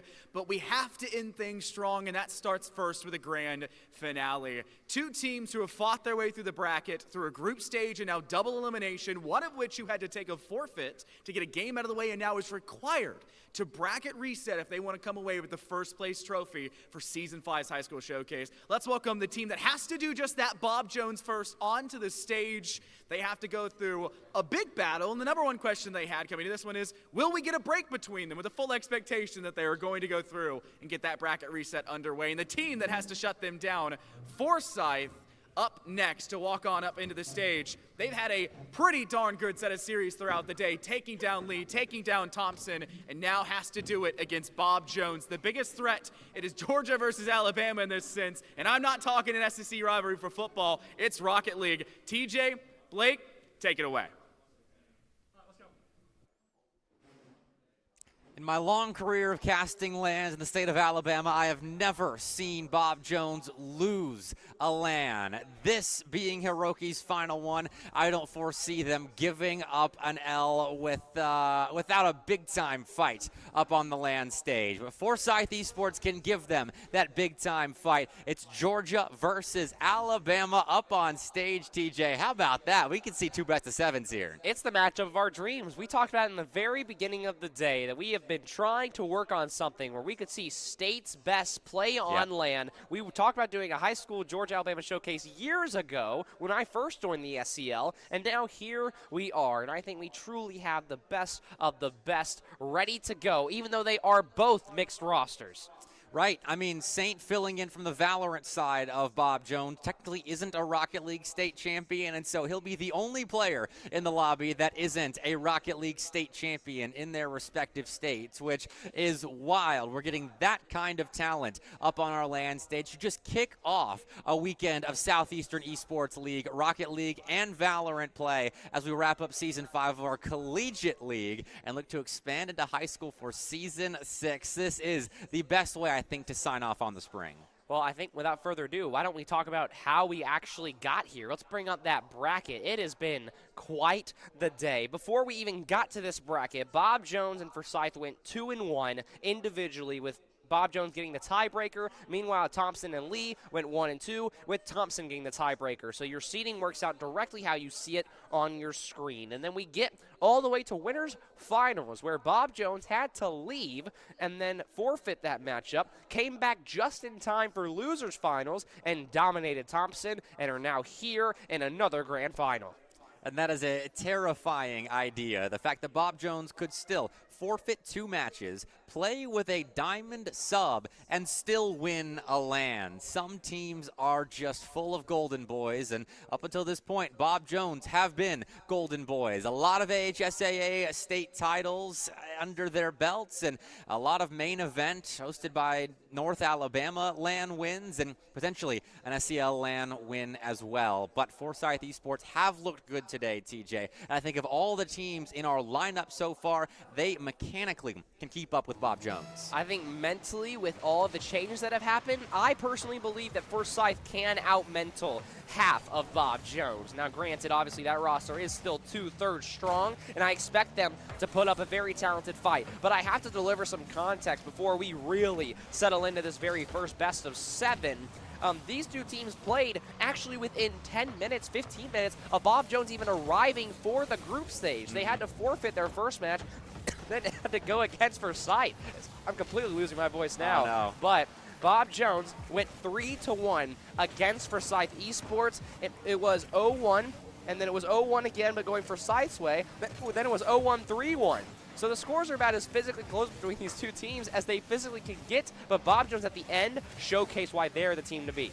A 3-1 arriving late with a diamond-ranked substitute. Still impressive and sets the tone, I think, already for this grand finals. But a lot of time has transpired between now and then. And Forsyth, I mean, they've had a lot of time to think about this prospective matchup, which they're suffering a lot of pressure, but an errant back pass there from Fish will actually set up Saint for more possession. That's well salvaged. it is still wild to me that nobody has truly pushed Bob Jones to the limit up until Lee High School did it in upper semifinals, which then Lee went out the very first team out of the 4 who are here today. So there's a lot of variables that I don't think we truly seem to understand, but regardless, I think we do have the 2 best teams, and if Lee was able to make Bob Jones awkward, I think Forsyth could make this series interesting, and there's a bracket reset in play as well. As we'll see Hiroki, musty top right, doubles it in! A highlight goal to start you the grand finals. That's the Bob Jones way right there. On the ball, Hiroki beats everybody in style. A musty flick to set himself up, and he doubles off the near side post. That's absurd. And Forsyth, that's the kind of offense you'll have to stop if you want to take that trophy.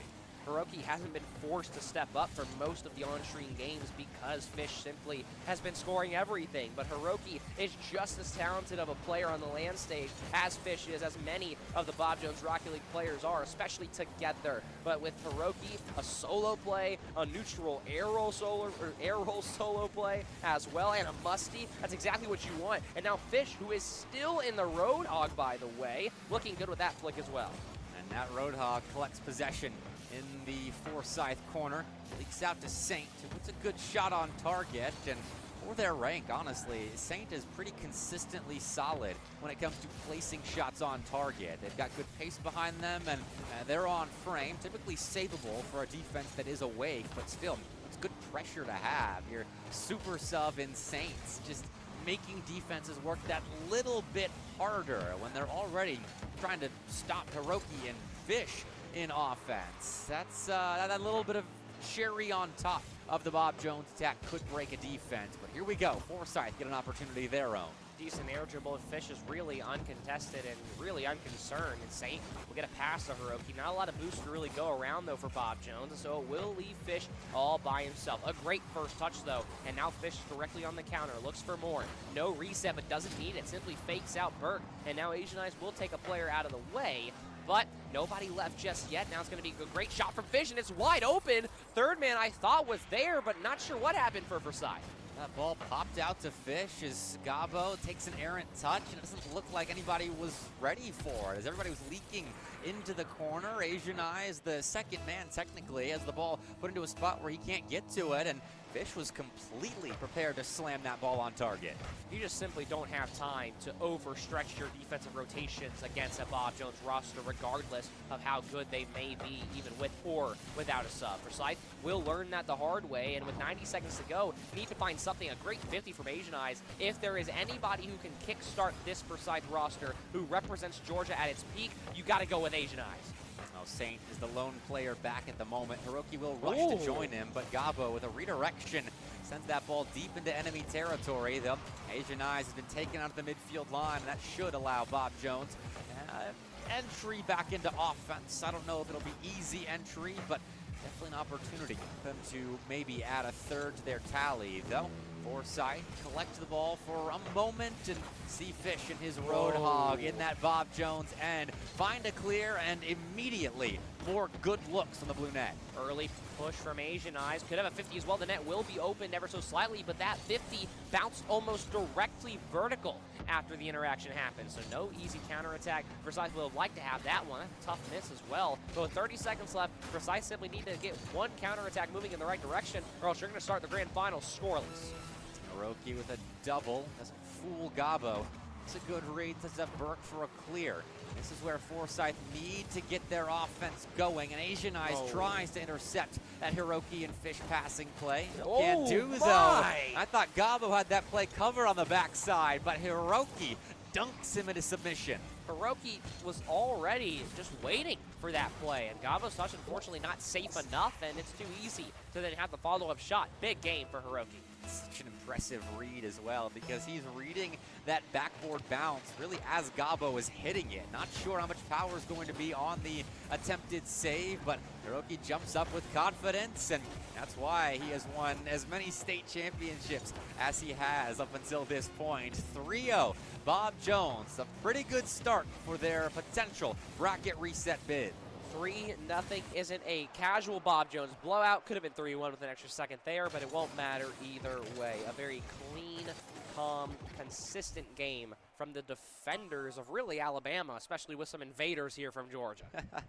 Always. They are always prepared to, first of all, beat up on their in-state competition, but also defend the state. And I know they'll be repping us well in the Play Versus Cup later on this month, trying to make a run through that gauntlet of a bracket towards a national championship. And I think there are some Forsyth teams in that bracket as well. Side. On the same side, they could play each other. So a bit of a precursor for that, but so far so good for Bob Jones. That was a comfortable 3-goal win. I mean, it is what Bob Jones is always expected to do. And Yeah. I'm still just appalled that even with a sub, Bob Jones, within the span of just a few hours, have been able to scheme up and game plan a rotation or even a team that has an average DC2 rank like Thompson, like Forsyth Esports, who actually has an SSL on their team, still can't find any holes in that defense. And we're talking about, again, a literal diamond. But I have to say that Saint is consistent when it matters the most. Yes. We have only seen Saint make a crucial error maybe one time, but hasn't given up possession. And even when they have messed up, guess who's right behind him to come in? It's Hiroki and it is Fish. They are scheming beautifully, and that's what it'll take to win this first best of 7 and then potentially another one. You can afford one crucial error across 4 games when Fish and Hiroki are your teammate, that's for sure. But Forsyth, they need to get back into this series sooner rather than later, and I'll give them some grace. They did take a big break in between their upper bracket round 1 matchup and starting this grand finals. So now they've got a game under their belts against Bob Jones again, and I'm interested to see how they play on Forbidden Temple. So far, it's not bad. It's good defense, but nothing to show in that offensive zone just yet for Forsyth. Double commit once again for Forsyth. They are struggling currently on their back line, not to mention the boost numbers that Bob Jones are simply driving through and stealing every time without fail. And you just saw Hiroki do it right there. But now, as we see Forsyth have a chance, no second man is there to be found. Fish in an awkward spot. Reset able to get back to that ball. And there was a passing lane available for Forsyth, but nothing yet. Potential shot on, drilled by Fish. And a big step up from Mr. Team Captain.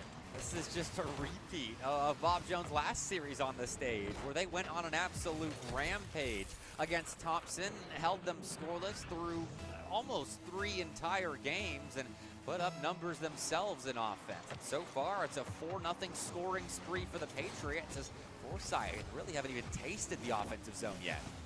Awkward roll for Asian Eyes to try and follow. Does at least clear out the midfield after his first man touch, but Gabo's touch will be heavy.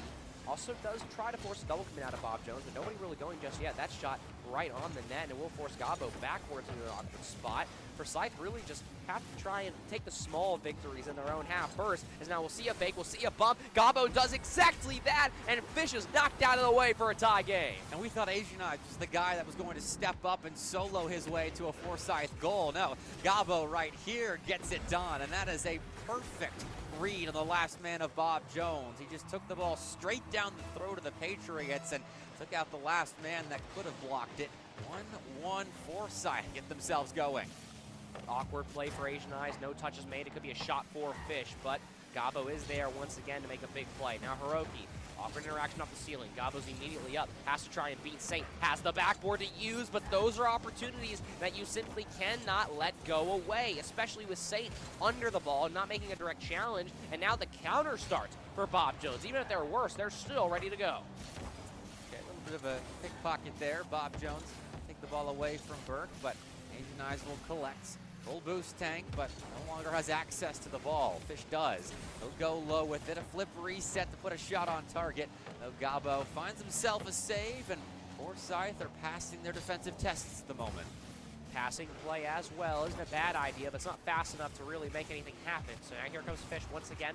Full tank of boost, does have a reset, doesn't use it, goes bottom left, and almost catches Burke off guard and out of position, but we are still even.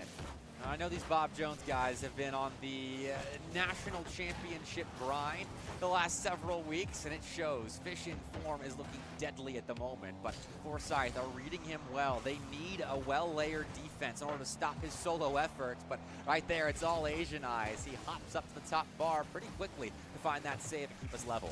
Gabo there for the air dribble. First touch will be slightly off the mark, though, and so a lot of boost is required just to get back to that ball. And now, counterattack.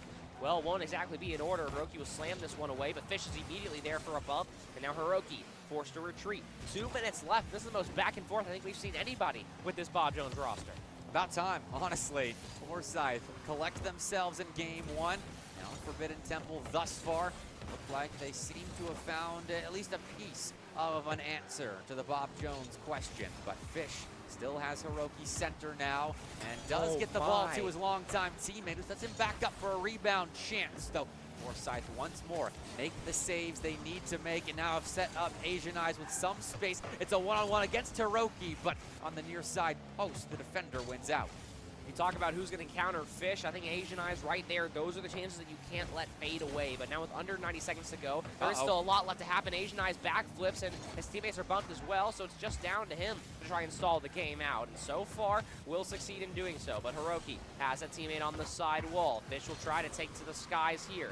Goes for the carry, but Roadhog doesn't exactly help out with that. Now Saint will look for a shot, is dunked by Gabo. Gabo's got a wide open net. It will be up to Burke, who will flick it in, and Forsyth go up 2-1. It's a late lead for Forsyth. What a dunk here. I was concerned after Burke and Gabo both double committed for that ball, but they made it work. That's a great tandem counterattack to put themselves up 1. Bob Jones may have field domination on their side, the majority of the shots by a long shot, but Forsyth have a lead, and that they can work with.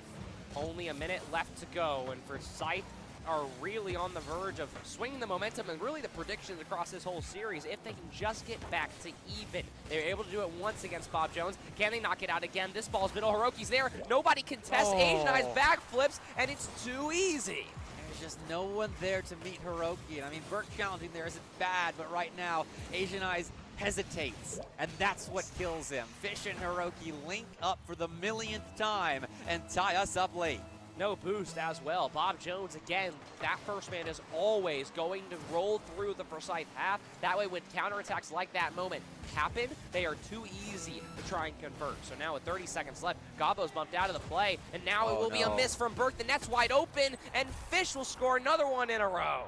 3-2, 25 on the clock, and Forsyth commit a critical couple of errors late in game 2. Asian Eyes tries to get back, but that Fish shot is too good, almost 70 miles per hour on a counterattack score, and just like that, that Forsyth lead evaporates. Fake kickoff as well coming out from Bob Jones. It's a good idea to try and keep possession, but Saint off the ball. Counterattack needs to happen quick, and it will be a back pass from Asian Eyes. And Gabo decides to go low. Fish reads it, but bumps are there. Burke is in the area, does get a great touch out to one. Gabo has room to go to work, needs this air dribble to try and stick. 50's there, shot, it could be there. It's gonna be up to Burke. 1 second left, backboard is the goal. Hiroki's right on the ball. Now off the corner, can Asian Eyes keep it up? Hiroki will dunk it and will end the dreams. No, not just yet. Now it's gonna be up to Burke to try and keep this ball up. Faking, Gabo back to Asian Eyes, awkward touch. It will go straight down to Fish, gets his hands on it, and that's exactly what happens. I can't say Bob Jones steal games, but that one feels robbed.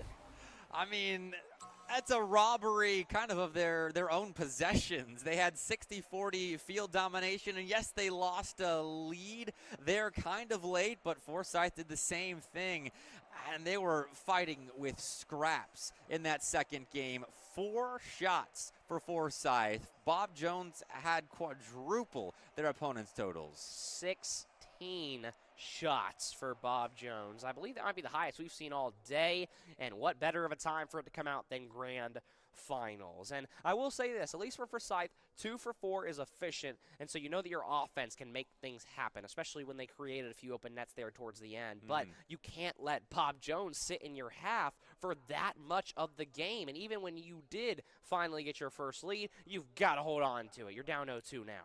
So close for Forsyth. That would have been stealing the game away, in all honesty, if they had held that 2-1 lead. But to your point, there has been one other performance of 16 shots on the main stage. It was Forsyth. In game 1 of the day against Thompson, they put up 16 in that 5-0 win. So Forsyth is capable offensively of putting up Bob Jones level numbers, but they've yet to really show it in the grand finals. But hey, it's 2 best-of-7s at maximum. Forsyth have some buffer room to work with and get a read on this Bob Jones lineup, and so far it seems like they're getting their footing and playmaking as well. That's a nice setup by Burke, but Bob Jones was in position to stop it.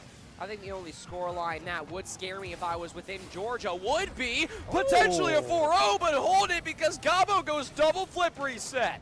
Who's the SSL on this roster? I mean, Gabo is looking like he's playing at 1900 right now. That's a double flip reset in a grand finals on a LAN stage. What a step-up moment.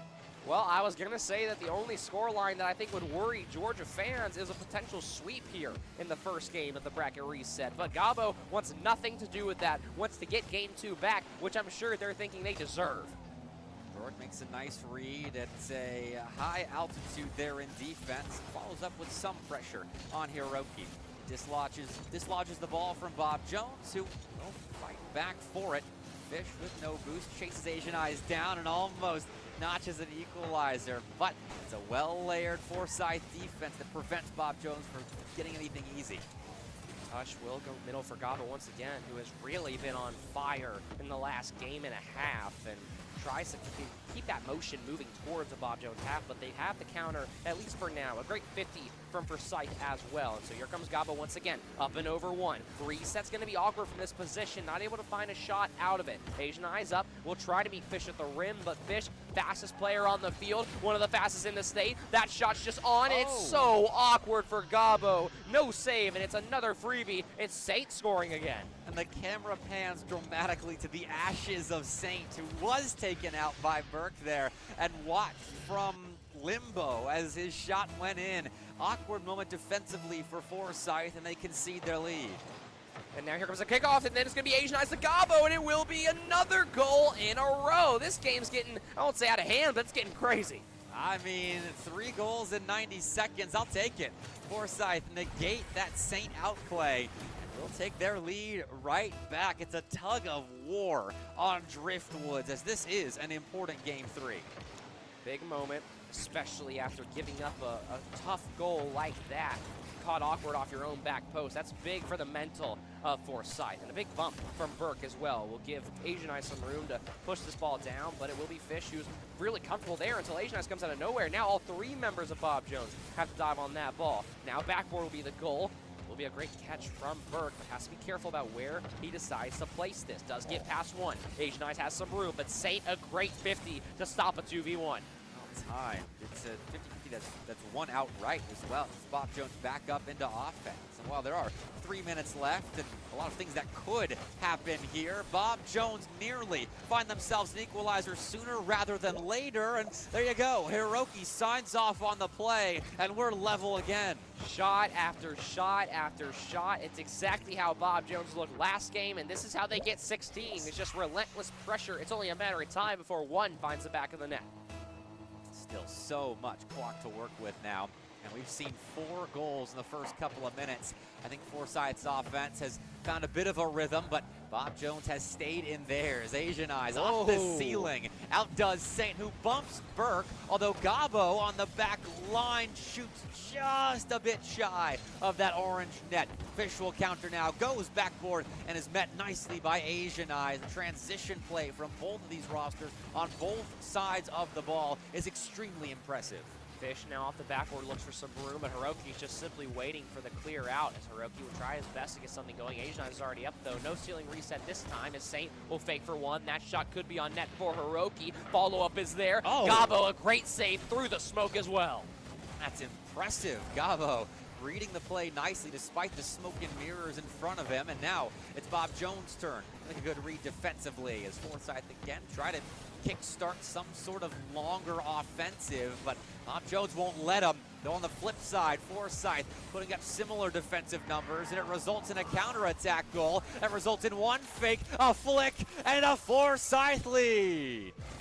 Holy, Asian Eyes, a fake on 1, a flick over the other. Massive moment past 2 of Bob Jones, and that's what you needed if you're Forsyth. And he sits there in celebration as the replay plays. That is nicely done. Asian Eyes has earned that celebration with his teammates. Gabo and Burke have stepped up to get Forsyth level, but Asian Eyes takes the next step, and Bob Jones with Saint's 2nd goal completely negate Asian Eyes outplay. And Saint doesn't have to bang it, just simply places it well, and Gabo caught awkward, can't react in time, and that's now 2 just simply awkward saves that that Forsyth cannot convert. There is just something in the water in Madison, Alabama that makes you good at Rocket League. Even though Saint is a Valorant main, he's still looking clean on the pitch today. 3-3, 90 seconds left. I don't think we've seen the last of the goals that have been a-flowing on Driftwoods. An overtime, I would not be opposed to a very critical one at that, because 3-0, especially in a bracket reset, is a very different storyline than 2-1. And I know that Forsyth have yet to be in a deficit like that all day, and so it would be a tough one to try and overcome as well. Our only best of 7 in the day as well, or could be our first of 2 best of 7s of the day. Either way, we are still maybe not far from that conversation, but if Bob Jones finds this one, we're just getting even closer. Gobbo off the ceiling, going for something wild, but can't find too much. Fish bumped off the ball. Asian Eyes has Saint in a 1v1, but a great play once again from Saint. Not scared at all. Did not hesitate going for that challenge with 2 Forsyth players in his face, though Forsyth do have possession at the moment. Burke will keep it going at the midfield line. Cutting back, he's challenged by Hiroki pretty quickly. Sets up Gobbo with some space on the opposite end of the field as everyone was towards that right sideline for Forsyth's offense. And so with that space, Forsyth generate a shot and gain more territory. Deeper and deeper into the Bob Jones end, though Bob Jones take that space right back, and we're seeing a wild midfield sequence develop as no one seems to have control of the ball. Burke side flips, and now Saint just tries to clear. Now here we go again, late scenario for Bob Jones, pushing into the Forsyth half. No major shot just yet, but Fish does have the ball, is taken off the ball for now. Are we going to be denied overtime? It looks like the answer, well, it's not done just yet. Big Bang will come off the sidewall. Hiroki almost gives up a shot, but we do have overtime in game 3. A 3-3 overtime and an all-important 7th goal. We all know the tale of having to reverse sweep in best of 7s in any esport really, but it's so rare in Rocket League that this next goal carries a lot of weight. For Bob Jones, it's effectively the bracket reset confirmed, and for Forsyth, if they can score it, it's a sign that this first set isn't over quite yet. Good pressure from Bob Jones so far, but Forsyth's defense holds strong. Fish there with 100 boosts as well, looking dangerous. It's a good touch from Burke trying to deny things, and now Burke will be in position for the passing play. He's just a little too far behind that ball, though. Now Hiroki looks for something. We'll get a bump on Asian Eyes, but you can see Burke going for more bumps on the other side of things. So both teams looking to really make the other uncomfortable. You hear a lot of yelling behind us, probably on broadcast. They're doing everything they can, try and open up these scoring lanes, and now miscommunication ever so slightly from the Forsyth side. Will be awkward for both Gobbo and Burke. An awkward catch as well, as Asian Eyes will accidentally get this ball middle, and Hiroki is there, but not a lot of boost to work with. No, all he can do is just shovel that ball towards the sideline where Asian Eyes and Gobbo take over. But Forsyth, even with this time spent in offense, they don't have much to show for it until now. There's Gobbo out of nowhere to polish off a Game 3 win. Big moment from Burke and Gobbo, the West Forsyth power duo showing out and showing that state championship chemistry at a critical point in this series. Now, I'm sure they were hoping they could have gotten that done in game 2, but you would much rather be 2-1 than 0-3. Beggars can't be choosers. Forsyth recover well. Last 2 games combined, they put up 7 shots on Bob Jones. This one, they put up 9. A much improved game 3 from our contenders out of Georgia. And the Patriots have to fight a bit harder if they want a bracket reset. Ooh, we were hoping. We at least got 6 out of this series, and we are 1 Forsyth win away from heading to a potential 6th game. Not many teams can take Bob Jones to that distance. In fact, the only team to do so, I believe, in the last 6 months was Calera in the Alabama High School State Championships, and I guess at another LAN or another tournament as well that I'm not aware of. But either way, very few teams are able to do so in Alabama, let alone across the nation. And so far, Bob Jones, it's not going to be their first major testing point, and I say that, but they still have the series lead.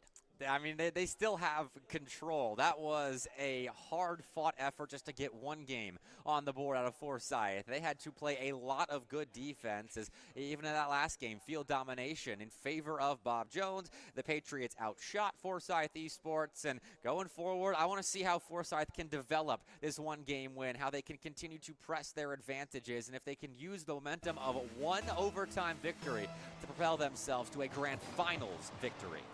Well, only time will tell. We'll enter Utopia Coliseum to try and find our next winner. 5 seconds in, it will be an early chance for Bob Jones, but Saint will go ahead and decide to push this into the corner. Ball will go middle. Demo will come out as well. Very awkward pre-jump for Fish, but a successful one at that. As now here comes Hiroki looking for a counterattack and a wild musty. So much power behind that flick. It's absurd how consistent these players are with those sort of mechanics. This is what High School Rocket League has become over the course of the last couple of years. And I know majority of these players are playing the national championship across the next couple of weeks, so get to watch them more and more. This is just the start for these technically 3 rosters across the 2 Forsyth teams and Bob Jones as well. But a minute in, the high-flying shenanigans have not resulted yet in an opening goal. I'm glad you brought up the Play versus Cup as well. 5 out of the 6 players on the pitch are either former or current Play versus Cup contenders. And so that level of play just goes to show you what we have to offer here in the SEL High School Showcase. A very fitting entry to the Season 5 LAN, and that's almost a very fitting highlight reel play for Asian Eyes as well, but nothing just yet. Counterattack is there. Fish is going to play off Hiroki's bumps, and it almost opens up a lane, but here comes Asian Eyes with the counter. Saints first up to stop this. We'll see if Saint can. Buys time at least for Hiroki, forcing Asian Eyes to play around an obstacle, but Bob Jones come away with a save. Burke tries to keep possession for Forsyth. And Gabo downfield looks to locate a double tap. He's thinking Burke for a moment, but he peeled off after looking for some bumps or demos or whatever he can find on the Bob Jones goal line, but nothing is being given with any sort of ease. Forsyth have to earn every inch, and here Gabo has. Straight down, the ball falls, but Hiroki finds himself an important block. Big one there, one of the most awkward balls of the series thus far, and normally those tend to fall on the Forsyth defensive end, but Forsyth have truly showed up and shown out with a brand new ego and a brand new level of confidence here. Now Saint's going to be awkward. Gabo reset. It's just a little too high on the ball and can't find the follow-up. Rebounds on target. Hiroki almost got pulled off the goal line of Bob Jones, but turns around to make another save. We've seen no goals in the first half of Game 4, a far cry from the 7-goal total performance we just witnessed in Game 3 on Driftwoods. But Bob Jones have themselves an opportunity to break the silence, and they do so emphatically. Again, another instance where Fish can take out 2 players at once, and if there's a 1v1 in the air, what can you do if you're RL Gabo? You can't jump early, you can't try and pre-jump and just take a stab at it. It's a great place shot from Hiroki as well. Efficiency at its finest through Bob Jones. And for all the mechanical outplays we've seen on really both sides, the simple Bob Jones goal where Fish just out 50s 2 players in the offensive zone. Hiroki hits his shot, and Forsyth unfortunately couldn't outplay the outplay on their back line. So Bob Jones start off the scoring in Game 4, but knowing these 2 offenses, there could be a lot left to play for. Free ball for Fish, but not a lot of boost for him to use. That almost ends up going in the Forsyth net. It will stay off, and then another shot comes up, and it will be bumped out of the way. It is complete catastrophe in front of the Forsyth net. Oh, what happens here? I mean, Asian Eyes gets bumped after making a decent save, and then Burke takes Gabo clean out. Looked like he switched sides of the CTC main stage there as Bob Jones get themselves a free second. Well, in a bracket reset grand final, you'll take all the non-working goals you can get, especially if you have to win another best of 7. That one was very hard worked for, though, but Hiroki will not be rewarded. Now here comes Gabo. Doesn't get the reset, which means it's an easy read for Fish. 1:40 left, and Bob Jones looked ready to go up 3-1. Asian Eyes can't claw one back now. Nice shot on target is blocked by Hiroki, and Forsyth are forced to play backwards now. Gabo's found by Burke, and he tries to play the ball through 2 orange cars, but Hiroki is a wall, whether he's on the Bob Jones back line, the midfield line, it doesn't matter. But speaking of walls, the woodwork gets involved and keeps Forsyth out, though Asian Eyes on rebound duty will cut that Bob Jones lead in half. All right, just when you thought Forsyth was going to get kind of cheated out of that one of them finally finds the back of the net. A well-placed shot from Asian Eyes goes top bar without even needing to touch it. So here we go. 70 seconds left now. Can Forsyth get back in contention? Can we see another overtime? They absolutely can. It is within their wheelhouse, and they have shown that on the main stage throughout today's high school showcase. But the next 60 seconds, time does dwindle. And And Bob Jones will have space and a Fish prepared to break out. They put this game on ice, and Fish could have just done exactly that. 3-1. Big setup, big bait from Fish. Full pun intended. Massive double with the Road Dogg over all 3 members of Forsyth. A potential early dagger. Fitting goal explosion as well, if that is what puts game 4 on ice. 3-1 Bob Jones, but Forsyth have it in them to get back, though not if they're conceding off kickoff. Great initial save by Gabo, but no one else contributes to the goal line efforts. Bob Jones have 4. Fish 2 for 3, and 2 of the biggest goals of the game in a row here. Just to make sure Forsyth remember who owns the state of Alabama. It's all with Fish. 48 seconds to go, and Bob Jones hold a 3-goal lead. We'll see what Forsyth can do to get back in this one. It's a decent setup to maybe find a second, but the woodwork again thwarts the efforts of Forsyth. We've heard so many chimes of failure on that Bob Jones goal line as it's crossbar, post, crossbar. Forsyth can't score. It's the same storyline we've been talking about all day. Forsyth can find opportunities against anybody in this venue, but those final touches, that's the problem. And trying to accurately put them on against one of the best teams in the state, regardless of roster, it's hard once again. That's 3 shots in a row that have either been missed or misplaced, and Bob Jones puts a stamp on this one with a big old Patriot. Hat trick for Fish in game 4, and Bob Jones will be 1 game away from forcing the bracket reset. And it has been a hot minute across both high school and collegiate since the SEL saw a bracket reset. I'm thinking back to when our producer was still an active Rocket League player 2 years ago, back in season 3 of the SEL.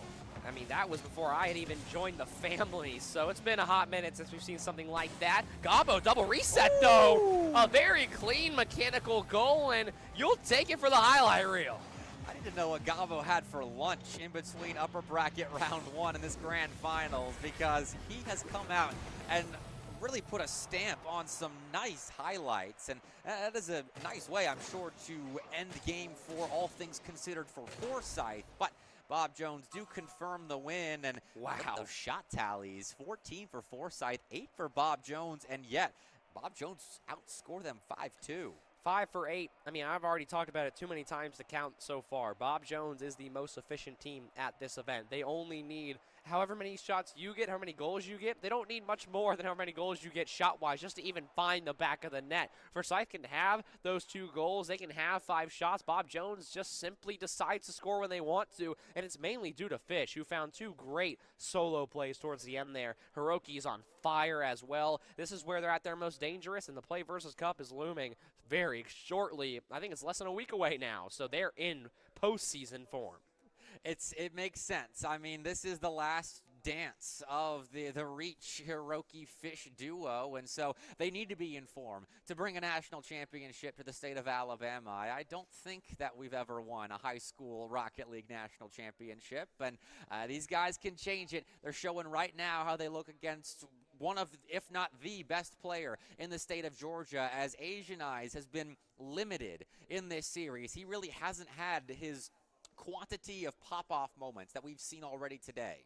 It's hard as well rotationally to decide on what do you do if you're Forsyth. I think that's a lot of what they're trying to figure out as well. Asian Eyes being the most mechanically talented player on this team, do you let him be first man, or would you rather be more comfortable with him as third? So far, I don't think we've really gotten to see them choose, and Gabo is normally a very aggressive player, both on his normal high school roster and this one as well. So at least that part is working. At least Burke is still playing well, but I agree with you. Asian Eyes getting more involved, I think, does nothing but good things for this roster. And towards the end of game 4, we did see that involvement to a certain degree, but this defense of Bob Jones and their counters are too quick and too hard to counteract. A recipe of negating the critical leads immediately to goal mistakes on the Forsyth back line, and Asian Eyes elevating his game just a little bit. Could be exactly what gets Forsyth back into this series, but we'll see what's in store for us on Aquadome. Our first trip to a map outside of our best of 5 rotation. I'm here for it. Forsyth have at least pushed us to a game 5 in our first best of 7. We'll see if they can go any further. Big demo from Saint, big save from Saint as well. Back-to-back major plays, and Asian Eyes is on an absolute tear through the half of Bob Jones. Now Gabo gets completely stunted by a 50 from Hiroki, and either way, the ball finds its way to Fish one way or another. Quick counter though for Asian Eyes, has Saint there, but another critical 1v1. I don't think Saints lost one, maybe just one ever this entire tournament, but Gabo can't miss that one right in front of the net, and it completely falls away. Those are the critical errors that I was talking about. Forsyth have themselves an opportunity to set the tone in Game 5 here. Instead, they're backed up, and Burke is taking that ball across his own net. A dangerous idea when Bob Jones lurks in the shadows, but it pans out for Forsyth. They do have to play a bit of extra defense, but they do so successfully. Saint is there in the play and does get a clean beat as well, and then he immediately looks to start starving. Did get that corner boost from Forsyth as well, so here comes Hiroki. Free backboard, Fish is there as well, but no major shot just yet. Saint trying to keep this ball in the midfield. Fish will try to do the exact same, but it just gets awkward for Bob Jones here. It is still 0-0. I think it's the longest we've gone scoreless the entire series. So Forsyth on elimination are surviving. 2 minutes and 29 seconds is the longest we've gotten without a goal, and it was Bob Jones that broke that silence, and within 5 seconds of meeting a similar mark. Bob Jones could do something similar, but Hiroki's got no boost, so it's just Fish in defense. He's been taken out, and Forsyth do get themselves an opening goal in Game 5. What a counter. Big moment from Burke as well to just decide to leave the play. Gabo almost put it away, but Asian Eyes is there to slot it wonderfully. And so I got to correct something as well. Forsyth will not be eliminated if they lose this game, but their upper bracket life gets eliminated, and then we have to go to another best of 7. Regardless, Forsyth doing everything they can to avoid it. Nice flick downfield will force a side flip out of Burke, who bails out straight into losing his car privileges, but Forsyth don't blink. Gabo recovers the play. Doesn't take that Great midfield save. boost, but he still does find a clear for Forsyth.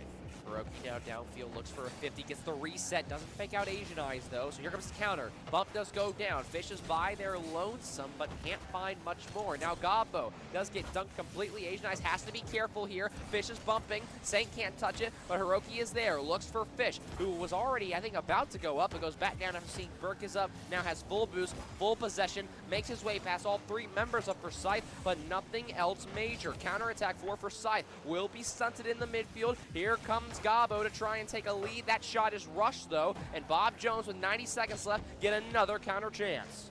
Saint into the corner will set up Fish for a strong hit off the backboard. Special, but Forsyth are being tested still defensively, making sure they're awake, as this has been a long day of Rocket League action, and Asian Eyes wide awake on the goal line finds a big time save after Forsyth nearly gave their lead up.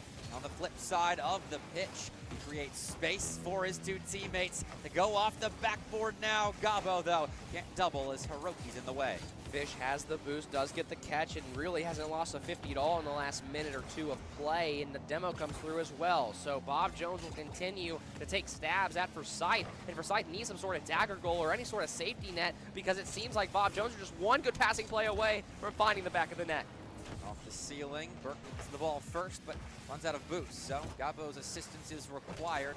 He can't get through Hiroki. As Bob Jones, their challenges in defense seem impenetrable.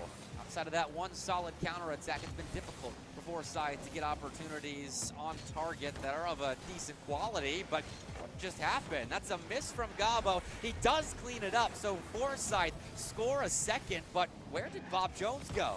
I believe third man, with 15 seconds left, down 1, I can't blame the third man for being, I believe it was all the way up in the Forsyth half for a pass. I can't blame him at all. You're down 1, 15 seconds left, you gotta try something, and so for Bob Jones, unfortunately for them, it got immediately countered. Still time. Saint will try to make some magic happen in the corner and just center it for Fish, but Burke gets in the way, and it looks like Forsyth aren't quite done with their upper bracket lives. They're trying to milk every ounce of life out of this upper bracket extra life that they've got, and so far, so good. We're going to Game 6. Also, Bob Jones, 1 shot across the entire game. That is the first time. Is that the first time you've seen that graphic together? I haven't seen Bob Jones get a one shot in a while, but Forsyth really upping the control when they needed to, especially with their backs against the absolute wall, down 2-3.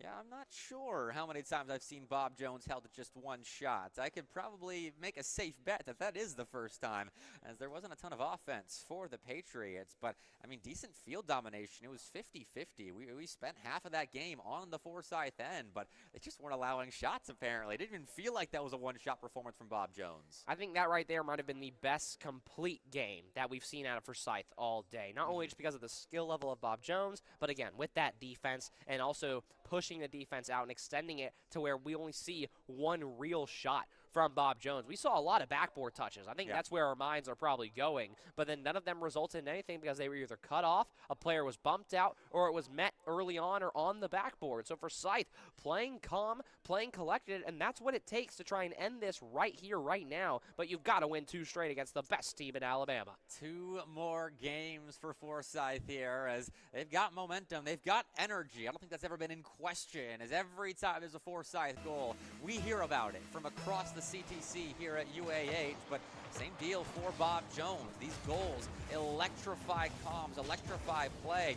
Speaking of, here's an electrifying fish opportunity that results in a double commit, but a demo by Saint could open things up, though back in the nick of time is Forsyth's defense. Neo Tokyo has been the scene of so many incredible moments in this game's history, not to mention so many incredible moments in SEL's history as well. And that's why I wanted Game 6 so bad, and almost a pre-jump play found here on Neo Tokyo as well. And our wishes have been met. We get to 6. I would love 7, but beggars cannot be choosers. And Forsyth aren't having to beg for much. They've earned the last few games, or last game in the last 3 in a row at least, and now they have to find 2 in a row for the first time all day. I mean, our hopes of a trip to Champions Field here rest on the shoulders of a couple of high school seniors, and Forsyth are in position, certainly, to make it happen, but I still need to continue their playmaking ways. It's a good start.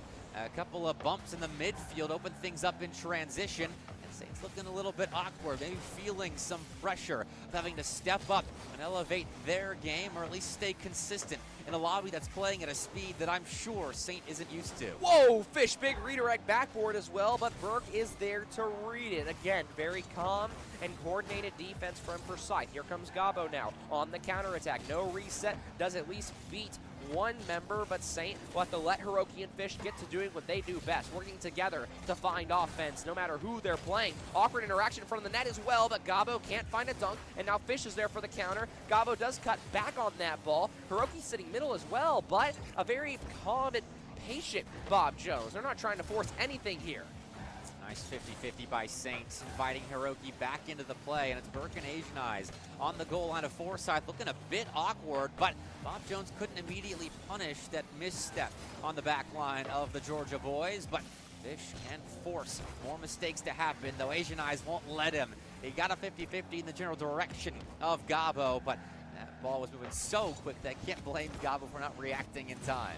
Nice 50 as well, and Asian Eyes will pay for that 50 by demo, and so RL Gabo will be up next as first man. Can't stay on this ball though, and here comes Fish. Roadhog reset, well, at least tried to find it, but again is cut off by Burke, who has really stepped up throughout this series and throughout the day. Awkward clear though, it could be on net. Asian Eyes has to use all of his boost just to tap this one out. Awkward 50 as well, and the counter attack, well, it doesn't exist for Forsyth just yet, but maybe Burke can actually get started. Has a flip, has a reset, had to use it a little bit earlier, but a great read from Hiroki, and Fish will look back for him. Saint can't find it. Burke is there to cut it off once again. An absolute midfield menace thus far. And off the backboard, Burke was aiming to slam that ball center for a teammate, but Hiroki was in position, as always, defensively for Bob Jones. And these Forsyth ideas are creative, but they just given up an open net that Fish whiffed on.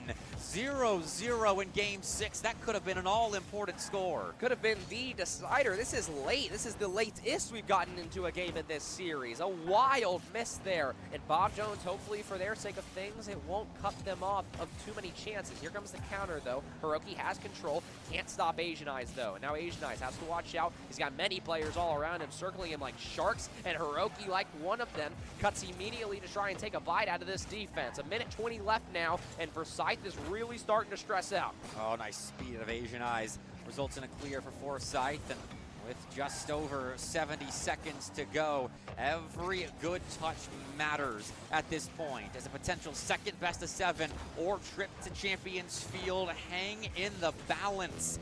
With a minute left, flashing up on screen, the tension mounts. Big touch, but it is middle, though. This is going to be a shot, but Fish misplaces it once again. It will be too far wide, as now Gabo has to be careful. A big pinch from Asian Eyes, who Gabo let play that ball. And now Saint, a great job to keep the pressure on. Hiroki is beat to that ball. Gabo's there to try and beat another player, but Saint once again playing good 50s, and this could be shootable. Fish waiting, trying to delay, but a bold move there, and Asian Eyes sees right through the smoke and mirrors.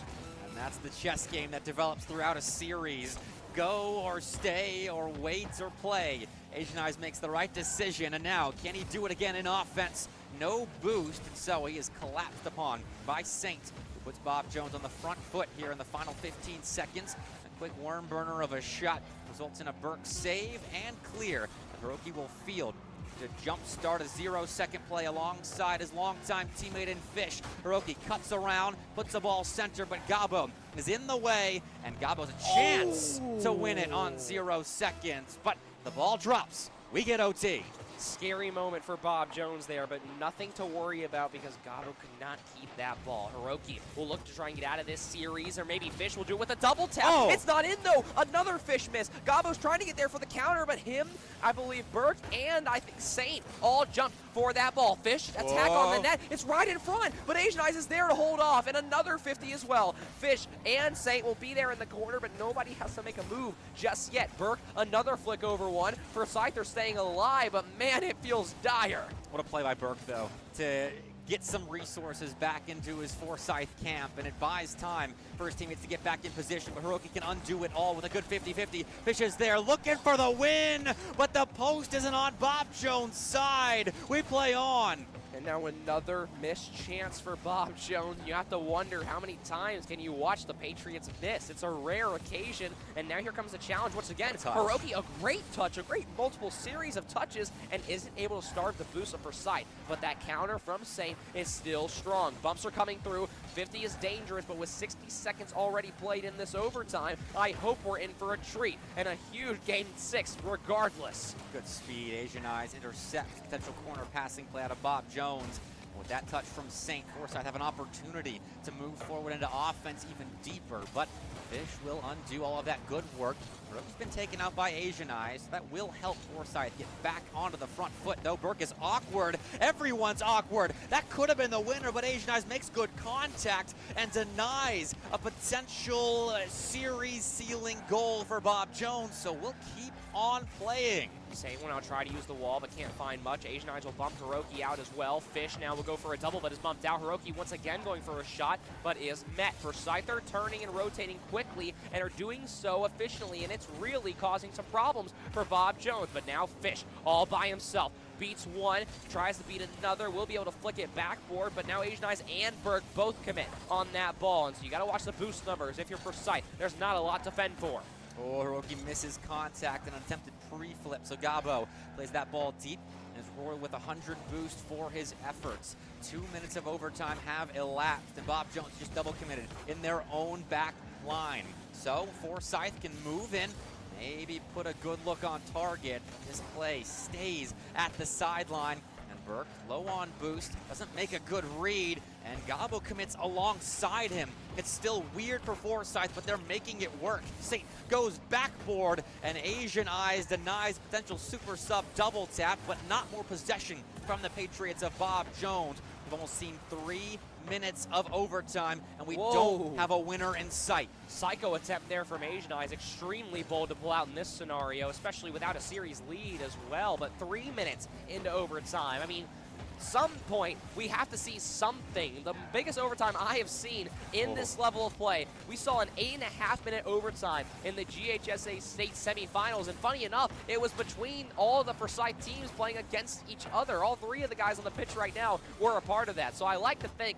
they may be conditioned for a moment like this, but only one way to find out. That's on net. A big save from Asian Eyes, and is there a counter for Forsyth? Saint is by himself. Asian Eyes has to try and get there quick. Will find the dunk. The net is open. No shot just yet, though, but but a miss comes through. Hiroki does get a massive touch out, though, and that's not going to be good for Burke, who's going to be stuck. That's on net. Asian Eyes once again on his back foot, but somehow, some way, it is not in the net.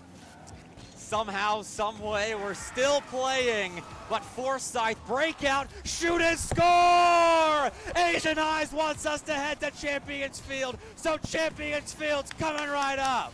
Game 7 is here, and it is alive and well with a bracket reset on the line. Georgia and Alabama, the border war is getting dirty.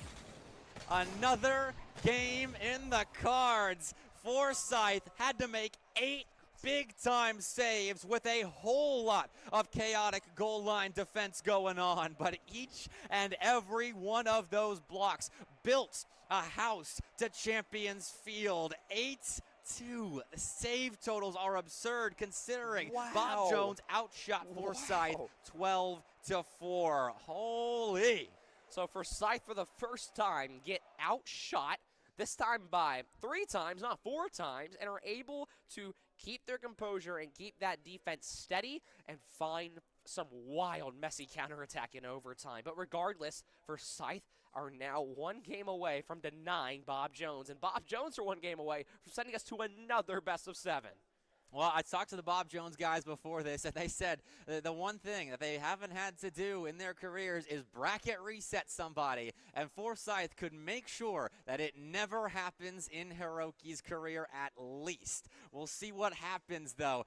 Game 7 is coming right up. It's a trip to Champions Field in what could be our only best of 7 of the day, or our first of 2. We'll see. The 6 high schoolers up on the main stage behind us get to decide what happens next. But that was a long, long overtime, and apparently it's broken some tech. Oh no, a tech pause. I can already imagine. It's probably one of my guys in their headset. I'd put money on that.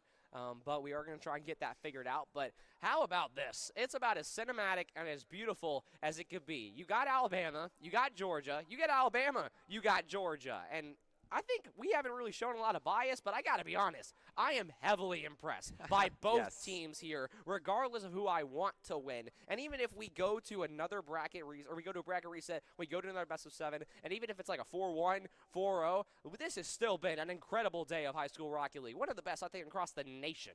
I mean, this is the last LAN for the majority of players up on that stage right now. I mean, Fish might have one more. I don't know about Saint on the Rocket League side of things, but I think for your 3 boys, they're all seniors, aren't they? Yes, they are. And so for Hiroki as well, this is the final LAN along with the 3 Forsyth boys at the high school level at least. That these guys can do some damage in the collegiate side of things. But here we go. Let's see what kind of damage is inflicted upon Champions Field now as we get 5 minutes at minimum to separate Forsyth Esports and Bob Jones High School. Let's get this thing started.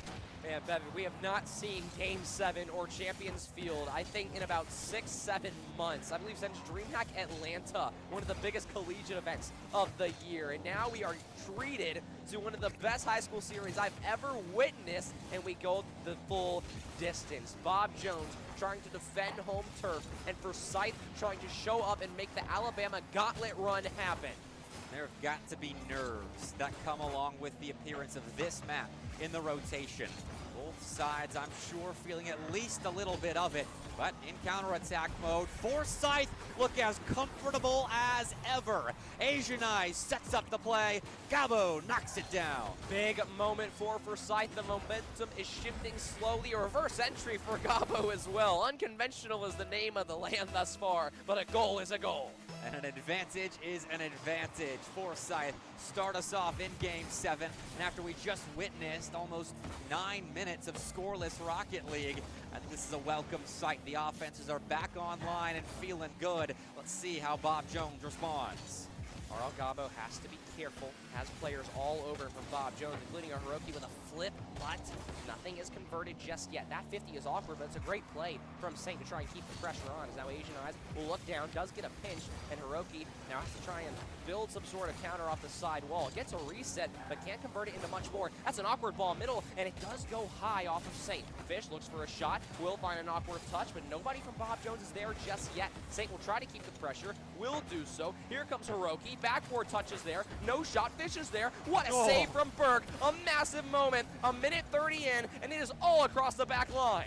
2 players required to make that block, but every little bit of effort counts. Forsyth survive another defensive task, and Asian Eyes again tries to set up his teammates, but no one makes contact. An awkward moment for the Forsyth offense, and now Bob Jones starts their counter. Fish downfield, shoots and scores. We're tied 1-1. Bump play comes out, and I think Burke had no idea what was coming, and Asian Eyes kind of gave Fish the boost that they needed. So a tough one to give up, but for Bob Jones, you needed that one. What a back and forth developing between these two on one of the biggest stages. Champions Field. They've got a tie ball game 2 minutes in, and Asian Eyes is still setting up his teammates well. Gabo's next up in rotation for Forsyth, but Asian Eyes goes flying past the ball right there, so it's just Burke for the moment in defense, and he will be needed on that blue goal line, but makes a save and turns Bob Jones away. Decent play from Asian Eyes, but Hiroki, funny enough, is bumped out into the next play. Counterattack is going to try and be orchestrated by RL Gabo, but Fish is there, looks for some sort of bait. Can't find much though. Hiroki, good 50, but now Asian Eyes has plenty of time to go to work. Faking over one, can't find much. The net's wide open. Nobody's there, and it's too easy. Fish finds their second. That's way too easy. I mean, Asian Eyes has the ball taken from him, and Gabo vacated the net, looking to fuel up, thinking Asian Eyes has it all covered. And he may be SSL, but he can't do everything now.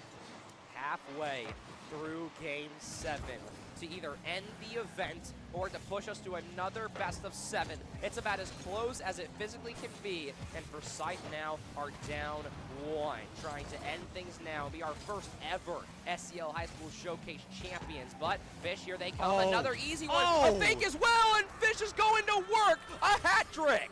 The superstar wants more out of this grand finals, and a 2-goal Bob Jones lead could get us to a second best of 7. What a gutsy performance there from Fish, faking a Forsyth defender to put his team up 2. I mentioned it earlier as well. If Fish is playing well, then Bob Jones finds success. It's as simple as that. And Forsyth, 2 very awkward defensive goals that they did so well to try and relegate and really negate in general, but now with the counter potentially starting up here and a shot as well, it's just going to be Forsyth trying to not only survive Bob Jones once again, but then to find their attacks from scratch. Feels like momentum certainly has flipped a little bit as Bob Jones play on that front foot, and Burke just tosses that ball away. Saint out to the side, locates Fish, who goes off the sidewall, headed straight for the Forsyth net, where Gabo had everything covered, but right now Forsyth need a clear, and they need some offense, which they get. Gabo has an open-ish net. It wasn't open when Gabo made his initial shot, but it became open as a wrecking ball swooped in and paved a path.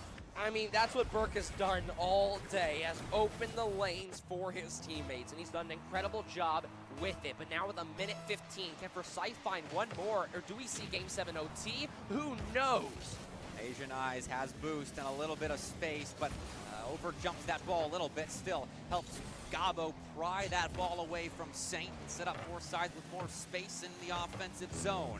Burke off the backboard, will find Hiroki there to make a good defensive touch. And Asian Eyes, same deal. I mean, Bob Jones are leaving their backboard open a little bit, but they're still making great reads to make sure Forsyth don't have an easy time getting this equalizer. This ball is tapped out by Fish, a good one to try and stall the gameplay, and Asian Eyes has a tough time trying to corral it. Very awkward in front of the net, though. Asian Eyes will try to take some form of possession, and now Forsyth are really starting to put the pressure on. That's on net. What a save from Saint, as now Fish will try to kick this out. Hiroki gets the 100 below and is able to get something moving, but with 20 seconds left, Forsyth only have a few more tries. Oh, it's a nice passing play, denied by Saint, who has become a defensive demon here in the waning moments of Game 7. 15 seconds of regulation left, and Forsyth try again. Gabo fuels up, has time in the air, but jumps too heavily. Still recovers the play and locates Asian Eyes, but Hiroki clears. Forsyth will have to score on 0 seconds to get the job done, but no, Bob Jones wins on Champions Field, and they want another 7. Fish steps up when his name is called. All 3 goals in a elimination match in tournament point in Game 7 in a 1-goal game. What an absurd step-up moment for Fish. One of the best Alabama has ever produced.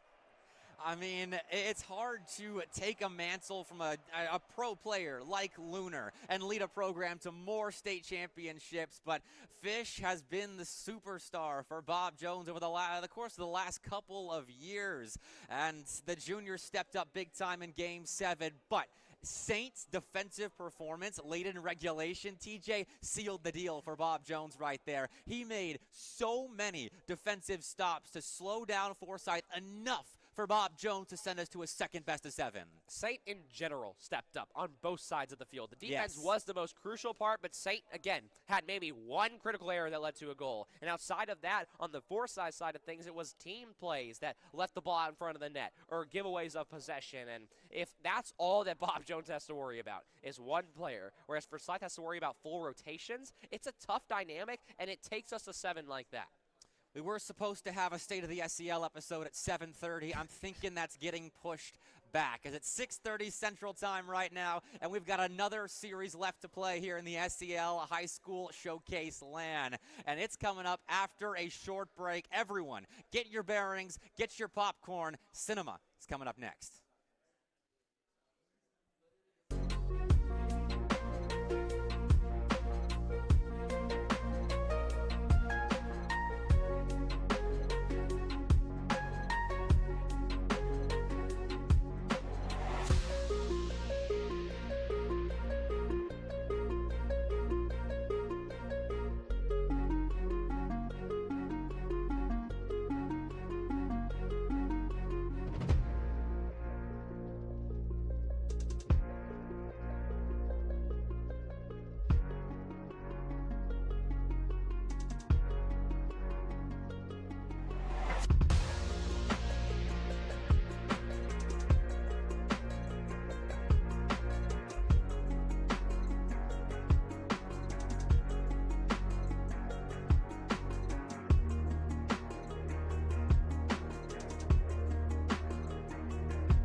Forsyth entered the SEL High School Showcase land looking to slay the Kings of Alabama. And yet, the Kings of Bama are still standing. We need one more best of 7 to see if Bob Jones will fall on home turf or if they will reign supreme and keep their land streak alive. Forsyth gave it a pretty darn good effort there in that first best of 7. Went to Champions Field and just narrowly lost TJ. But Bob Jones, send us to another. You say narrowly, but Fish took that gap and made it Grand Canyon size. 3 goals in a Game 7 to survive tournament point. Wow. You can tell that we're struggling throughout the day as well. And with so many hours of Rocket League play today, we're approaching about 8 to 10 hours-ish of Rocket League gameplay based on when some of these guys got here. So we have gone the distance. We're running the gauntlet. Georgia versus Alabama. It is absolute cinema here. Hey, these guys are already on their national championship grind, so I don't think an 8-hour session is going to bother them too much. But the SEL High School Showcase land will come to a conclusion after one more series. Someone will hoist that first place trophy. And for Forsyth, they looked maybe a little bit nervy there at the end, making some uncharacteristic mistakes, giving openings where openings may not have previously been later in the day, and that invited a hungry Bob Jones team who told me they've never had to bracket reset before in an event, and it makes sense considering they're usually the team that comes from the upper side of the bracket. But still, Forsyth have given them one more opportunity to do exactly that. Let's see what happens, though, in our second best of 7. Briefly talking about the mental behind that series as well. You have to keep in mind that that was a 3-1 Bob Jones series before we almost saw Forsyth go 3 in a row on Bob Jones. So we're on the verge of many first here at the SEL High School Showcase, and it seems like we're going to get another great full best of 7 here with no more lives, no bracket reset, no game advantage. It's just one best of 7 for our final land champion. It is worth noting that Fish slipped out of the Roadhog after Game 6 of the previous series. Played Game 7 in a Fennec, and has stuck with that Fennec for this best of 7. So I don't know what the Roadhog choice was about, but in the Fennec, he looks just as good. Fish continues his reign of terror. Double flip reset, and once again, miscommunication for Forsyth. Gabo had to try and go early, but then also Burke, I think, came off maybe the ceiling of the net. Either way, very awkward, and that was the issue for the first 4 to 5 games for Forsyth. You're giving Bob Jones, a team who's already way too talented for that, you give them 3 goals, you give them 3 shots, but also Fish is all in takeover mode. Oh, it's a nice demo. Gabo takes Fish out, so Saint will be next up in rotation and still gets a chunk of that challenge. So Hiroki's given some space to follow up. Maybe take that ball away from Burke, if not for a good touch and extension by Asian Eyes after Burke played the ball off the backboard of Forsyth. Still, no established possession for the boys from Georgia as they look for their opening goal. And Asian Eyes, I think, just found it. Burke seals the deal, but Asian Eyes ceiling pinches that in. Asian Eyes, a great play off the ceiling, recognizes that there's no third man, just throws it on net, and Burke will be counted with the goal there. But big moment for Asian Eyes to kick off success for the Forsyth side. Even a ceiling pinch, he just got that much power on the ball and read it perfectly to do so. So 1-1, Forsyth have themselves an answer. We'll go back and forth between these 2 heavyweights in their respective states, and they came into today maybe as favorites. We weren't sure who that second best team was going to be, but Forsyth certainly emerged after a couple of big wins over Thompson early in the day. Against Lee, they looked clinical, and so far against Bob Jones, they're still looking extremely good. Decent 50 as well, will sit in the midfield, and Asian Eyes is there to beat 1. Saint, though, we mentioned his name more times than we were expecting in the last best of 7. They looked incredible, and now 2v1 down the field. It's Hiroki, it is Fish. What's new? Tale as old as time. Fish and Hiroki have been doing this to teams since Fish joined this team as a freshman. 2-1 Bob Jones, and for Forsyth, I mean, I feel like if they're going to take this series, just mentally stay in it. They need some games early on here. Another 3-1 comeback, I'm sure would feel near impossible. There you go, open net to get us tied. And just like that, we are somehow tied. It seems like that just when we thought things couldn't get any messier, of course, the next best of 7 in a bracket reset will get even more chaotic. We're halfway through in a tie game.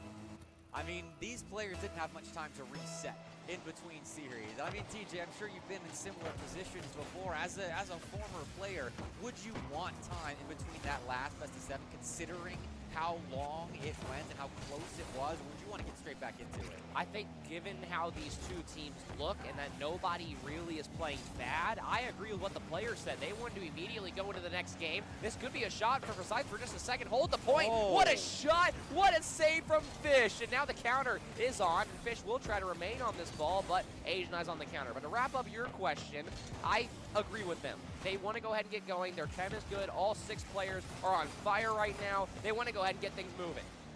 So far, so good for both sides. They keep form from that last best of 7. 2 minutes left to play in game 1.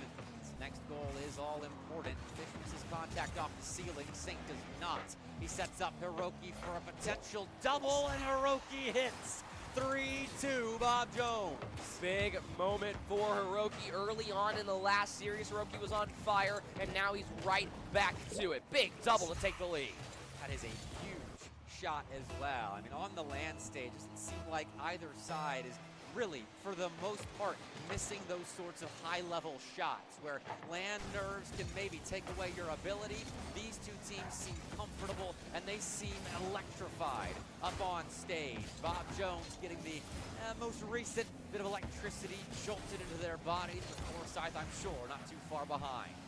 Burke is there, goes on net, off the post, it's off, and Asian Eyes is there for another tap in. 90 seconds to go, we're tied again.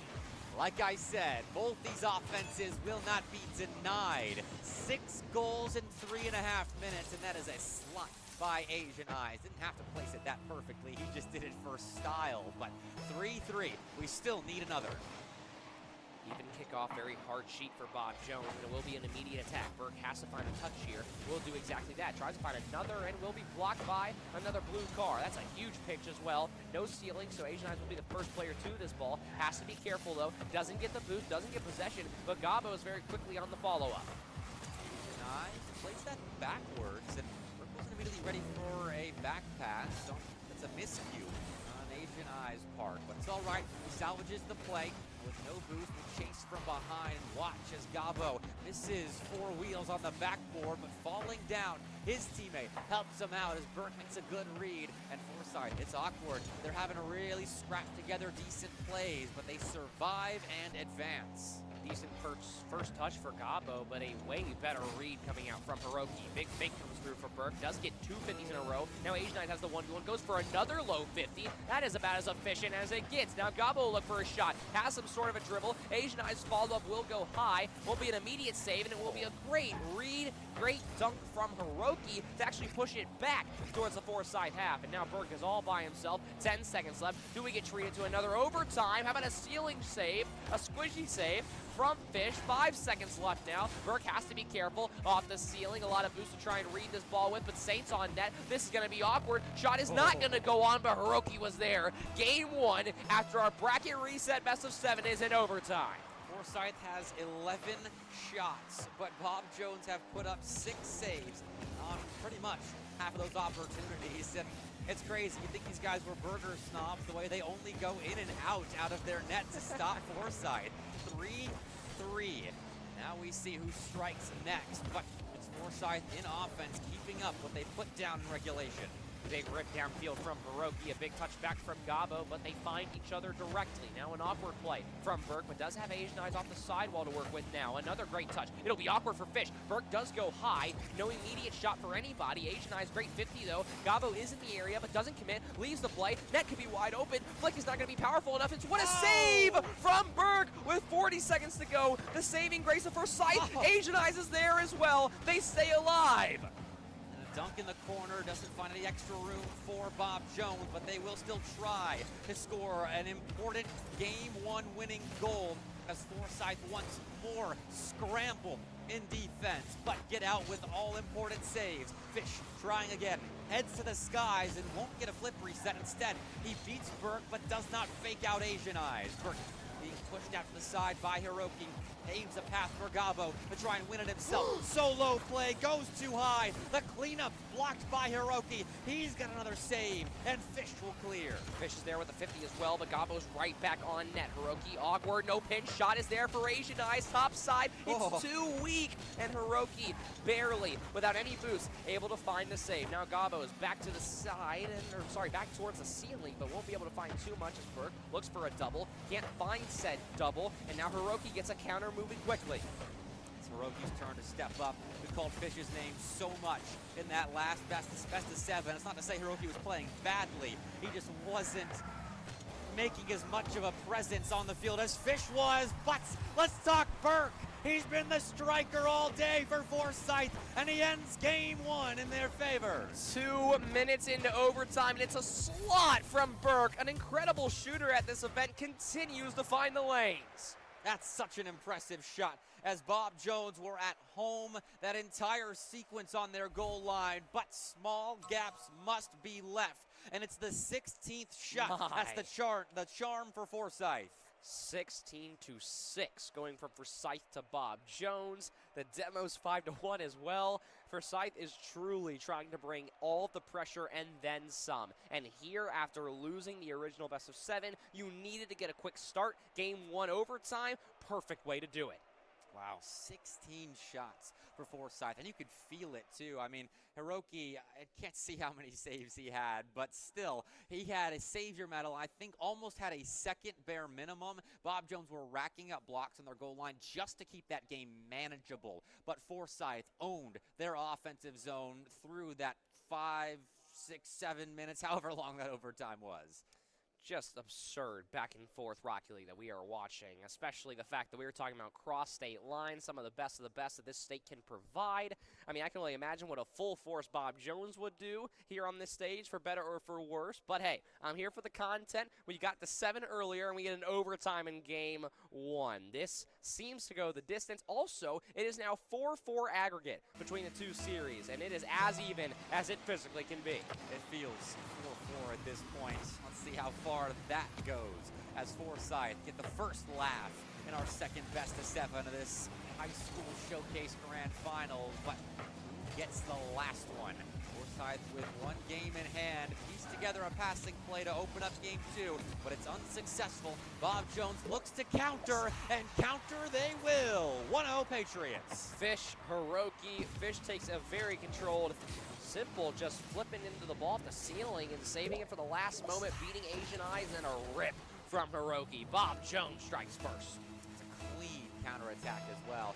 Strike a bit of fear into that Forsyth back line, make them respect these infield passing plays. And Asian Eyes looking for some respect himself. He's got a flip reset, a pass to Gabo, but no second goal between these two here in game 2. Forsyth want themselves an answer, but Bob Jones are piecing together such good rotations on their goal line. It feels impenetrable at times.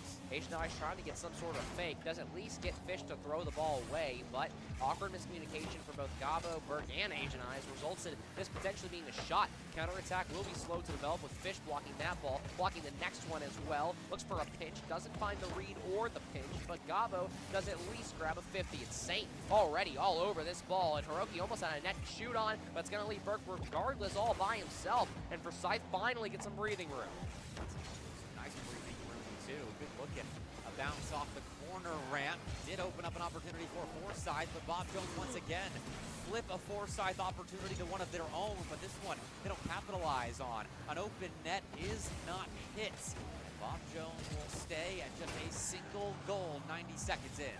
Double commit for Bob Jones. Granted, Saint does have plenty of boost to hold on to back there on the back line of Bob Jones. So when Burke tries to make his way into town here, it won't be awkward. Fish is there with another full tank of boost. Backboard read. Won't be found by anybody. And now Hiroki and Saint are in an awkward spot. This ball will not bounce into a shootable position. As I say that, Asian Eyes almost finds said shootable position. But 2 minutes in, Forsyth still ain't finding anything. Will apply more pressure on that Forsyth goal line, but Gabo in the corner. Great defender, though Fish cuts quick at the midfield line, gets 2 blue cards to fly past the play, though Forsyth back into it. Just have 1 defender on the goal line, though that is a defender you can trust. Though Asian Eyes isn't required, Gabo steps up to make a big-time save as Bob Jones has a couple of opportunities to score. One was skied, the other stopped by Gabo. A great push from Saint. Again, another crucial goal line 1v1 that Saint has dominated. Now a very interesting ego challenge from Burke. He's going to leave 89 by themselves. This ball will roll up, and Gabo will also give 89 some room to work. Saint is there. Another great 50. It'll go dead middle off the backboard as well. No major shot just yet, but that's because nobody from Bob Jones is in any rush for this ball. Set gained, but Asian Eyes isn't having any of that from Fish. He's seen enough of Bob Jones' stars highlight reel. Those Saints start creating his own. Gabo isn't willing to give that ball away for free. Asian Eyes, waterfall down, can't find a goal as Hiroki's in position. Burke is by themselves. That's a slow roller. Fish looking for the corner read. It's barely off, and the highlight will stay away for the time being. Fish has plenty of those. Now Gabo will look for something. No psycho, but Fish will basically create that off the redirect. And now with the mid-30 left, Fish just dives. Burke can't touch it, and Hiroki scores. Well, Burke's put into a rough spot there as he has to quickly read that crossbar bounce as Asian Eyes gets pickpocketed. That's a great setup by Fish, and Hiroki slams the second in. 90 on the clock, and Bob Jones have themselves a couple goal lead in hand. This ball will roll over to the third man up for Scythe. Instant attack for Gabo will be there. Decent 50, but again, Saint is impeccable in this 1v1s. I have yet to see Saint majorly lose one yet, because now we'll see Saint on his back foot once again. Will look to rip this one away. Gabo will at least keep the pressure on, but Hiroki does have time. Has Burke all over him. This ball will go middle off of Burke, and Asian Eyes will slam that top side and in. A big play from Burke. That's a well-timed answer. There's plenty of time on the clock now for Forsyth to find a way back, and Asian Eyes just hits his shots. The ball leaks out for him, and he slams it home. So Forsyth on the board with enough time to work with.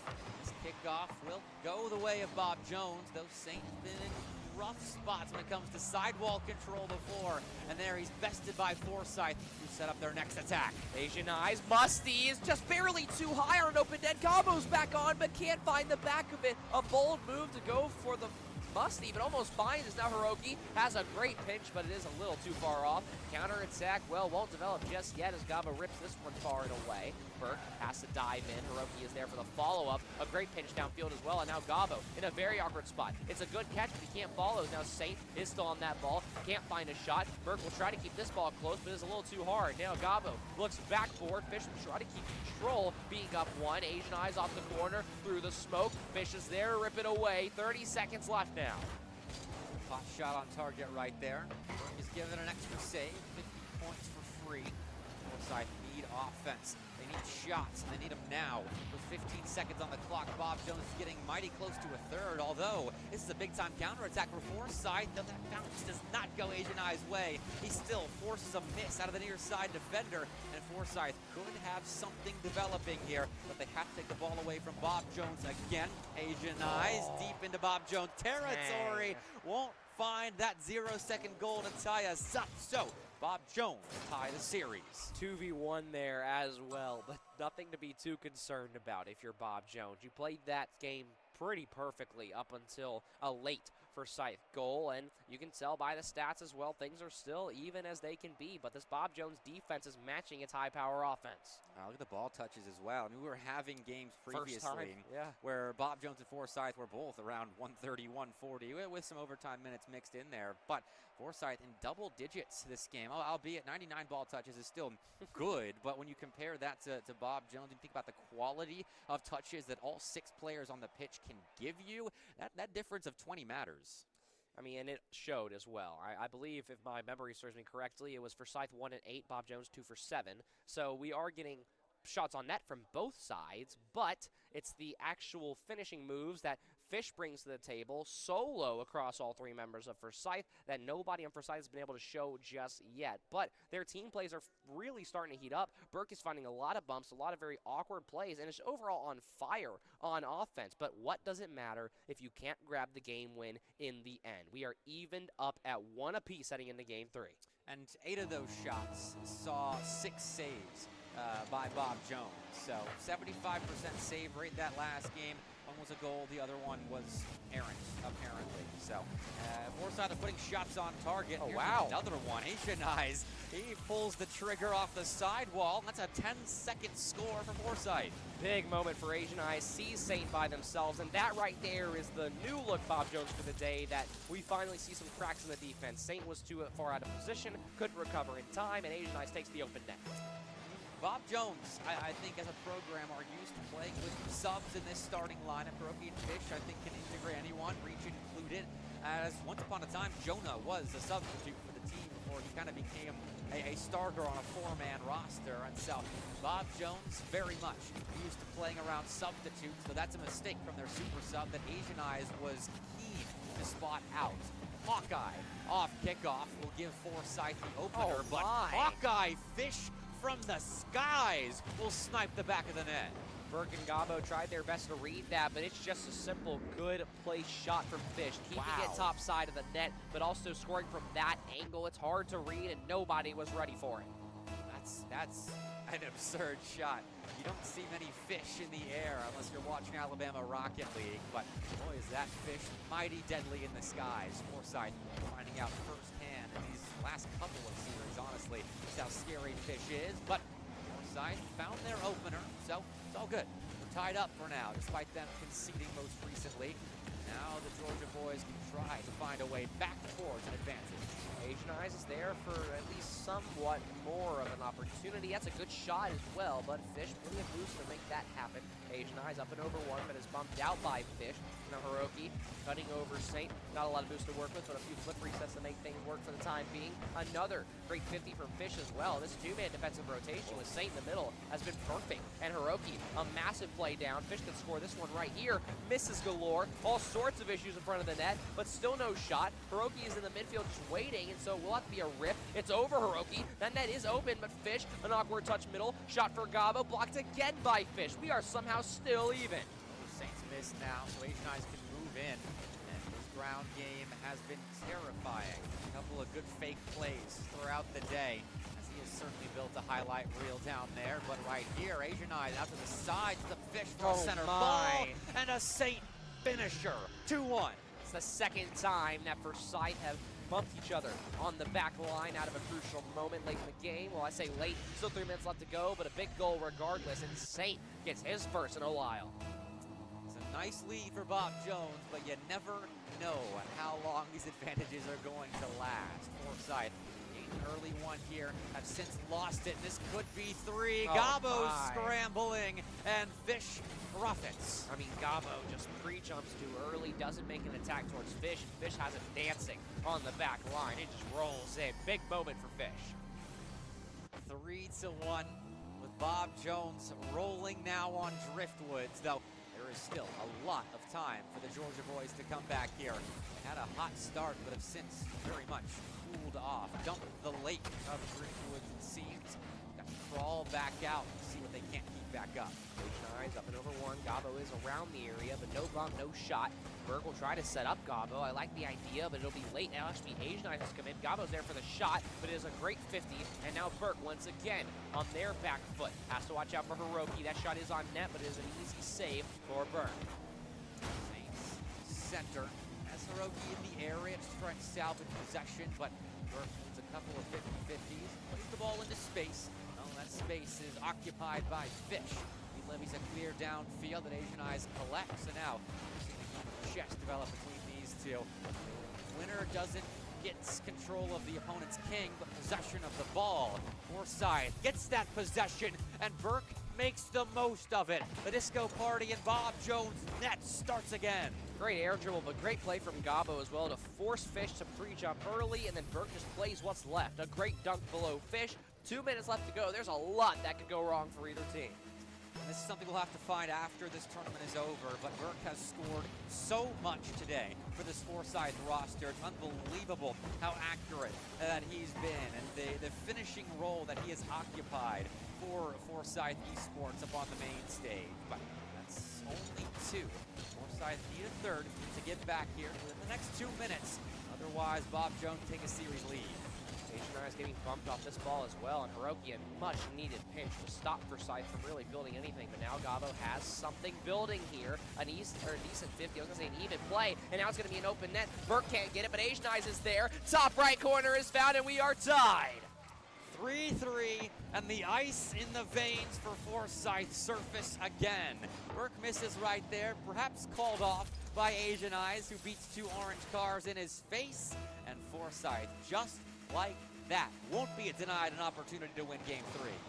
Minute 30 left to go here, and Forsyth fighting tooth and nail. A 2-1 lead and a must-win series for both teams. Could be big. Big passing play will come out. Saint and Hiroki are both awkward. That's a huge read from Hiroki, and that will not exactly be the touch Fish was looking for. It does stall out most of Forsyth, but the attack is still alive and well. Nice, runs ahead of the ball, tries to clear a path for Gabo, but the weeds regrow. Bob Jones will use that to find a clear. Saints down the sideline, next to the ball with a blue car. Bob Jones used that as a launch pad to start their next offensive with less than a minute left. Next goal is so important, our first swing game of this best of 7. Next goal could determine who wins it. Backboard is awkward, bump is there, but no shot though. So now big grip downfield. It will be Burke who is beaten. This ball will sit middle as well, but H9 is able to find a counter. Double commit. Net is going to stay open temporarily, but Gabo's shot is weak. So here comes Fish and Hiroki once again. This touch is there. H9 is on the net. That is absolutely ripped. It will stay in front of the net. Nobody can find a shot. Net is open again. Gabo's got to go quickly here. Awkward 50, and that is still not in the Bob Jones net, but Forsyth are still trying to take up real estate. Final 15 seconds now. Bob Jones are hunting for a clear. Forsyth hunting for a game win. Out to the side. Saint follows his ball, but does miss. Hiroki is left to pick up the pieces. Finds Fish into the corner, but Bob Jones have no control right now. Forsyth could put together one final opportunity, but Burke lets the ball drop. And it's OT number, I don't know how many, we've seen it so much. I think 3 exactly, unless we got one in the early parts of the last series. I know we got one in Game 6, and that was a great one. And we got one in Game 1 here. So here we go again. Forsyth have won all of the overtimes, and I hope I don't jinx that just yet. And I hope we get another great long overtime, and Bob Jones is going to try and go up in the series once again. Beats 1, but 2. That duo defense finds a clear for Bob Jones, though. We'll try to continue to press here. Fish will be in control of the ball. Burke just watches the ball from Fish's possession, but it turns into a clear, a center ball. A dunk out of Hiroki, and won't find much more. Saints, a big-time stop there down the sideline. Forsyth are having a tough time restarting their offense, but they will restart it. Fish dodges a heat-seeking missile right there. That could have been the game winner. And this ball will still be middle. Fish isn't out of the woods just yet, but he has survived all the bump attempts beautifully, perfectly even. But Forsyth are all sorts of involved in the Bob Jones half here. And it will be an awkward touch middle. Asian Eyes will go back up to Burke, who looks to go backboard. It's Gabo in the area, yes, but we'll let Fish rip this one downfield. Almost a minute 15 in here, and we're already back to this weird shootout style, but it's a matter of who can actually find that last moment. Oh, Fish has a one-on-one with Burke here. He goes top shelf and slams the winner in. Bob Jones take overtime number 3. And who better for another hat trick in another crucial game that felt like a must-win than Fish. He just dropped 1,200 points. He is out of control.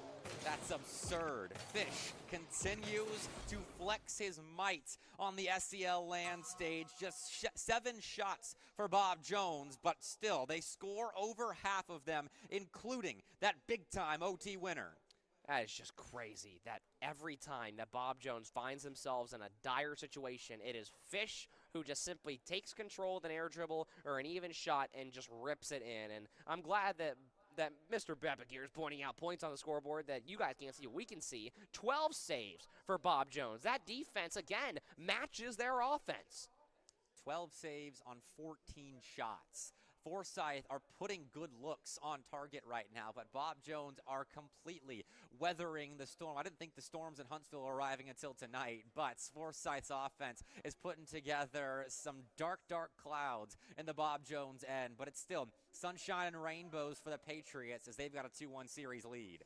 You can make so many arguments about where this overtime should have gone or where this one-goal game should have gone, but regardless, when it matters the most, Bob Jones, and more specifically Fish and Hiroki, always step up, whether it's together or individually, to control the pace of key games. They are the most experienced players on the stage, and it shows in moments like this. You mentioned they have never had the bracket reset. Well, they're 2 games away from doing it. No time like your last land for a new experience for Hiroki. Trying to bracket reset for the first time and playing a couple of Georgia boys trying to prevent it to win a series that started out in their favor as they had 2 lives to work with. And that's a miss from Burke. Actually, Forsyth ended up conceding the first, and of course, it's Fish again. It's a tough one for Burke to give up as well. Had Gabo coming down the line as well, just have to make a touch, but a crucial miss there will throw things off, and Bob Jones goes up 1-0. It's a good start. Still, the finish needs to be strong for the Patriots as Forsyth continues to put up offensive numbers in this series. 3 games so far. Every single game has seen Forsyth outshooting Bob Jones, sometimes by a margin of 10. And, I mean, that's difficult to deal with if you are Bob Jones. But, hey, the dots on the scoreboard speak for themselves. They've got the series advantage, and it's Forsyth trying to find a way back. 4 minutes left to go. Bob Jones continues to score early and often. And Forsyth have always been stuck fighting the long battle. In the last series, it was 3-1 before we made it all the way to Game 7. And now when it comes to Forsyth, put a pin in it because they're looking to go 2-2. All right, Gabo, right there intercepting a Bob Jones pass center as Fish makes a mistake. Was looking for Saint, and Saint trying to be bumped by Burke, and then Gabo comes in, puts an absolute missile on target. That is a great possession for Forsyth, and they snatch away that Bob Jones lead. Gabo will do their best to try and rip that one away, but Fish off of kickoff is able to stay. Saint tries to hit this ball to Hiroki and does really well, actually stopping the momentum of that ball fully.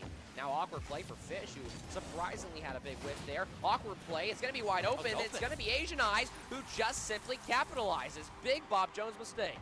Well, that's easy for Asian Eyes. And this series has been anything but, as Hiroki was trying to play that ball backwards, and Saint either got in the way or botched the reception of that back pass. So Asian Eyes says thank you very much, turns back to his screen and locks back in for the next 3 minutes and 40 seconds. Gabo able to draw Saint off the ball, able to 50 low, but Hiroki will win the battle for now. No touch there, but Burke is able to get a shot on. He'll put Fish in an awkward spot, but Fish, it's too easy.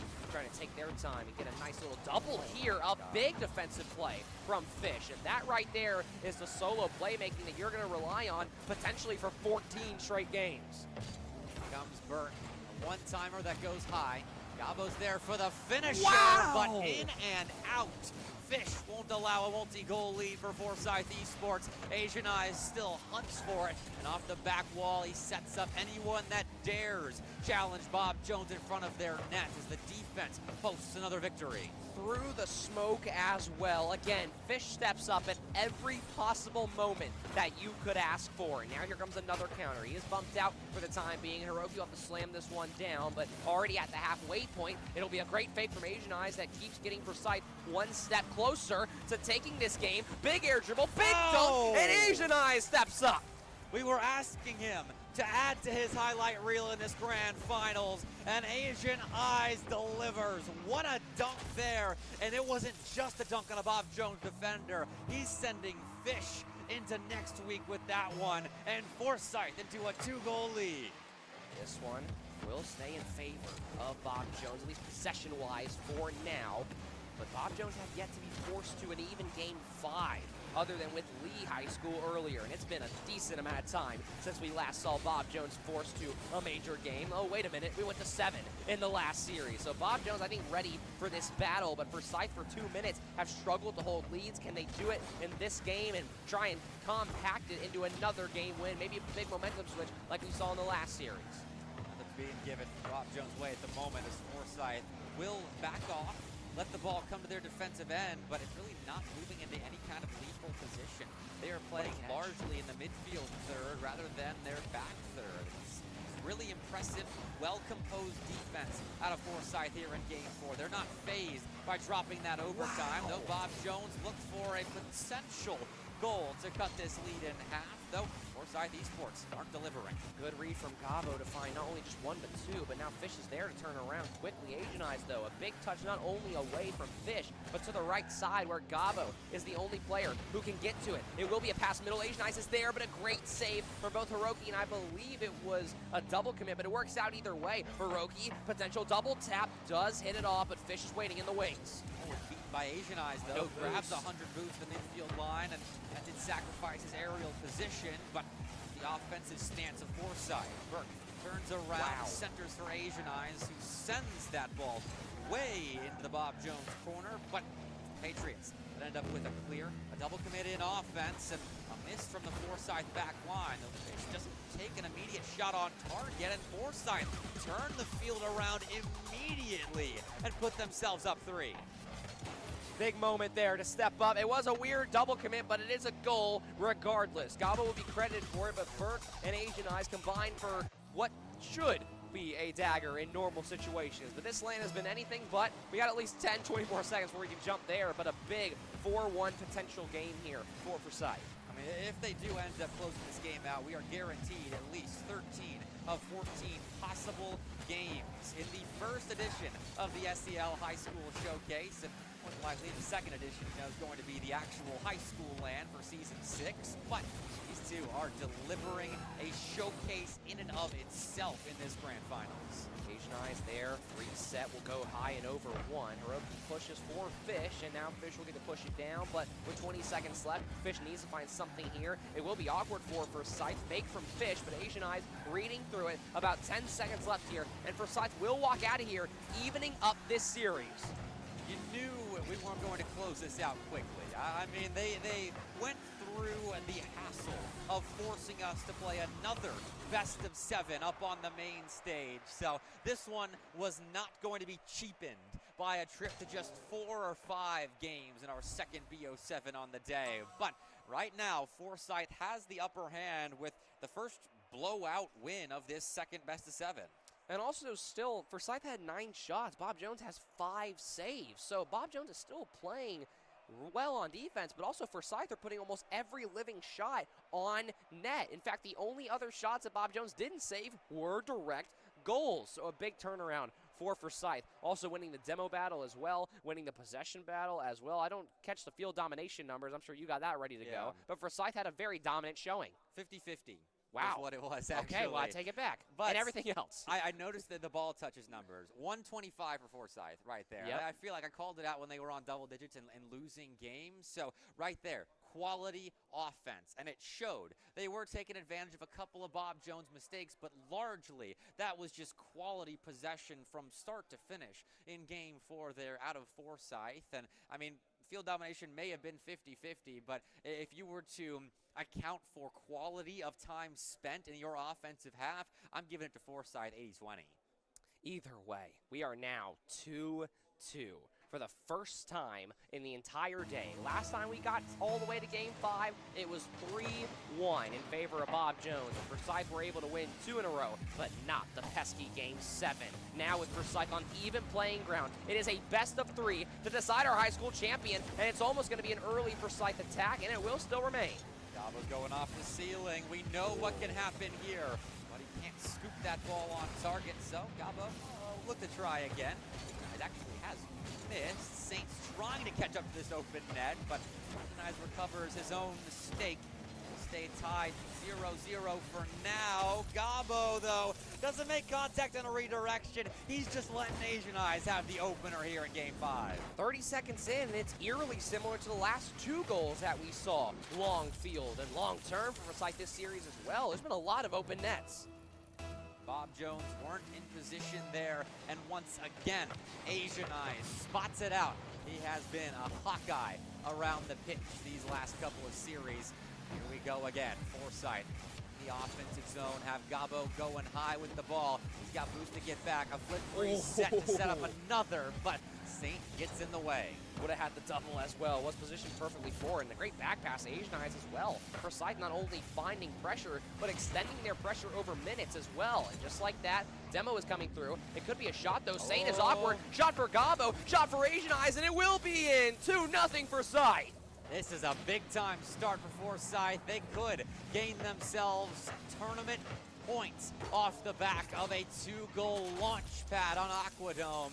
Bob Jones have been largely stuck on their back line here as Forsyth took that opening kickoff and ran with it. Carl Gabo, awkward 50 on the kickoff. Hiroki could have a shot on net. That is absolutely drilled. 2-1 top right. Magnifique. Hiroki off the sidewall slams a top right shot home. And Burke's in position for that, but he never leaves the ground because that ball is placed so well. Big moment for Bob Jones to get back into the flow of this game. It's going to be much easier the next 4 minutes, only being down 1, which we've seen them overcome almost every single time. Wow, time versus being down 2 here. We're already a minute 20 in. Also, a lot of the collegiate players are in, doing their thing, getting RLCS and getting practice hours in. The venue's really starting to get loud now. Hiroki was the last man there for Bob Jones, and it doesn't quite matter as he does his job well, but Bob Jones needed a clear and Forsyth won't allow that. Hiroki hearing the 100 in the corner, takes it away from Asian Eyes, who has to back off now, play some transition defense, and he is required on that back line. So it's credited with a save, and in comes Saints. It's a hard hit off the corner wall of Forsyth, and now we're playing the Bob Jones end. It's coast-to-coast action between these two juggernauts. Asian Eyes has to be careful here, leaving this ball middle after getting bumped. Hiroki could find Fish, and Fish has the redirect. Nobody's able to make the play. Whoa. In fact, it's Hiroki out of left field to find the dunk.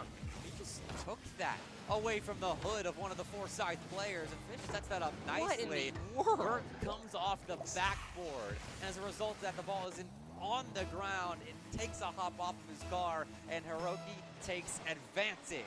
2-2. One of the weirdest goals we've seen Bob Jones score yet, but Hiroki has really been a factor in this game. 2, I think, for 3, or 2 for 4. No, sorry, 2 for 3 exactly in this game. He has been incredible, and when Fish has had this one bad game, Hiroki was ready to go. Saints in the corner to set up Hiroki, but Forsyth is in position right now. Still can't beat Fish to the backboard, but Burke is there to meet him at the very least, preventing a go-ahead goal from the Patriots. And now moving downfield, Burke nuisance as Bob Jones' defense collide a little bit on their backboard. Flip the field. Asian Eyes fakes one, 50s another, bumps the third. Saint flies, but Burke doesn't have boost to follow this play up, and Hiroki has an easy time turning what was the makings of a great counter into one of Bob Jones' own. Asian Eyes downfield, finding another touch. Saint is there, but Fish is there even quicker. Beats another player as well. Has Hiroki middle, but they accidentally combine for, well, a play going the wrong way. Gabo has Saint to look at, is going to fake the reset and go low. Asian Eyes is there. All 3 members of Bob Jones have to jump. This ball will go middle as well. Hiroki will find Fish again, though, and Fish has a full tank of boost. Has to expend some effort to get back to the ball, though, and that invites Gabo in. Off the sidewall, Hiroki takes a shot that goes high. Saint comes marching in, but doesn't make contact, and Gabo's bumped the last man, though Fish recovers and plays the ball to safety. Big game 5, tie game at that. This right here could directly parlay into momentum to win this series and to win the entire showcase. And that's if we don't see overtime. But with a minute left and with the way these teams have been scoring, it feels like a matter of time. Ooh, Asian Eyes got all of that one. Letting the ball come to him, but Bob Jones, the midfield line, send it right back to the corner of Forsyth. Corner play for Fish results in a backboard that's wide open for Hiroki, and the Patriots storm in front sub 60. It was a matter of time before somebody found a moment, and it's off of Fish not beating just 1-2, but putting a third in a bad position as well. But Hiroki, again, 3 for 4 this game. It's either Fish or it's Hiroki, but when it's both, it is unguardable. Kickoff been won by Bob Jones. Gabo was third man, but didn't get bamboozled by that 2-man play off the face-off. Now he's downfield wreaking some havoc of his own, though stopped by the Patriots of Bob Jones. Forsyth possession for now, but what can they build off of it? Oh, missed touch from Burke, and that's just going to be too easy. Hiroki was waiting there, going for the bump on the next player, wasn't even trying to shoot, but now Hiroki's 4 for 5. Oh, it's a rough touch by Burke. Hiroki just sitting there. You're right. He wasn't trying to find a goal there. A goal just fell in his lap and that could be devastating for Forsyth's chances here in Game 5, as now they have to close a multi-goal deficit here in 35 seconds. They got to stop Fish first, though. No reset, but a tough shot to try and guard regardless. Now we'll see Gabo try and get something going. Has to get to that ball quickly, but off the sidewall with Fish stealing the boost, there's nothing really that can be done. 20 seconds left now. Forsyth need to find something quick, but here comes a shot from Fish, up and under one, and it will be a big dagger goal. It's Fish first of the game.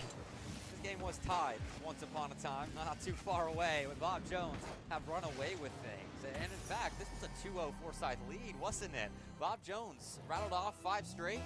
I don't know about 5. It was 2. I think you may be right. I think it may have been 2-0, and then it was 2-2 for about a minute 30, and then this happened. So you know what? We're going to roll with it. Bob Jones, a big momentum swinging movement here. It's just like Game 7. Fish stepped in, scored 3 in a row. The game was over. The series was over. Now, with Bob Jones showing up, and then you let Hiroki score 4 in a row, by the way, that we now just confirmed. It's just, you can't let that happen. Especially here in a bracket reset series. You're now about to play your 13th game of Rocket League in a row. Things are getting dire here. You have to imagine. I mean, Bob Jones played a lower bracket final right before this, and while it was a quick one against Thompson there in the third place match, Bob Jones have played so much Rocket League consecutively, and I mean, Forsyth is catching up pretty quickly at the moment, as they had a nice break to wait out this grand finals, but still, 13 games consecutively is a lot. I mean, either way, we are on one game, the verge of one game, from going to Game 7, a second series in a row. And for Scythe, we're in this situation before, well, somewhat slightly. It was 3-1, now it's going to be 3-2. So by law, by theory, it should be easier for Forsyth to push us to 7 and potentially actually get momentum to win this series. But Bob Jones, one game away from defending home turf.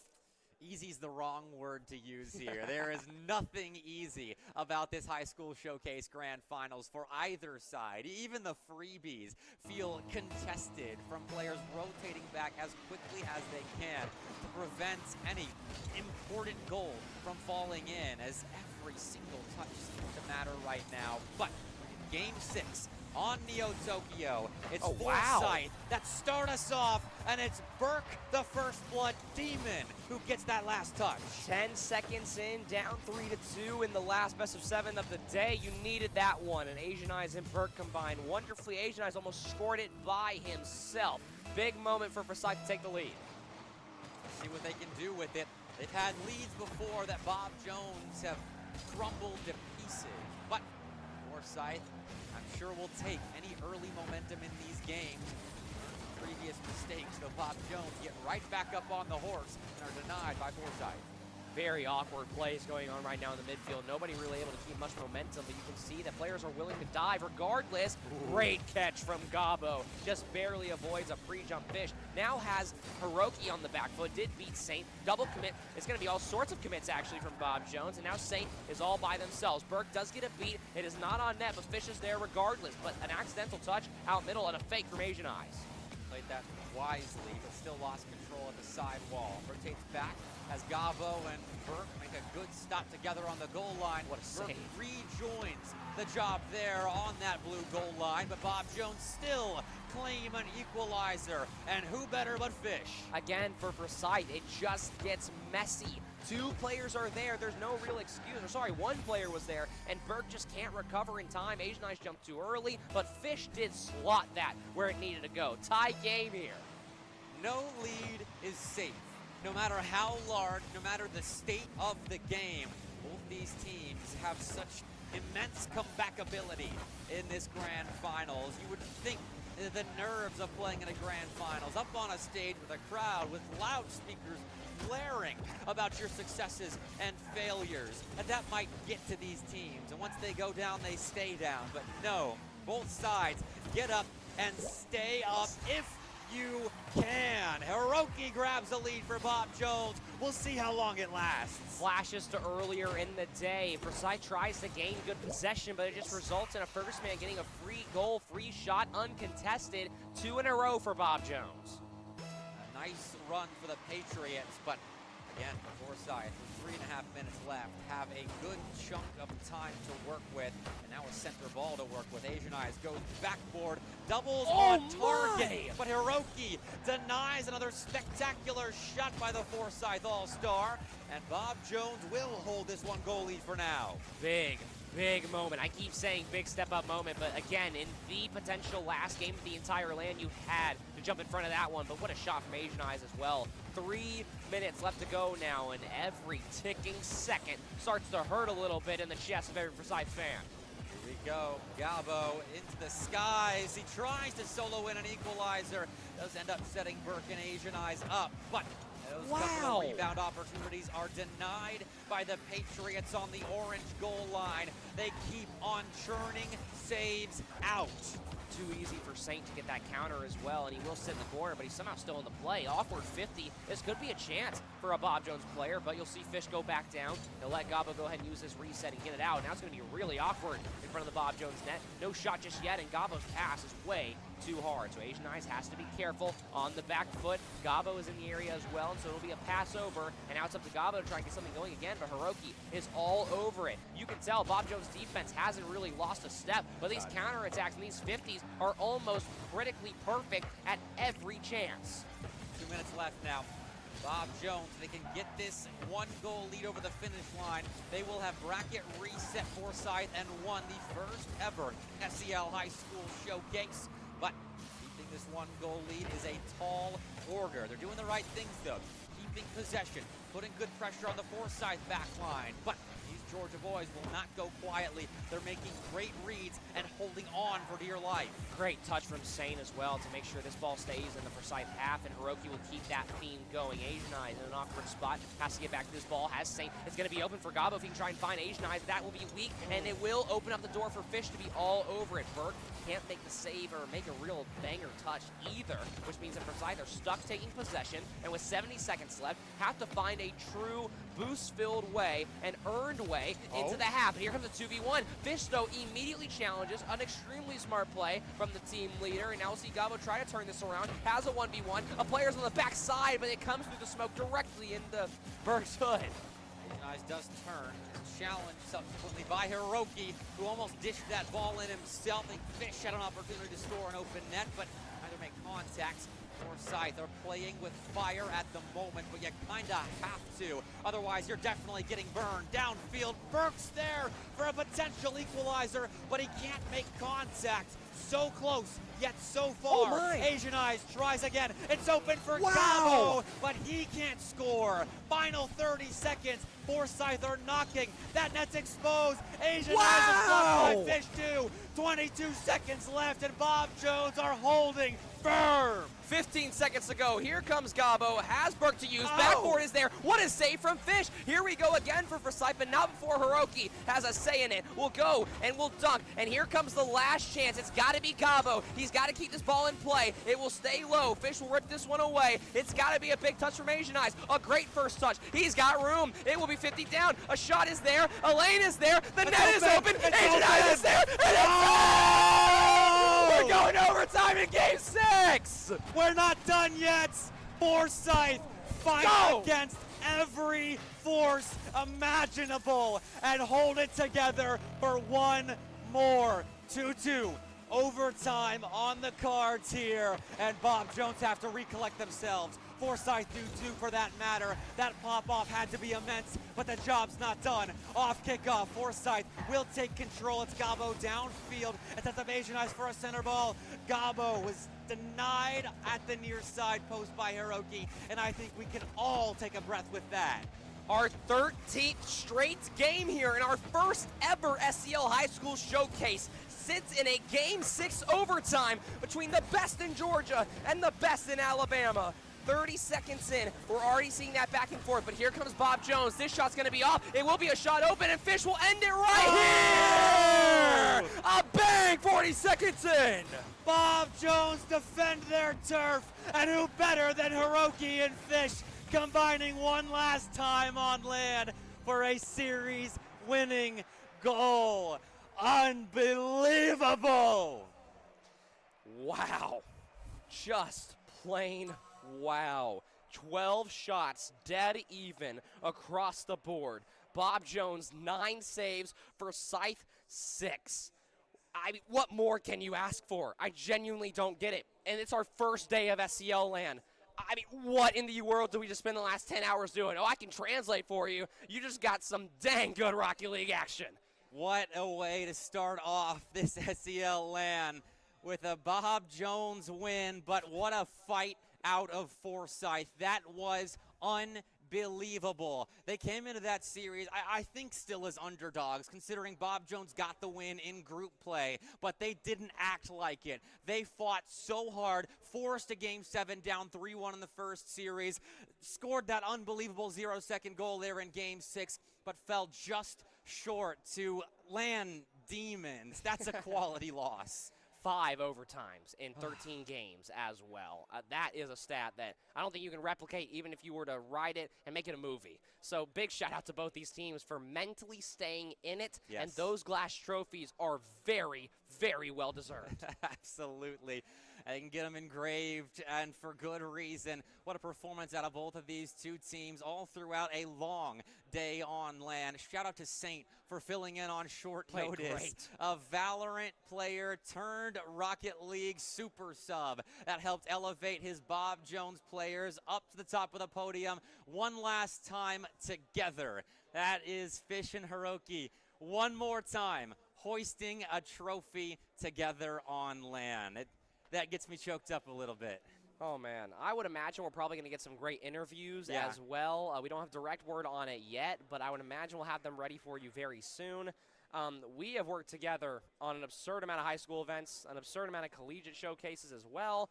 I don't think we've casted many series that go quite like that. No. I mean, and especially in terms of our best cast together, our best content together, this is easily top 3 in our history. In the SEL's history, arguably. I'm a younger gun for the SEL. I'll vouch for the high schoolers here, but an incredible showing from everybody on the field. If we're talking Rocket League, there's not much that could top the Tennessee-Kentucky Grand Finals of Season 3 that went as long as that one just did. But Bob Jones and Forsyth Esports tried their best to top it and put together a spectacular showcase of what high school Rocket League is all about nowadays. 5 of those 6 are playing for a national championship over the course of the next couple weeks. This is a great warm-up for them. We're cheering them on to go as far as possible in the Play Versus Cup, but here they nearly went as far as possible in that grand finals. 13 games. If you add up the overtimes, it was probably over 14. It was a show to remember. And are we going to a break? Do we have an interview? A short break. Okay. We all need a short break then to recover before the trophy lifts here at the end of the first ever Southeastern Esports League High School Showcase. Shout out to MSI for sponsoring us this season, helping us put together a special event like this. Trophy ceremony on the way. Stick around.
We talk a lot about how important grand finals have to be and how impressive they have to be, especially for a first-time event here for the SEL Season 5 ending, throwing out a high school showcase like this and having these teams represent not just their schools, but in this sense here, for Forsyth, but also your state to step into this and go up against a team that has dominated their state now for quite a while and barely ekes out a victory against you guys with a couple of conditions I'm sure they'll bring up in the next part. But nonetheless, this was a pretty big grand finals, and y'all made sure to put on an absolutely amazing showcase. How do you feel about your team's performance throughout this event on this wonderful Friday night?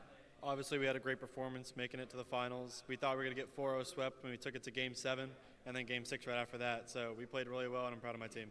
All right, absolutely. Now, speaking of the event as a whole, we asked the question to a lot of the other teams. How do you feel the event was overall and participating and being able to play in this environment here in Bama? The environment's incredible. I mean, overall, the setup, casters, I mean, it's all incredible. TJ's immediately, your question's coming up. I'm not going to bring that up at all. And finally, in terms of your finals individually performance, how do you feel like your team did? Did you feel like you can step away from this still being proud even though it's a loss? And I have no regrets. I mean, playing with these two has been really good for my last high school event. I couldn't be more proud of how we performed, taking a team like them to a series of 7 and to a series of 6. I couldn't ask for more. And we played incredible, I would say. So, I mean, love these guys. Would have been sweet if we won, but I'm fine as runner-up. I think they call that bittersweet, right? The ending is bittersweet. And TJ, you're got to get on camera here for at least a little bit. And I want to be on camera too, so we're still sliding in for this part. Now, I can trust you with a couple of questions here, but I'm just going to give you one. You're PR trained at this state, I would hope, here for the SEL. How do you feel like your team performed? I know you were obviously cheering them on. We have a clip of you, actually, when they managed to tie it up in that final game. You're jumping up and down, you're cheering. You almost turned around to give a shout, and then you caught yourself, actually, in that moment. So we have that for our social media team to post later. But how do you feel how your team did overall for this, and how proud you are for them? Well, first of all, no bias on broadcast. I did that, saved all my bias for off broadcast. But I mean, I've been with these kids for a few years now. I've been working with Nathan specifically back at, we went to the same high school. We played together his freshman year, my senior year. So I've been working with him for about 3 years. Picked up Brady on the West Forsyth roster about 3 months ago. And he's come an incredibly long way. And then, of course, Gabe has come one of the longest ways out of anybody on that West Forsyth roster. And then for all of them to come together without any real practice and show up against Bob Jones, no team in Alabama, many teams in the nation can't say they took Bob Jones to 13 straight games. So I'm very proud of them. And for me to be a product of the high school system and to see what we have now built for them, it's really special. I'm very proud of these guys. 100%. This has been Forsyth's, your second place team. Big round of applause for them. What a wonderful performance coming out from them. Unbelievably impressive and very well deserved. If you would please exit stage left now for your roster, and we're welcoming Bob Jones to have their questions go underway. And this is a team that is accoladed across the state and across multiple areas for just how impressive they are. And they've done it here once again, and it means that much more as well for them. How do you feel like your team performed? Obviously a grand finals victory once again. How much more does this one mean for you? I mean, I feel like we did great as a team overall. I think individually we did really well. This guy really stepped up. He had a 20-minute notice that he was playing this tournament. Had no clue. Ended up scoring a lot of goals in the finals. It really mattered. It had a huge impact on the game. I feel like played really well as a team. Took a minute to adapt. We've never really played 3v3 before as a collective unit. But took a couple of games, took a couple of series, but we ended up bringing it together. And I'm really proud of the way we played. 100%. Now, talked a little bit about you in that one, so I'll give you a chance to talk about yourself. We, behind the booth, were unbelievably impressed with the way you performed, and we're just befuddled at every single moment for what you were able to do, your saves, your consistency in performance, and just the way you were able to play together with a team so well. What does this mean for you stepping in alongside these players who are unbelievably talented on such short notice? What does this mean for you to still get a grand victory at the end? It was really just my teammates who really brought us the victory. I mean, I didn't really do much. These guys really just, I mean, they did everything pretty much. They literally carried me to the win. I'm just happy to play with them. I mean, they're my best friends, and I just had a great time, you know, competing and everything like that. It was my first LAN event for Rocket League and pretty much competing on stage, really. But I just want to thank these guys, really. They really did everything. Well, I don't agree with that at all. I do think you were an unbelievable force to be reckoned with for this one. Don't undersell yourself in any capacity. But finally, for you, this probably means everything. Your final here for Bob Jones and the treasured past you have now for this in the trophy cabinet that likely is filling it as well at Bob Jones. What does this victory here for the SEL for the Season 5 High School Showcase mean for you? I mean, it's great having one final victory for LAN. I mean, we still have Nationals, which we're hoping to win. Thanks to him, because this would not have happened if we didn't have him, because we can't 2v3. Yeah, especially Max. I've been playing with him since 8th grade. I've been on the team since 8th grade doing doing LANs, and I don't think we've ever really lost a LAN together. So, I mean, it's great. I'm definitely going to miss it, and it's been one really good ride. Does this mean that much more for you, being able to perform like this in this big ride for it, knowing that even if things went wrong and how close it was there in the final, even if it all happened, it still was an experience that you can look back on fondly? Definitely. This was definitely one of the most exciting tournaments I've ever been a part of. Well, I'm glad we can provide a little bit of extra excitement, especially if the excitement comes off of needing that player to step into the role and doing so well. But this has been the interview portion for it. Blake, if you would like to please step on over. Let's give these players their trophies. Let's let them end off with a bang.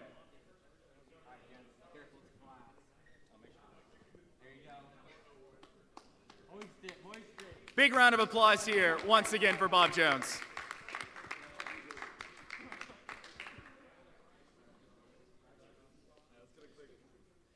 And look at their pictures as well. We have camera crews who can easily get pictures for them, and then we'll have those uploaded at some point for social media. And then Forsyth, y'all can come over as well. TJ, I guess you can join in. We'll wait for them to get their pictures. Blake wants to hand this off to each and every one of you, so. Okay.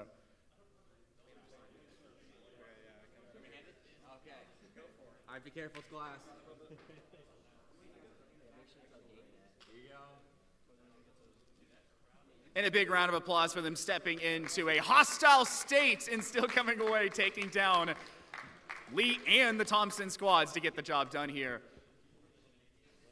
You got their pictures? All right, perfect. And of course, congratulations to the third place team who've already left the building, but Thompson just performed unbelievably well. So a big round of applause for them as well, and for them showing up and stepping out as expected. And this has been us for the high school showcase here for the SEL for Season 5. And there's still more action to go this weekend, and there's still more action tonight actually on air, as we'll have a live State of the SEL on air with the team showing up as well to be interviewed, talked about. And we don't have to do it this year from inside a hotel lobby or a hotel room. We're doing it right here from the venue, so stay tuned for that one. We love you. We'll see you guys for it.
Good evening, everybody. Welcome to a first in the Southeastern Esports League, where somehow we made the State of the SEL we did at last year's LAN even more scuffed. We've got a lot of people chilling in the background of this version of State of the SEL live from the University of Alabama Huntsville's campus. We're in the CTC right now, the venue for this weekend's LAN. And we've got some Valorant players, some Rocket League players, some Valorant casters, some Rocket League casters, and a whole executive director in the middle of all of this. So, first of all, Scott, normal co-host, how you doing? Doing good, really excited. We've got a lot of things coming up this weekend, and while we've seen some really good high school action, I think it's about time we get into the collegiate side of things and see some real gameplay. I mean, in a real esport. Real gameplay. Okay, we still got a high schooler player back there, so we can't be insulting what they did today. TJ, you were on the call with me for the high school showcase. How about that finale? I mean, it's up there with one of our best, for sure. And now in terms of the SEL's best, I think it's top 5, top 10 at a bare minimum. And for it to be our first high school event, it's just awesome to see it come full circle. And Fred, you helped put all of this together. I mean, executive director here, you got any, prepared words you want to say to the masses right now watching this podcast? I'm just hanging out, honestly. I've done my part. I'm just here. It's been nice. I was sitting on my iPad watching the stream pretty much all day today. I'm a big control freak, so I was like, you know what? I'm going to just watch this stream. Y'all got it, and y'all had it. So I'll let it happen. Whatever happens next, who knows? Bold move. Yeah. You're about to see. Yeah, we start musical chairing it over here. Yeah, that's why I'm bailing at that point. And Dallas, I know you got a prepared statement, right? You've always. I mean, not really. I always do, but I'm saving it for tomorrow. It's been a rough week, but I mean, hopefully we'll be able to kind of lock it in for today.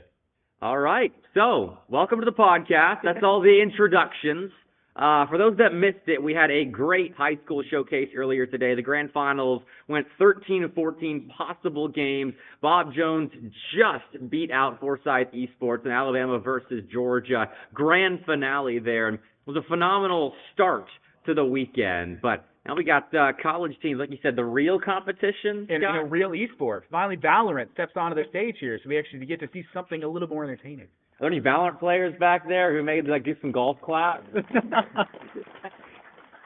Yeah, we got a lot of Valorant people to break things down. So I think first we start by talking about high school, just to get that out of the way. If you didn't catch it, you missed a banger of an event. But I mean, TJ, if you want to talk about, do we have the bracket? Is that something we can bring up? Shock is in the background right now, listening to our every word, hanging in the balance. We're going to see if we got a bracket. Stage, I guess. Go for it. Let's set the stage. All right, so we had 4 high schools enter the venue today. 3 from Alabama, 2 in the Huntsville area, funny enough, and then 1 came all the way from my hometown, Forsyth County, to represent Forsyth as a whole. It was actually a mixed bag team, and Bob Jones had a fair share of troubles being our second mixed bag team, and there's a lot to go over with Bob Jones, Bepic. Absolutely. I think, is Agent Ice still back there? Come on down, come join us. Yeah. Take a seat, whichever one you like. Come over here. All right. So this is Agent Eyes. He was one of the players on Forsyth Esports. I mean, first, how you doing? Have you recovered from that grand final? Yeah, I'm chilling now. I still had fun, so I don't really care. But, last high school event. But I'm not too sad about it.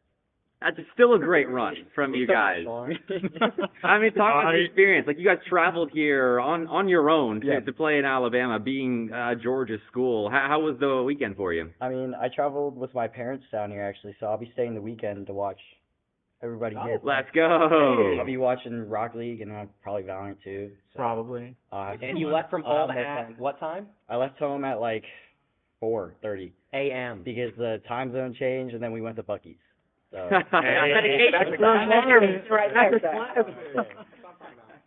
All right, so talk about your bracket run then. I mean, you're the best person to break down the bracket. Like, you played in it, right?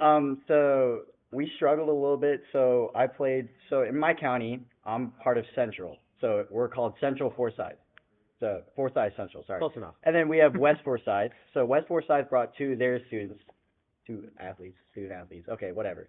with that. One's athletic, one's not very Okay, athletic. yeah. We don't go into it. Speaking of athletic people, Kane, can we actually bring up the faces real quick for a second and get this wonderful high schooler on? Oh yeah, we got to show that off. Yeah, might as well, because we brought Asian Eyes in while we had the bracket up. Here's Asian Eyes, by the way. There he is. So continue with your story. Okay, so we had those scenes, and then I only practiced with them one time, actually, on my own time. So we know that we weren't going to come in and win, but we actually didn't know we would come this close to a top team like Bob Jones.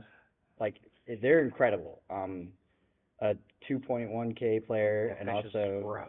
a 1900 player as Mhm. well. And I haven't even touched 1900 as a player as myself, but I played with a C2, and then the better one, Gabe, shout out Gabe, is a GC3 peak, like mid GC3. So I didn't really expect too much, but incredible series came through. We had bracket reset, took it to +5 games, so not really anybody getting swept. Yeah. It was really interesting. I think I had the most fun here in a while. Man, that last I scored a 0-second goal to defend not losing it on match point, but we still lost in like 10 seconds. But it's okay because I still have that memory there. And then I scored a couple OT goals. So, came in clutch, had some fun, yelled. My parents were the only one in the crowd, and I was cussing really loud. So sorry to my mom and dad, but I was cussing pretty loud. So, I didn't really care, but, I had really a lot of fun. And props to Bob Jones, for competing, even though they had to compete with a D3, like you were saying, where their team was like a little hodgepodge with their two best players. Is it two best players? I would say they're two best. Okay. Hiroki and Fish, I'd say they're two best. Yeah, I like that point.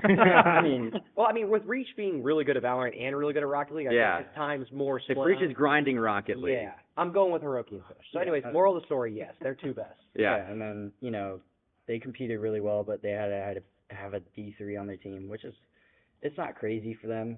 They played extremely well.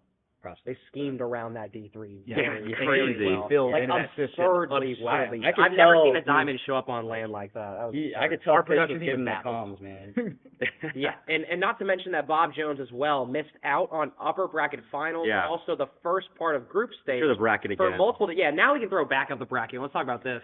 So you can't see group stage on the bracket graphic, but Bob Jones missed the very first part of group stage out of 3 rounds because of AP exams. Can we get a boo? Boo, AP exams. Oh, Screw exams, man. Nobody here is actually taking their classwork, and most of us probably have mid GPAs anyway. So, especially the Valorant guys. For the record, TJ's just been fired. But on that note, jokes The SEL aside, encourages good academic integrity and performance. Thank you. So, jokes aside, then you can see in winners finals, Bob Jones, it says 3-0 over for Scythe, but Bob Jones actually had to leave to go celebrate the signing day of one of their Smash players who's actually going to one of the best programs in the nation. So big congrats to the Bob Jones Smash players signed today. We're very excited to see where they go. And then you saw the rest of bracket. It was about as linear as it could be. Bob Jones dominated up until that grand final, where, of course, it was a wonderful 4-3 in that first series in favor of Bob Jones with, I think, 3 overtimes. And then we got 2 overtimes in the next series, where it went to 6 with that 0-second goal that Asian Eyes and his boys were able to get. It was an incredible day for Rocky, for high school esports especially, across the nation. It was a great day. Fred, that's the next step for the SEL, right? Is expanding into high school. Like we've got collegiate fairly down, still working out some wrinkles here and there, but high school is the next step. So if you want to talk about that expansion for next season, go ahead. Yeah, if you're a high school coach watching, high school player, whoever you are, if you are involved with high schools, go check out our Discord right now in our docs channel, which I'm sure everybody behind me gets really tired of the please check hashtag SEL doc. But I'll say it again, please check hashtag SEL doc. There is no booing, the SEL docs channel. That is my life's pride. There's currently a membership deck for both collegiate and high school, along with schedules for what has already been released for Season 6. So if you're a high school in the SEL region, go ahead and check it out.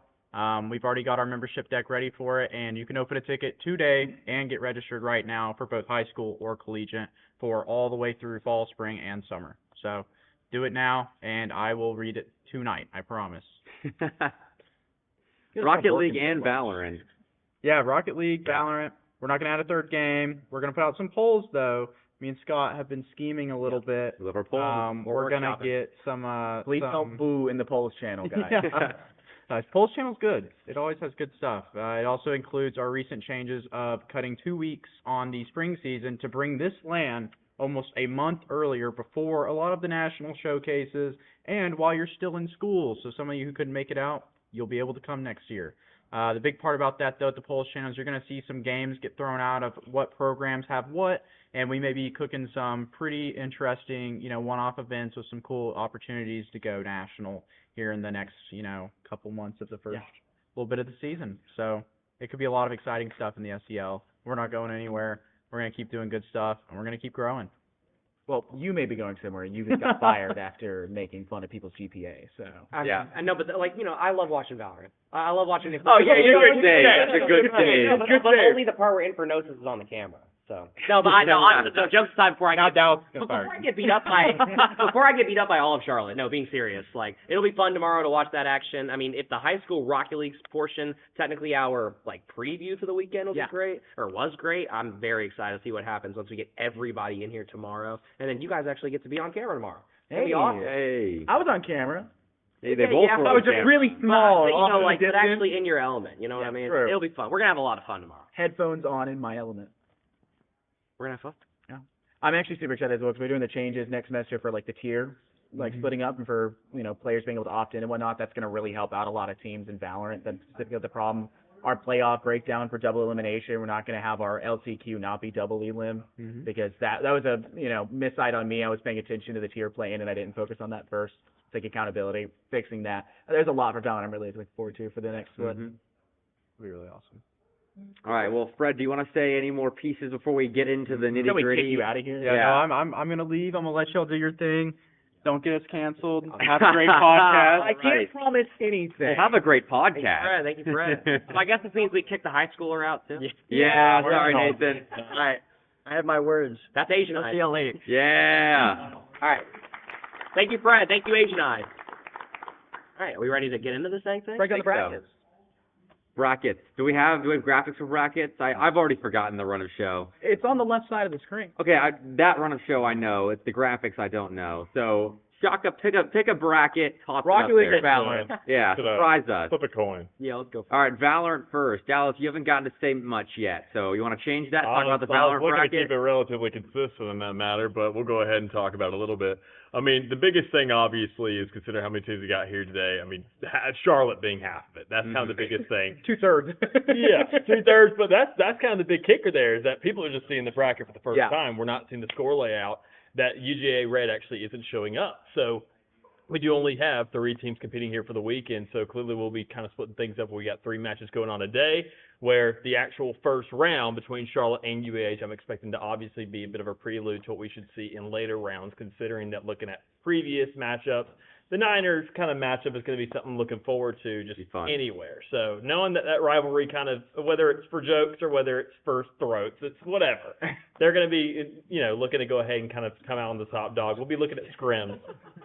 It's unfortunate that we're not holding it at the Charlotte facility because we might as well. Hey, that's always the joke, right? We could have had it at Cumberland when that was the fear that we'd have 2 Cumberland teams in the land. So I mean, we could have chosen any of their, primary roster's home country though, too. That's true. Why did we not fly out to Denmark? Because CL landed in Brazil. Yeah. Oh, you see did you see FC's Twitter post, post, where they were in a kayak in Denmark and it was gorgeous? I'm like, boat land? Yeah, come on. Let's do instead of a boat land, let's do a boat land and just get a bunch of kayaks. There's a lot of boats in Knoxville, though. So, I mean, that's the thing. We can do it on the river. We're professionals, by the way. Yeah, we definitely don't get sidetracked in any capacity. I want to point out, if and somehow, because casters don't do math, I'm not really good at breaking down the possibilities of it. We don't see, any 2 teams face off at some point. Right. It's it goes through. I'm making you face off. I don't care. You're going to stay until Sunday at 10 p.m. It's just happening because I refuse to have a small amount of games go down. When the most troubling things do happen, I'd like to get as much action as possible for the weekend because who doesn't love a little bit more Valorant action of the day? Yeah. Or at least a scrimmage while we do have the schedule allocated to where it's a bit split between Rocket League and Valorant. I want to see no. A day of one day. What I want to do one map offs when we have a bunch of Rocket League going on air. Right. I want to get these teams in, and y'all can start rotating the players between Charlotte and Niner. I don't care, and just pick your worst maps and not allowed to play any of your mainstay agents. Ruda, you are not allowed to play Raze. I'm going to force you to play Cypher. I want to see something fun. I want to see some shenanigans. We're here for a fun time this weekend. Let's make sure we have fun with it. All right, I think now's a good time to bring in some Valorant people to maybe talk about the bracket, talk about the season, that sort of thing. So, I mean, Scott, I'll let you choose who you want to bring in. Let's bring UAH first, because we can get them out of the way, and then we can really get them out of the way. What is it, 11 Charlotte players, and then the 5 Niner players afterwards. We have a lot, right? Like, so we're bringing on over. Hi, Gray. Nice to meet you. And then you're a sub, actually, in for UAH. So it's even more Mod Podge than it was with just 3 teams. We're also bringing in substitutes, but this is good because not only will Gray not be allowed to play Teo because Teo is garbage now with the recent change, but that's a different person stepping in that initiator role. Maybe we won't see you go 0-11 in the first half on Lotus. Great, you can slap him across the face. Yeah, you're a person now. Go get him, bro. I bring this up every week at this point now. I think it's just like a daily occurrence in my DMs, I think. Are you 0-11 your previous game? Pretty sure, yeah. I will say that UAH got fashioned down. From the actual branded stuff, the Fnatic jacket, I think they're winning. They're winning in there. Do you own a UH Esports jersey? Or any memorabilia? You don't even own UH that's collegiate esports right there. Not owning your team's jersey. No, it's not. Sweatshirt. Is this yours? See? All right. No. Most convincing thing I've ever heard in my entire life. I got looking forward to the weekend, though. I mean, obviously a new player in and something in, but... I mean, we're still super excited. I mean, getting to host this was the main thing I was looking forward to, but I mean, getting to play in it is even a bigger step. I mean, 3 teams is, less than ideal, but I think it'll be fun either way. There's not much positive we can go about it, so we're trying to be as nice as we can. I mean, it was 3 teams or 2 Cumberlands, and Cumberland just wins. So I think this will be a bit more fun. Yeah, it would have been really nice to see the Cumberland players, but they're go see their no hate to them, but they're very good, and I do not want to ever play them. Scary. So. I mean, Wadi's on a pro team now. Same thing with JP. Yeah, so they've legitimized the path to pro for collegiate, right? That's what people aspire to do. So that on to bigger pastures for him. But as for expectations for the weekend, I know you were joking constantly. Hey, Cumberland, it's going to be ours straight through. Is that you still hold the confidence seeing all of them walk in like a giant mafia, just like you think it's just straight? You just win everything? I mean, that would be the hope, yeah. I think they're okay. What's the realistic expectation here? I think realistically anyone can win. I actually do think with all 3 teams, even if UGA Red came, I think anyone could have won that. And we know you guys could beat UGA Red, and they would have been a Mod Podge team as well because they were going to try to scrounge up between black roster and white roster. But I mean, either way, we're coming out here with something. Right. I mean, worst it's 3rd place, and really, I'm just here for fun. Yeah. The prize is nice to have, but. I'm going to force you to play Teo in one of the best ones. I have to play Teo in one of the best ones. I think I'm going to go ahead and give your as Teo man. I'm just going to cry. It's not that it's a bad agent. I'm just going to cry because they killed my man. How do you feel about the Teo? I'm happy that it happened, but I'm sad of how bad it happened. They gave him the sky to see you go. Like they should have given him 1 boom recharge. Sure. At least. I can I'd say that's maybe even 2 with no, that's what he had. So yeah, 1 with recharge. Like a second one that's in reserve, almost kind of like what is it, like Dark Shrouds for Omen, where it's like one of the smokes will regen, or like for Clove. Yeah. The second one doesn't. That's what initiators do. They have rechargeable util to use multiple times in a round. That's why Sky hasn't played. And not really having a flag. Don't wrong me that way. Already they stay hard to use in some scenarios, and it just gets sad. Worse. As for you, stepping in a new into the system, what are your expectations? Me to not pie. I told him at least 5 kills. No. And we can win a map if he gets at least 5. But okay, I'm so looking for 30. Make sure you tell everybody what your gamer tag is, and by everybody I mean specifically them behind you so they can target you in lobbies. What sites you like to sit on, and your least favorite maps. I think what I'm going to do is just sit in spawn and not die and hope Austin kills everyone. If he doesn't, well, we lose. So, all right. Mitch, what were you saying about the other teams before we got up here? What? I would never say anything. Something about how they should have stayed home. You were going to be the villain here. Why are you throwing him on the bus? Yeah, it's all same villain. Same plot. So Grace said they should have taken the delays as a sign, and I'm like, no, that's mean. And she was like, no, I'm going to throw another. I was like, no, please, don't do it. I will preface, Grace specifically said it would be really funny if, as the president of UH Esports, if he was a villain all of a sudden. So he's trying to go in his villain arc right now. All right. About time. Should own it. Yeah, honestly. I'm just the guy, bro. Just own it. I might yell a little bit. Oh. You're yelling. Not a at bit? them, but I might yell. Okay, you might like It'll be at him I though. earlier I'm were gonna saying yell. they It'll were- be at him though. Oh, okay. So He you're already does just that. toxic to your team. Yeah. That's my villain arc, is to my own teammates. Okay. I can't cross the line to other people. Understandable. That's it. So as we close up on the UAH saga of things, in a realistic sense, how much do you think it's going to matter at the end of this? Which Charlotte team comes away with the victory, whether it be Charlotte or Niner? Do you think in the battle, will Charlotte be able to overcome their B roster, right, the secondary roster, like they did in the mainstay season? Or will Niner Esports make up for that loss and shut Ruta down and keep them quiet? I think Charlotte wins. It was a very close series, but I definitely think that Charlotte will win again if Okay. they play, or when they play. What about you, Dennis? You think? I don't know, man. I mean, over time, I mean, considering the numbers don't lie, but even then, I mean, who doesn't love an underdog story? As close as it may be, title's still a title. It was a really close series. Yeah. It was. It definitely It was, and we saw the first one for it as well, and I got divided. I got to see a lot of missed trap wires in that series. Yeah, I was the one calling them out because I was with you. They were calling themselves out half the time too, which is great. We were replaying and scrubbing through it as well. There's the appeal of having it be a VOD and recorded, so I could go back on it. But I will say, next time I watched them on the map of Haven, none of those problems occurred. They actually they worked on it and they fixed their trap wire placement. So I didn't have any talking points with Dallas. That was a very poor cast for me overall. I was really ready to harp onto that. But. I'm looking to just see a deadlock, so we don't have to see trap wires at all. Ooh, on Haven?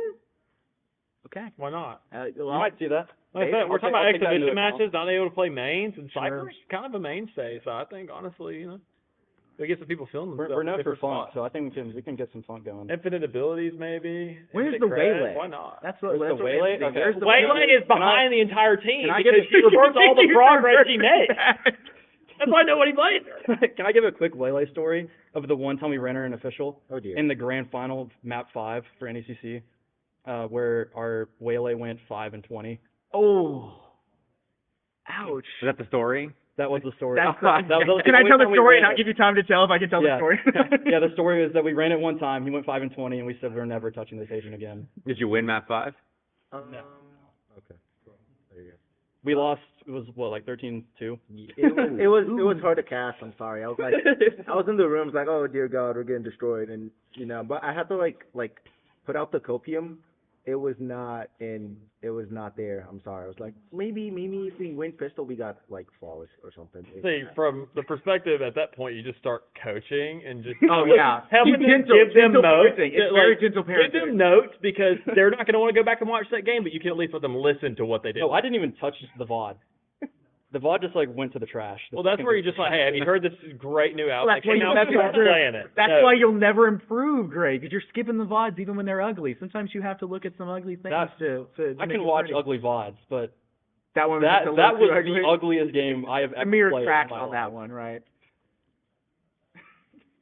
All right, well let's skip on it. Maybe you want to bring out UAH for Rocket League side of things. All right. Yeah, keep We'll just the keep UAH side out of the going. way here as the Is host. Jeremy back there? Any UAH reps want to come on down? And then y'all can find your seats again. All right. We represent. Nice one. We're That's giving your you guys sweatshirt, host right? privileges right now. I bought it from him. Yeah, let's go Rocket League group stage up there. There's a on the back. There's a Yeah. That's it. Here we go. All right. So that's Good luck. That's really small. dang We can't see much of it. But first of all, welcome to the broadcast, guys. Thank you. All right. Do you want to say your gamer tags for the stream for the lovely people out there? Yeah, so I'm Space, your space captain. I've been in the SEL for a hot minute. This is my first LAN. We definitely deserve to be here, and we weren't called last minute. So it's gonna be an easy run, right? We'll sweep everyone. But we've got our sub, the last minute sub.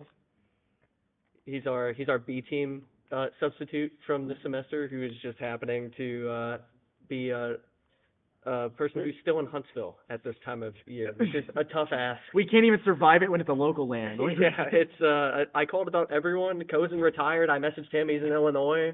Like Okay. everyone's Poor just guy. gone. Poor guy So, from Illinois. Yeah, he'll be okay. A I fate think, worse but, than death. Yeah, we're Poor him or poor Illinois? oh, Okay, fair. Yeah. yeah, we've made it through. You know, And it is what it is. I think it's going to be some tough Rocket League going on tomorrow for us. Yeah, I was so just you about want to get into tell that. them their matches? Yeah, so yeah. you know who you play first? No, not at all. So you right. play number 1 God sent Bruton Parker College. Okay, so that's free. All right. So that's 3-0 for UAH. Should we just run through all their games? Yeah, there's So 3 here. 3-0 UAH, right? Okay, so then we got ETSU. Yeah. 3-0. Yeah, Skyline's on that team. We sweep. Okay. It's not a bad take. Wow. And then Texas Dallas. Yeah, What's up? So yeah, I don't know. We played. I don't remember if we played the Wait, pause. JV Are we being team. serious here for a second? No. Oh, okay. But like, I don't remember if we played Gotta the get out of the way. JV team and lost, or played the main I think roster that was and the lost. in groups. Yeah, I don't remember. I think that man. was the B team That was because like the 2 months JV ago. team's technically the C team, right? It's And they made tier 1. Yeah. Okay. You guys played the B team. It's a mess. We played A team and didn't do awful. So we're just gonna go Okay. into it Do pretending you that remember we. somebody by the name of a Wasicle? No, I don't remember anyone in The the SEL at actual any point in C time. team. But no, I don't know. None of those are, being realistic, none of those are free games. I mean, it might be free for the other team, but definitely not for UH. So we'll see what we can do. We played with me, Taka, and Red For the first time yesterday. for the first time yesterday. All right. So 2 out of 3 of us were 1,200, so. I'm we can do together. Let's go. I was looking at we are Steam, and hungry. your hours past 2 when I checked was like 1.3. I'm killing the game. I've never played better than when I've barely touched the game at all. Okay. So like, That's not unreasonable. yeah, there's a sweet spot where you come back in and all your mechs are hitting, and then if you play like 1 more hour past that, you realize you have no consistency and you just play awful. So like, I just need to stop touching the game for the rest of the night. It's a reality check. Yeah, I don't know. It's the non-game buff is very strong with me for some reason. I don't know what it That's is. why you're on the podcast right now, and UTD is over there grinding rank. Yeah, That's or they're the difference. because they're scared. They're gonna have to reach us in matches. All right. Well, we can go back to cams, show off their lovely faces. I don't think we saw them before we switched to groups. But Space Captain in the jersey, Red closest to the camera. But those are your matchups. I mean, groups should be interesting. It's just seeding for the bracket. So it's all a warm up, you know. But I mean, you guys here for fun, here for a good time. You know. I don't know.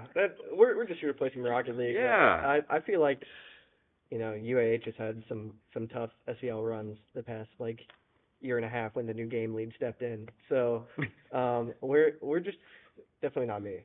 But yeah. So I'm just looking at Gray. I just immediately assume it's always his fault. Also, wrong game lead. Rest in peace, be more. Too. Yeah, Yeah. Be more. He did God rest his say soul. if he Hall of was Fame. allowed to play, he would have driven down here and played with us. I believe that. And He's a I- land 100%. demon. Yeah, we've had so many people who like technically could have, like Josh could have played because he subbed for us in like Going to a the wedding end of season tomorrow. 5. He has a wedding. Jeez.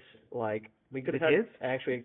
No, he's been married for 25 years. Oh, okay. He is old. Yeah, he's geriatric at this point. But I thought I reached unk status in Yeah, esports. another That's player on the crazy. payroll. Yeah, I thought you were going to say St. Isle. So should we talk about the rest of the groups then? Well, Yeah, we can toss it out there. Okay, well, might as well talk about the rest of the groups with you guys. So on the other side of things, we kick off the day with James Madison and UTD. Any thoughts or opinions there? We haven't talked about James Madison yet. Yeah, I don't know. I think UTD is the better team, but I don't know. Am I allowed to make bad takes at State of the No, I SEL? forgot that Space Captain predictions. we were pretty good are about their our own takes world. throughout the year. You do know the rosters, correct? No, not at all. I just say words, guys. So you don't know anybody on James Madison? No. Not even Pigeon. I played them once in some qualifiers. Okay, so that's even better than for what I'm about to ask next. All right, so how about ETSU and then Bruton Parker Academy? Or is Skyline the only player you know in that match? No, Skyline's the only player I know. Is Milk on one of those? Just teams? like- Who knows? Yes, Milk is the best player on the Academy team. Okay, yeah, Milk wins that. There you go. Okay. I like Milk. Okay, so then we'll keep rolling down the schedule here. The So calcium guy? then James Madison and Bruton Parker play each other. It's our 1 and our That'll 2 be a seeds. good one.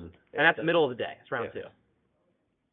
You're asking the wrong guy. I know, that's You why I get want to it. know. No. Does Red want to? Yeah, you want to weigh in? You're a big esports guy. Oh, man. You want to take a guess at what BPC stands for? Bruton Parker College. Yeah, nice. All right. So we're locked. The So bar we're is locked. low. The bar is low. So, all right. So then let's go with, how about Bruton Parker Academy and, let's see here, Bruton Parker Academy and UTD. That's I fine. don't think Just they put my have name any down. opinions. That's fine. So I maybe think we should Bruton talk Parker about it. wins. We can talk about that afterwards. Okay. I mean, we got maybe, them up maybe here. UTD would have an opinion or so about Yeah, it. they're locked in Let me right now, at least though. fish for one more thing. So you Okay. got Bruton Parker versus ETSU. Is it Bruton Parker's big boy team? Yeah. Yeah, I think they win that. Against ETSU? I don't know that. No Skyline Master Class? Skyline's there. I know Skyline's there, but Bruton Parker's scary. Keep in mind, they are a Christian need. school, by the way. Scary Christian school, according to Space Captain. So now do you want to actually talk about the group stages? I think we could keep on with the interviews later on, keep on the group stage later on, get some more people We'll come back talking. to it. Yeah, We'll come back to it. I think the quicker I get off the camera is a good idea for State of the SEL. We don't want to crack the lens. It is my Okay, kid. we made UAH happy. We got their people on camera. Now you gotta go. I can go home. No more UAH. Tossing Coach $1,200. team is out Hey, the good door. luck tomorrow, boys. All right. Are we back over to Valorant? I think all it's of balanced. UAH, Do we yeah. want to get like a bunch of people? We've got a crowd. Okay, so Yeah, the other two teams. let's start off here with Charlotte. I'm gonna 3 clear players out. from Charlotte. If you'll take the opportunity to stand up and to come on over, and we'll get you to announce who you are and maybe what you do. We should probably know that by now, Dallas, but I assume. Oh, we got one coming from the back now, too. It depends on the map. That's why I don't Do we want to bring all Back. five and then All right, tell me your Lotus comp right now, and we'll get it figured out along Would the you way. be the majority of the season? Would you be surprised if I said we switch it up? No, I wouldn't. No, honestly. I feel like y'all prepped at least a little bit for this, but we'll start at the right. Just give us your gamer tag, and then we'll work our way through the line. All right, so I'm Tease. I'm typically the initiator. I'm Ruda. I'm one of the duelists. I'm Step. I'm the other duelist for Flag. There we go. All right. So Ruda, Rip, and C's, or Ruda and C's. So first and foremost, you will not be playing Raze the entire tournament at the end here, Ruda. I hate to break it to you. I can do that for you. Okay, thank you, please. Because every time you've ever messaged me, it goes, I've been let off the leash, I'm going to be allowed to play something besides, like, Raze. And then I get a DM right before the game starts that gets, the leash got put back on. It's just, I immediately, they're nerfing you. I think that's what's happening.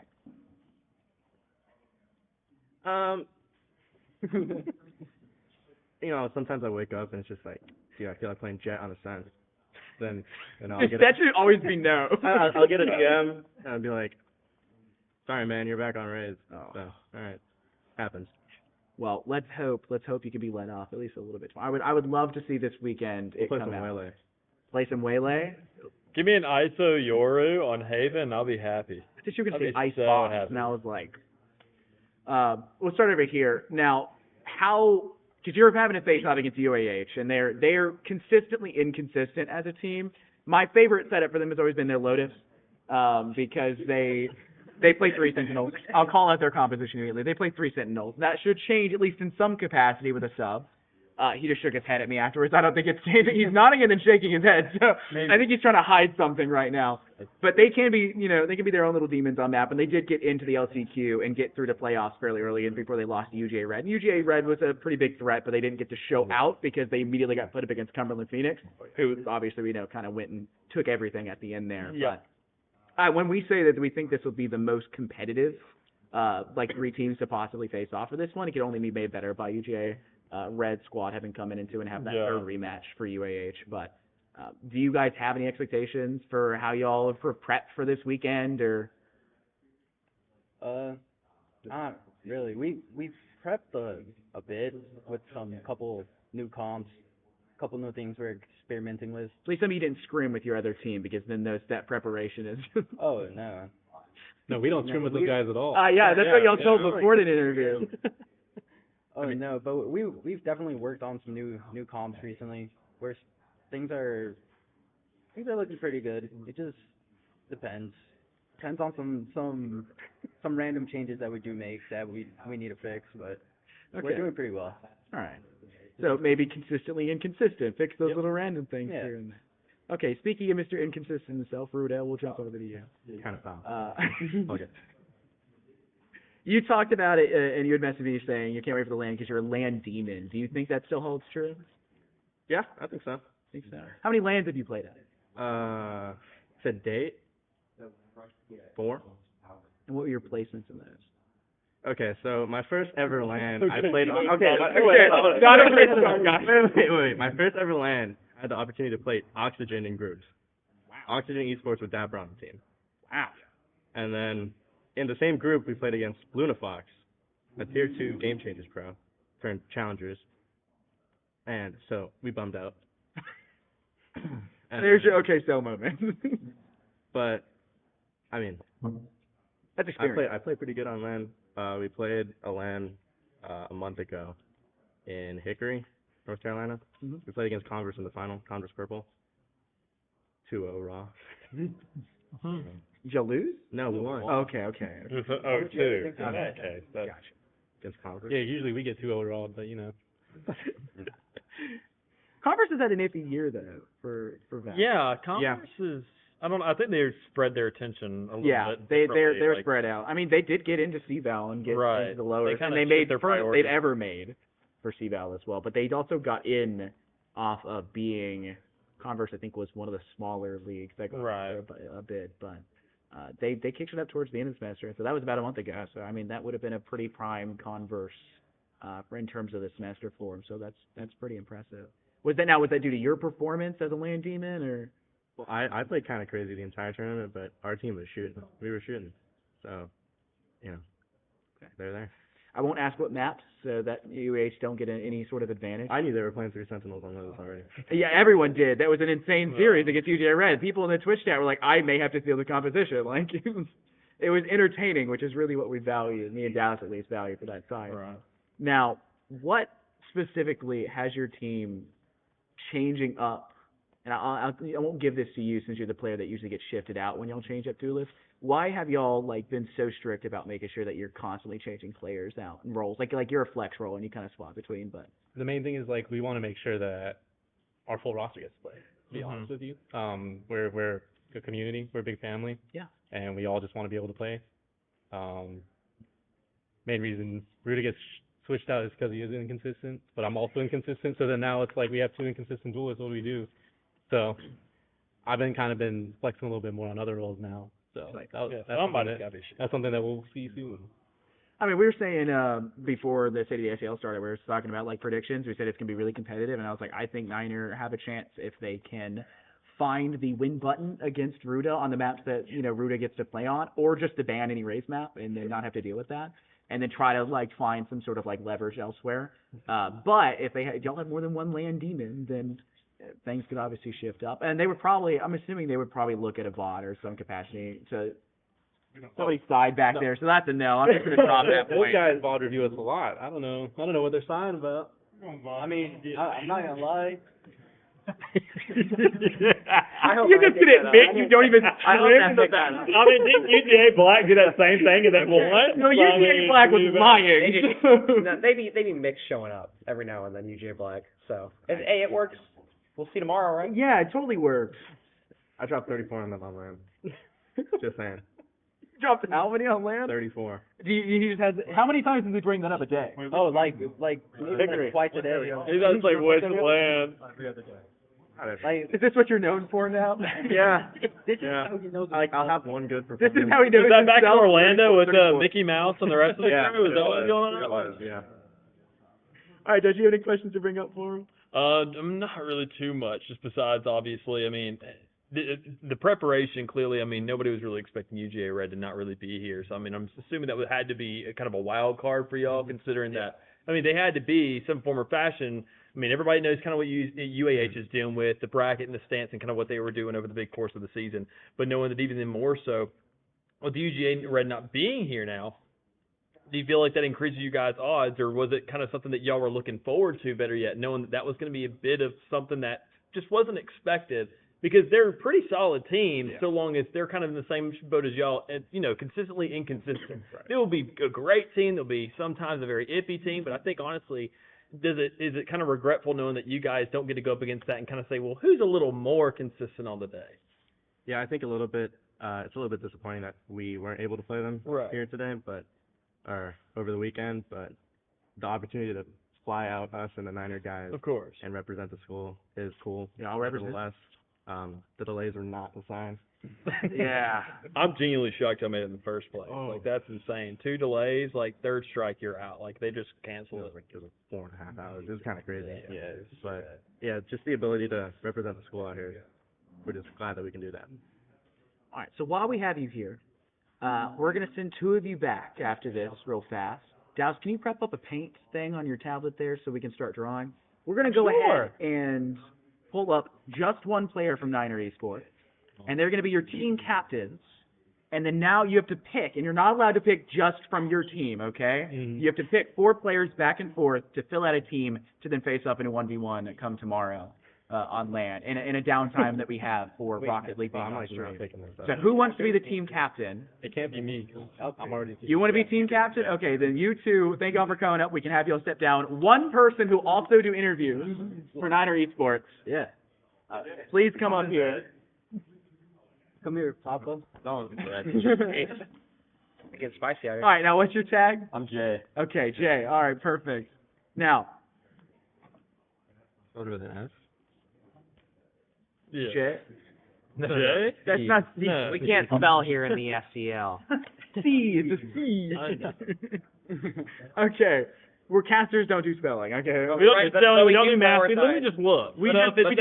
But Fred does make sure that all the students have great academics. It is very important that we have great academics. But not us. There's a reason why we've graduated. We aren't held to that standard anymore.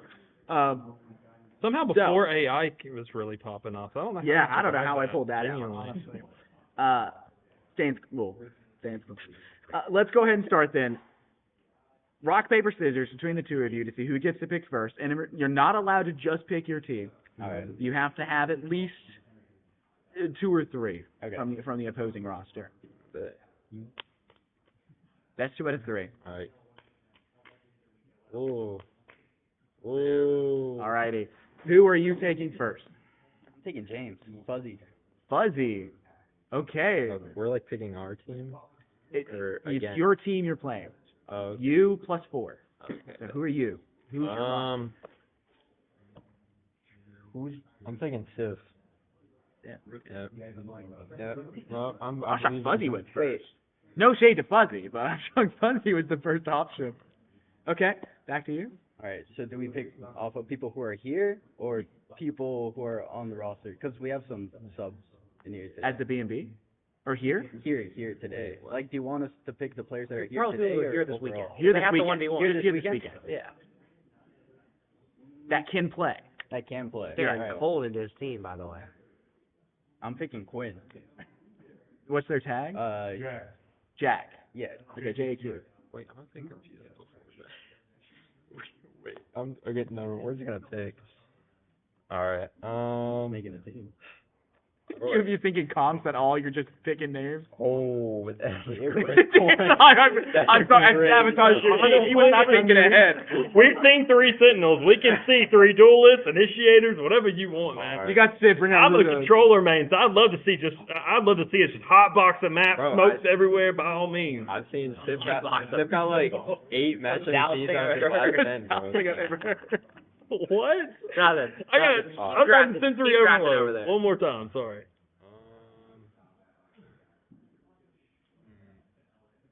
Now they see these people every day, by the way. And Yeah, I love how they got to stare. And like this shows how close the team is though for like players individually. There's no one that just is the immediate jump out. They actually you have to break this down. No one's getting really left out at dodgeball here. You know what?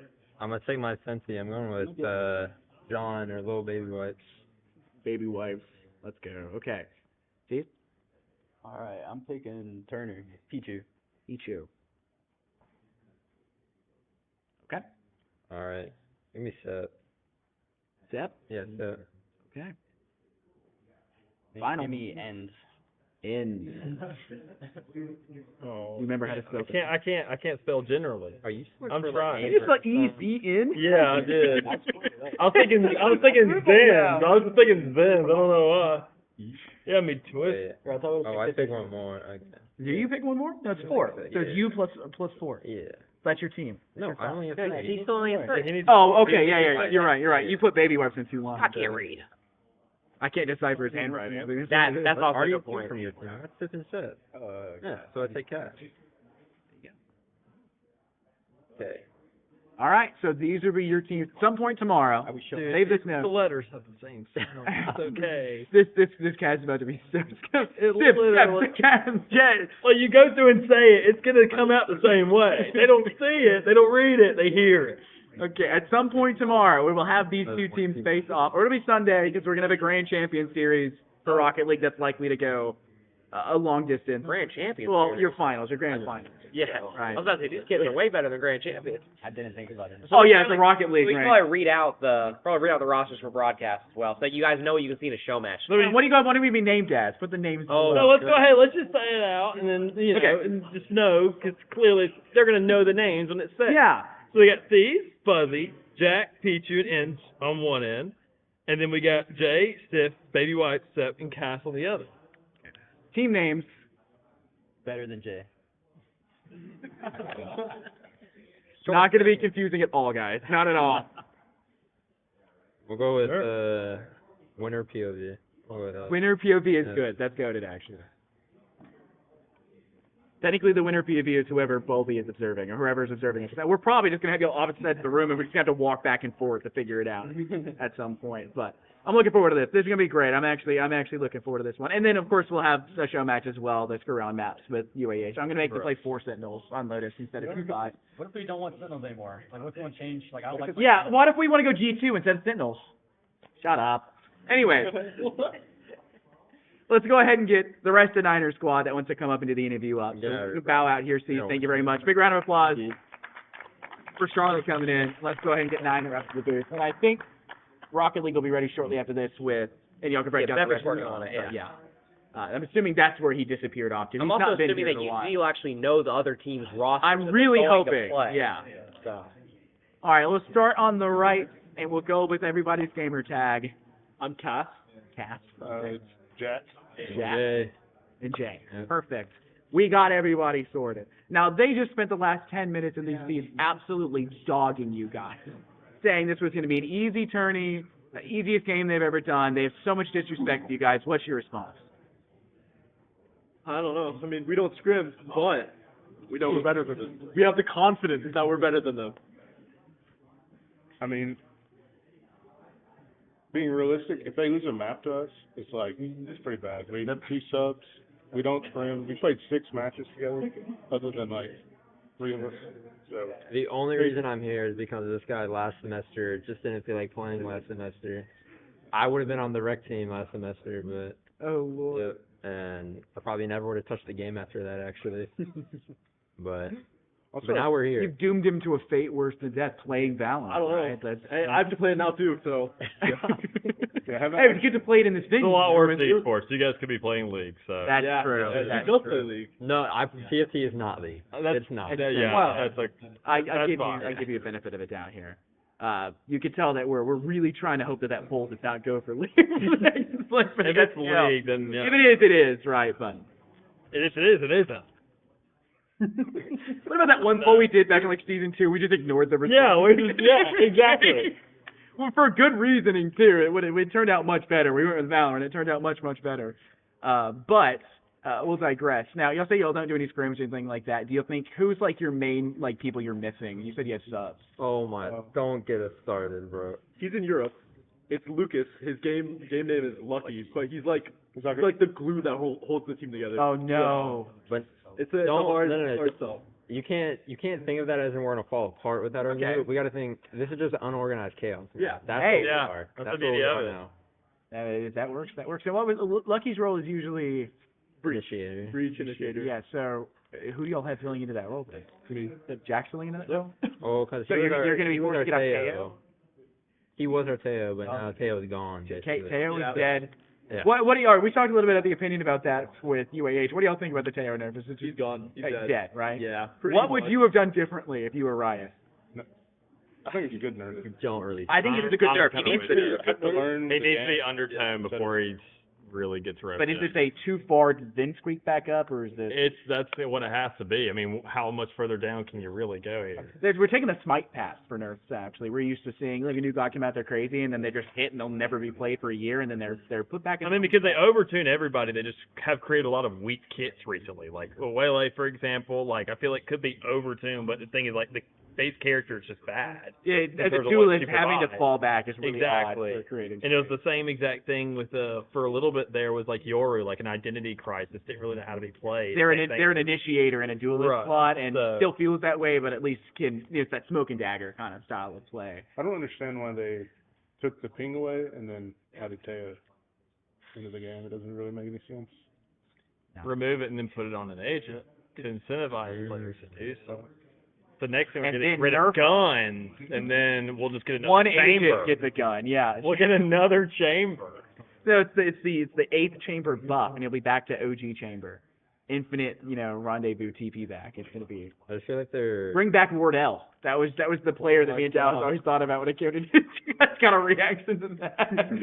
This chamber meta was dog in general. It was the ugliest Valor I've ever seen in my life. I would rather see the Ares come back whenever it had its massive buff. I would rather see the Ares meta again than chamber. How about a Stinger meta? Well, that was so short-lived for him. That was actually fun to watch. It was too. fun. It That was very crazy. short-lived though. They I missed I the hit that Bucky immediately. meta, Bucky meta. The sniper Bucky meta Bucky was meta. Oh yeah. The only reason I have a skin on that gun. Armor Stinger, or not Stinger, Frenzy. The Frenzy? Yeah. Yeah. I mean, Frenzy is like in this weird spot now where they've like increased the mag size a little bit and trying to help, but it's still like it's really niche. The Ghost is just it's the best option, but like I can promise we will have chamber on some maps. really, Yeah. that's actually gonna be pretty interesting. They- And now we see a chamber, and we're actually like entertained by the option of a chamber. We were used to seeing chamber like a year and a half in a row that we were basically DMing teams against our league owners like wills and being like, please, we're begging you, don't hold us. I mean, that was Tejo for a little while, but at least Tejo had some relative expression to him, where you had to line things up, you had to know your stuns. Even except for in a post plant, I will give it that leniency. In post plant, he's a nightmare, but chamber, it's just holding off every other couple rounds, and then you can never trade the guy because he's just constantly getting out. Okay, so y'all have obviously, change up sub in, right? Lucky the glue is gone, and y'all are having to make up for that in some capacity. Does that mean you're gonna have to reevaluate kind of your map picks against them? No. No? No, nothing's changing. No. Nothing's changing. Well, don't tell them that. No. But on a real note, we're changing a lot around, not like because our glue is gone, but it's mainly kind of the Teo that's been changing. Yeah. If it let's say Lucky was here, it would probably we'd probably be the same roles, but since he's gone, we're shifting our sub into a role that our sub is best at, and then I don't want to say too much, but we're shifting. Yeah. We're shifting out our basically one role for a different kind of role, if that makes sense. Yeah, I But can see the adjustment. With the limited scrims that we have had, we weren't really even happy with how they turned out. So we're low-key, the practice we're gonna have here is gonna determine what we're gonna do basically on the stage, I suppose. Do y'all know? I don't know. I'm not gonna ask, but I was gonna ask if they know if C-Val is gonna be in the tournament realm or not for the grand finale, because I don't know how long it is for the update to go through. I'll just ask the rep later. Do y'all think that this change happening right in the midst of big competitions, right? For Teo being such a huge nerf, do y'all think that the timing of it is really unfortunate for you guys, especially right before a land like this, or is it you knew it was coming, y'all were already prepping for it? We did know it was coming, but I don't think we really prepped for it. So it's definitely a hit to us. But I'd say we've adapted. In the last 2 days that we've had scrims, we've definitely adapted. I think we're still pretty decent right now. They admit they've had scrims. So they lied to us back there. Yeah. Well, we've got the last 2 days, that was it. Scrims the last 2 days? Yep. Yeah. Who are you facing? That's what we wanted. Random people. Just gangster. It's in the Discord. Just, please, 5 people. We just need. Hey, that was us earlier trying to get 4th team in. We're just please, 5 people. Spawn in a 3-team mix. Hey, we did say we're going to bring out the SEL Esports Dream Team. There's going to be all the talent on one side. Now, we would not give you a run for money, be 13-0 every time. But I swear I would get at least. We're getting around. We're getting around. We're getting around. We're getting at least one. I believe Pistol, that. maybe. Yeah. We're getting around. We got 3 rounds on Cumberland Destiny. That's might I'd be. say you can just lose a lot of rounds and then buy 5 Odins and they just never expect it, or 5 ops on defense. I mean, you just never know. There's always something. For 1 round. And then be broke. But you're going to hold on to those off. So that's the thing. Maybe you cut a couple out. Unlikely. I wouldn't be able to shoot for anything. In CS, I was an offer. I can't do it in Val for life with me. But thank y'all very much for coming up to me. If y'all have anything, closing words y'all want to say for I was supposed to say this for ends. We're not scared because everybody we're facing is fingerless. So we're really not. There's nothing that we're scared of here. Steve's wanted to talk big, saying his worst is almost my best. I'm gonna be better than my best, just to make him worse than his worst. Land So, demon. Y'all need a land demon. Ruta calls himself a land demon. It's your turn. I mean, he's in the farmers league in those lands. It's fine. Hey, also didn't get picked up in that scrim stack. So what's that say here? That's a good point. I'm throwing out the woodworks here, but we'll go ahead and let y'all stand up. I think maybe UTD is ready with Blake. Blake, Sweetums. We're trying to make it work. Awesomely? We're about as shocked as it can be. He's just off in no man's land now. Do I need to go and get him? Wait, wasn't he hosting this show? Am I Blake, weren't you the host? I guess I was the co-host. One so I pasty guess- Rocket League guy for another. Yeah. You know. True. Alright, I think that's where The camera settings have had to Thank you, change. guys. Yeah, thank you. Big round of applause to us for this stepping into this stuff. Ready for UTD. Oh, they're they need to rest. They've been doing ranked for like 6 hours. Who asked them to do that? No, I won't ask them. They drove. So now we should probably go over Rocket League then. Yes, yeah. Y'all's Let's do opinion. Rockets. You can ask us our opinion too, but I I may can't ask promise you anything. for your iPad again. Yeah, or we your can do this tablet again. That way we groups. That way, just so that we can look at groups. All right, so now, if our balance lovely it out. producer back there, Shaka, would actually bring up the Rocket League groups, now me and your favorite pasty white boy, Mr. Pepe, can break this whole thing down. We're both pasty, by the way, but True. we're all okay. Why does League OS bring Health Center up anytime And you two go of the into forecasters like are sick, landscape? too. We're on I know fire. how it works. All right. It's We're on truly fire. the mayest of May land. All right, Blake, let's run this thing down. So UAH going 3-0. We know that. Well, let's refresh everybody on the matchups. So we'll start round one. UAH is playing against Bruton Parker, East Tennessee State, and UT Dallas. UAH 3-0, as Space said earlier, of course. knowing full well who his competition is. Yep. And then Bruton Parker's lineup is actually, so obviously UAH, then ETSU and James Madison. That JMU series is going to set the tone for the LAN, I think. I also think that if ETSU were looking for any sort of calling to perform or at least go to 4 or 5 and get a decent showing, that Bruton Parker series is the ultimate test for them to see where they're going to stand overall this weekend. I mean, anyone playing Bruton Parker, like that's your test to see if you can actually win this LAN. Or JMU. Yeah. I mean, JMU as well, but I feel like they've got a much lower floor than That's Bruton fair. Parker. Yeah. And that's if Bruton Parker actually officially have moved the European cast into a real position in rotation. Because we talked a lot about this in kind of the pre-green room, whatever the heck you want to call it, with how scuffed this has been so far. Cass is an incredibly talented player and has the resume to back up performances of many of the other Europeans who have come over here for Collegiate Rocket League. But Bruton Parker has yet to truly utilize Cass. We also have rumors that roster may change after this LAN regardless.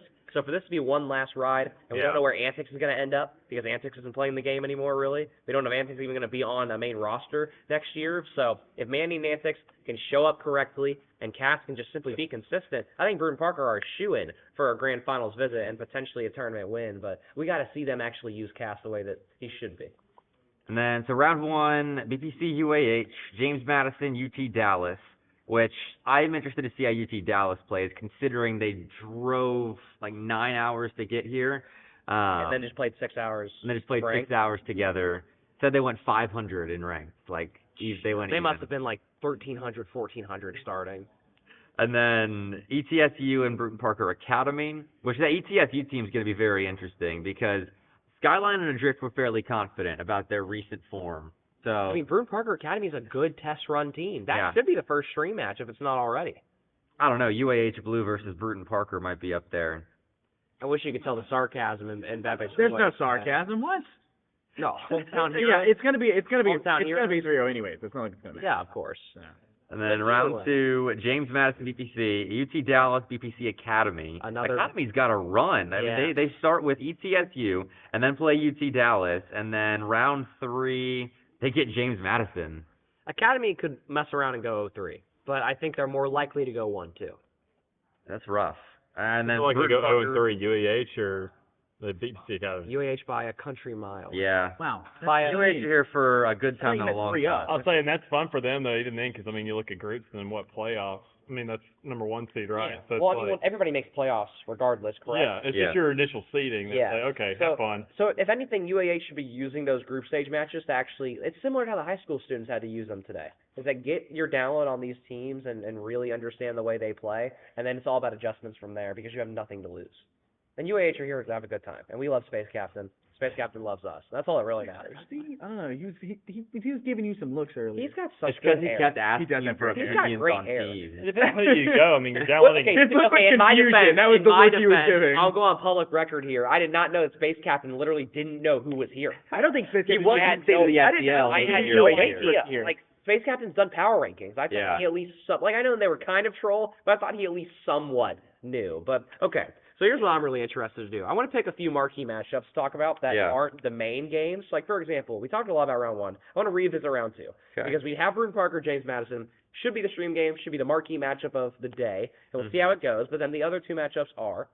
UAH, ETSU, and then Bruton Parker Academy, UT Dallas. So that's what I really want to talk about, because with Bruton Parker Academy, obviously that is Milk, Kyler, Corrupt. We got to talk to those guys a lot today. Very nice group of guys, by the way. I don't think Bruton Parker's ever signed a mean player in their entire school history. And Corrupt is a very, very great mind in the game as well. I mean, coaching very heavily outside of just working with Bruton Parker Academy. Mm-hmm. And Milk, again, rumors, Milk could be back on A-team next year. So I think Bruton Parker wins that, but on the other side of things, I'll let Blake, you can say your fair share. I mean, I think I agree. Everyone's going to get a chance to play up on stage, so everyone actually has a decent matchup. In round 3, I think ending off a group stage, James Madison and Bruton Parker Academy, because even though JMU may be a top 2 favorite team in this event, that's a series that BPC Academy can win. And if they go into bracket play with a win over James Madison, that could both shake up the seeding going into bracket play and also turn some heads towards Academy. That's a fun team to watch. Well, and if both JMU and Academy end up maybe 2-1 through that, and that's if Bruton Parker loses Could to be James seed, Madison, like top 2 seed. which who knows, right? Then yeah, we could see them actually climb together into the top 3.